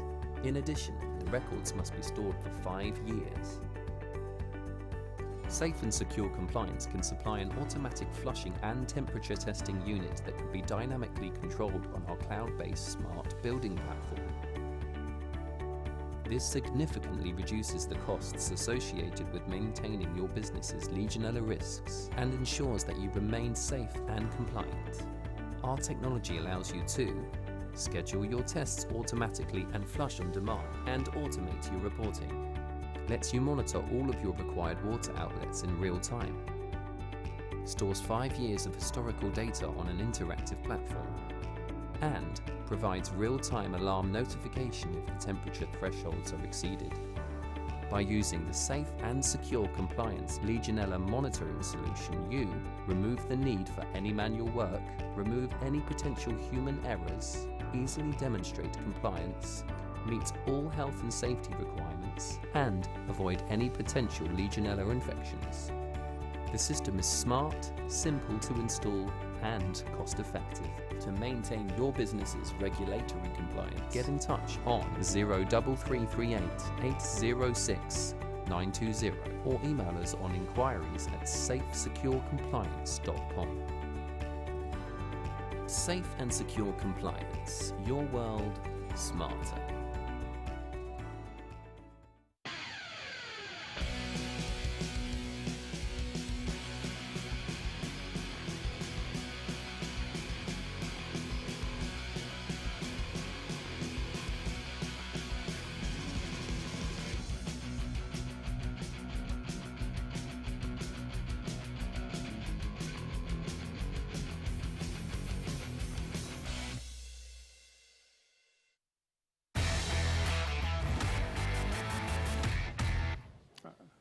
Well, welcome back to the virtual Bournemouth Air Festival. We've had the most incredible day here, day 2. It's just gone in a flash, and some incredible sections. We're just going to skip a little bit now, and we will come back to the face painting in a moment, because we've had a really special guy waiting for us in our waiting room. But just reflecting quickly on that virtual red arrows, Andy, we must follow that up. How do we do that? Well, we've already had some videos in, which is fantastic. So get your videos in this afternoon and tomorrow. bournemouthair.co.uk/virtual airs, where you can download your cut-out red arrow, so you can create your V formation, and then send them to us on Facebook, and just using the hashtag Bournemouth Airfest, give us your name and whereabouts in the 3 towns you're from, or even further afield, which would be fantastic, and we'll show those tomorrow. Okay, brilliant. Well, one huge personality in the air display market is an ever-present face and voice in many occasions. He and I have worked together many, many years, but he had his own program as a pilot on the Discovery Channel many years ago. He's been there, he's done just about everything. He's flown hundreds and hundreds of different aircraft. He's got licenses filling all his pockets, and some of his experiences are legendary. But in this particular instance, Brendan went on to help us launch Night Air. And joining us now, we've got him live on air to tell us all about how he did that with the amazing Otto helicopter. Brendan O'Brien, good afternoon and welcome to you. How are you, sir? George, Smokey, how are you? Andy, great to see you. Well, virtually anyway. Yeah, well, our apologies for keeping you waiting, but actually we've been looking forward to this moment because you bring things, I don't know, to an incredible air and lightness and excitement and entertainment. You are a true aviation entertainer. Is that a fair description? I think it is, very much so. I've always been into flying circus, as you know, George, and the 3 E's apply to air shows. Above all else, it is entertainment, then excitement, and then education. You also like to blow things up, clearly, and you have a bit of an interest in explosive materials, but strapping them onto an aircraft is really taking that to extremes. How, when, and what do you do? What did you do to develop that entertainment? Where did that spark literally come from? Well, to be fair, it was done in the United States by a wonderful man called Roger Bias, and I took his whole operation over and brought it to Europe, and then I've modified it and shall I say, expanded it somewhat. You certainly have, because I think you're now credited amongst all your other amazing achievements with firing more explosives off an aircraft than any other person on this planet. Just tell me, how many explosions do you actually get through? Okay, here's the deal. I've got about 100 kilos of explosives on the helicopter and over 1,000 individual shots. Wow. That is absolutely extraordinary. How on earth do you manage to wire that together into a flying sequence? Carefully. No. It's very much a team effort. When I first started doing this, it took about 8 hours to prep the aircraft. Well, we've managed to cut that in half. It's now only 4 hours, of which 2 hours is actually connecting up all the detonators to the various circuitry that's on the helicopter. So it's quite a complex setup. But yeah, we've got it down to only 4 hours. But my team, Alex Garman and Tony Jessup, are fantastic. Well, it's extraordinary. You're on fire already on screen. I hope you can see it yourself. We're running your footage from Night Air now. What about this particular helicopter? I know you chose it partly because it was already a character of its own, but is it also the right platform for doing this sort of work as well? Yes, it is, absolutely. It's a wonderful little aircraft. It is built to a military specification. If you look back to the early 1960s, there were over 300 of these aircraft sitting on the flight line at Fort Rucker in Alabama in the USA, and that's what all the kids that went out to Vietnam flying the Slicks and the Little Birds and so on learned to fly on. A tremendously strong, effective helicopter that is actually very easy to fly. Well, that's helpful because there's a lot going on around you while you're flying it. I mean, that's obvious. Now, tell me... There sure is. Do you get any reaction, any recoil movements in the airframe? And also, how do you deal with the brightness against the dark sky? Okay, yeah, it is noisy. It is bright, it's colourful, and it's certainly very exciting because also, as you probably know, I fly with the doors off because if I didn't, I'd gas myself with the smoke system. I've got a very powerful smoke system which creates the effect of the comet look at the back. But yes, when the salvos are firing, the helicopter shakes significantly, and when I'm firing the forward placed rockets on the skids, you get a considerable recoil. I would tell you it's the closest any civilian can ever get to being in a military helicopter and sending a lot of ordnance downrange. Yeah, you've clearly missed another vocation as an air assault attack helicopter pilot, haven't you? Yo! Yes, I think you should have been in Apocalypse Now, but let's not go there. Extraordinary stuff. Andy, you've watched... Oh, let's go there, yes.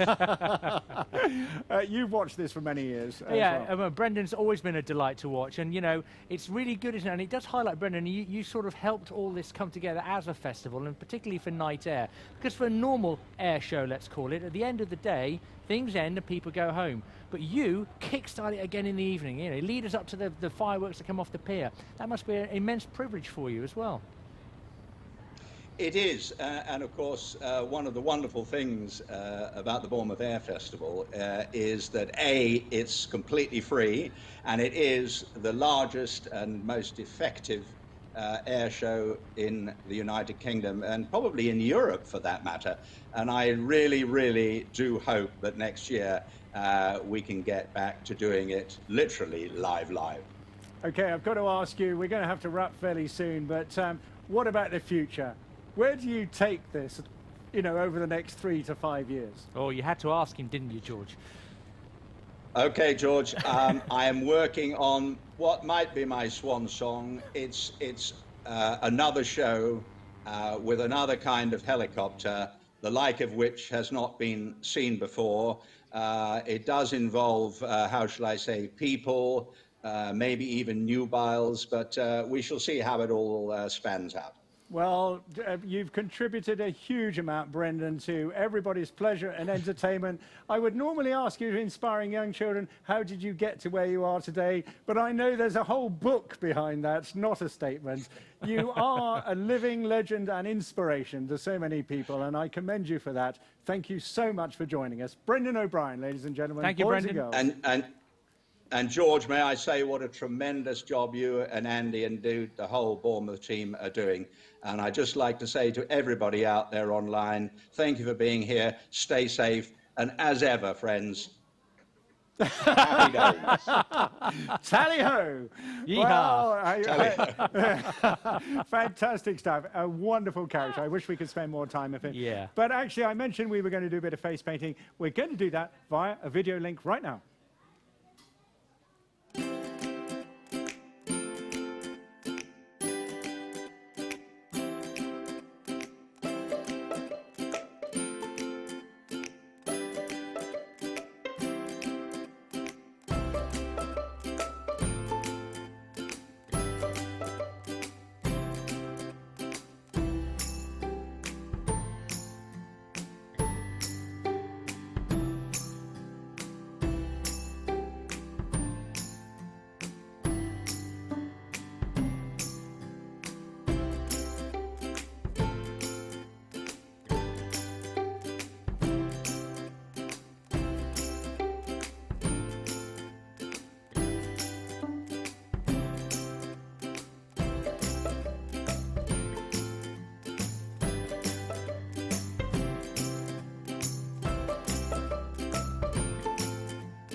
And welcome back to our virtual Bournemouth Air Festival for 2020. And with me now, very pleased to be joined by John Brooks, the commercial director from the South's #1 radio station, Wave 105. John, welcome to our virtual studio here in Bournemouth.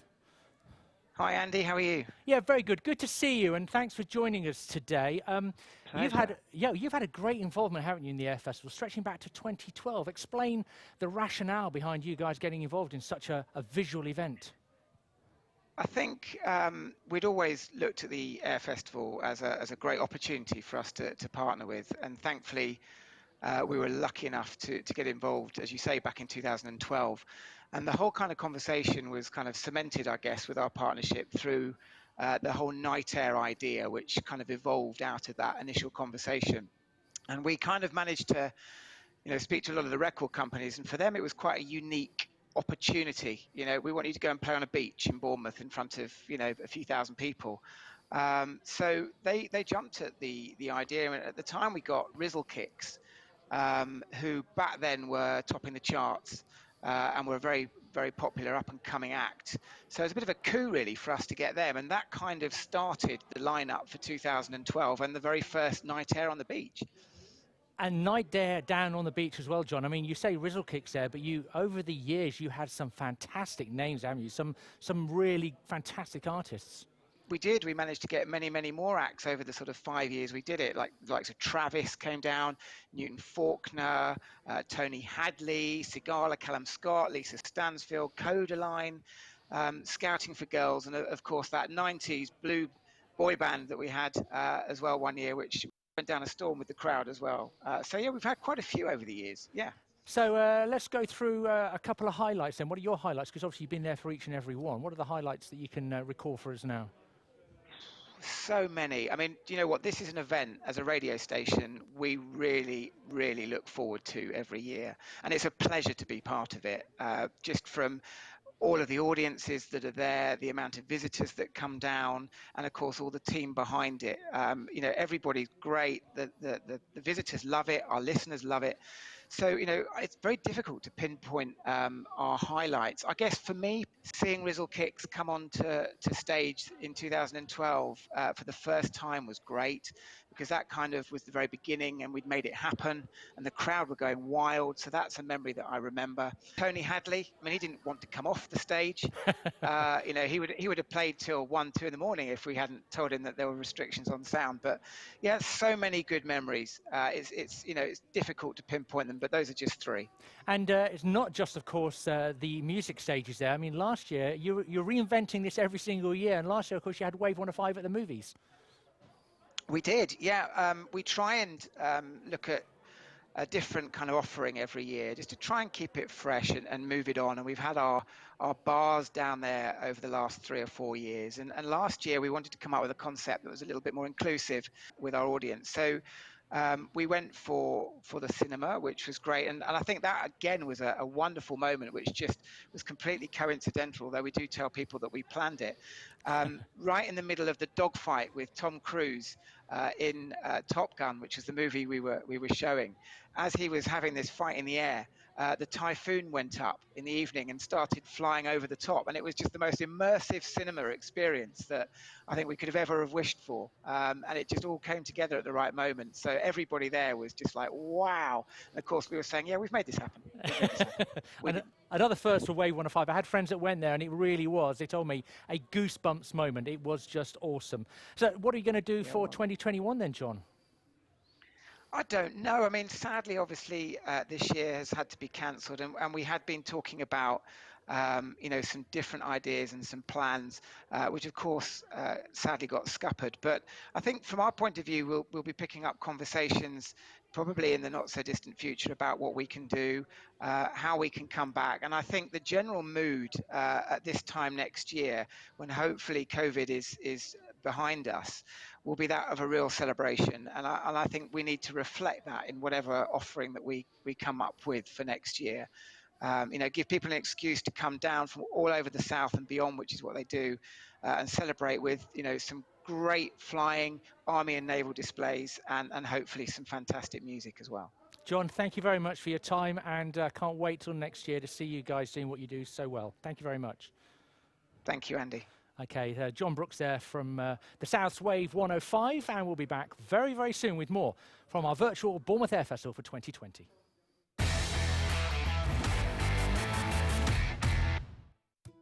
Meet the Rushtons. The Rushtons' home is now part of a full-fibre gigabit city. This was the house before, and here it is a few days later. Not much to see, but here's what's happened in between. A bit of drilling and digging, new fibre optic cables laid, filling, repairing and tidying, and one serious upgrade in broadband capacity. A few days of disruption for a lifetime of gigabit connectivity. We'll let you know before the work starts, and we'll do everything we can to manage any disruption. So just like the Rushtons, you can get on with, well, whatever you like. Entire cities seamlessly connected.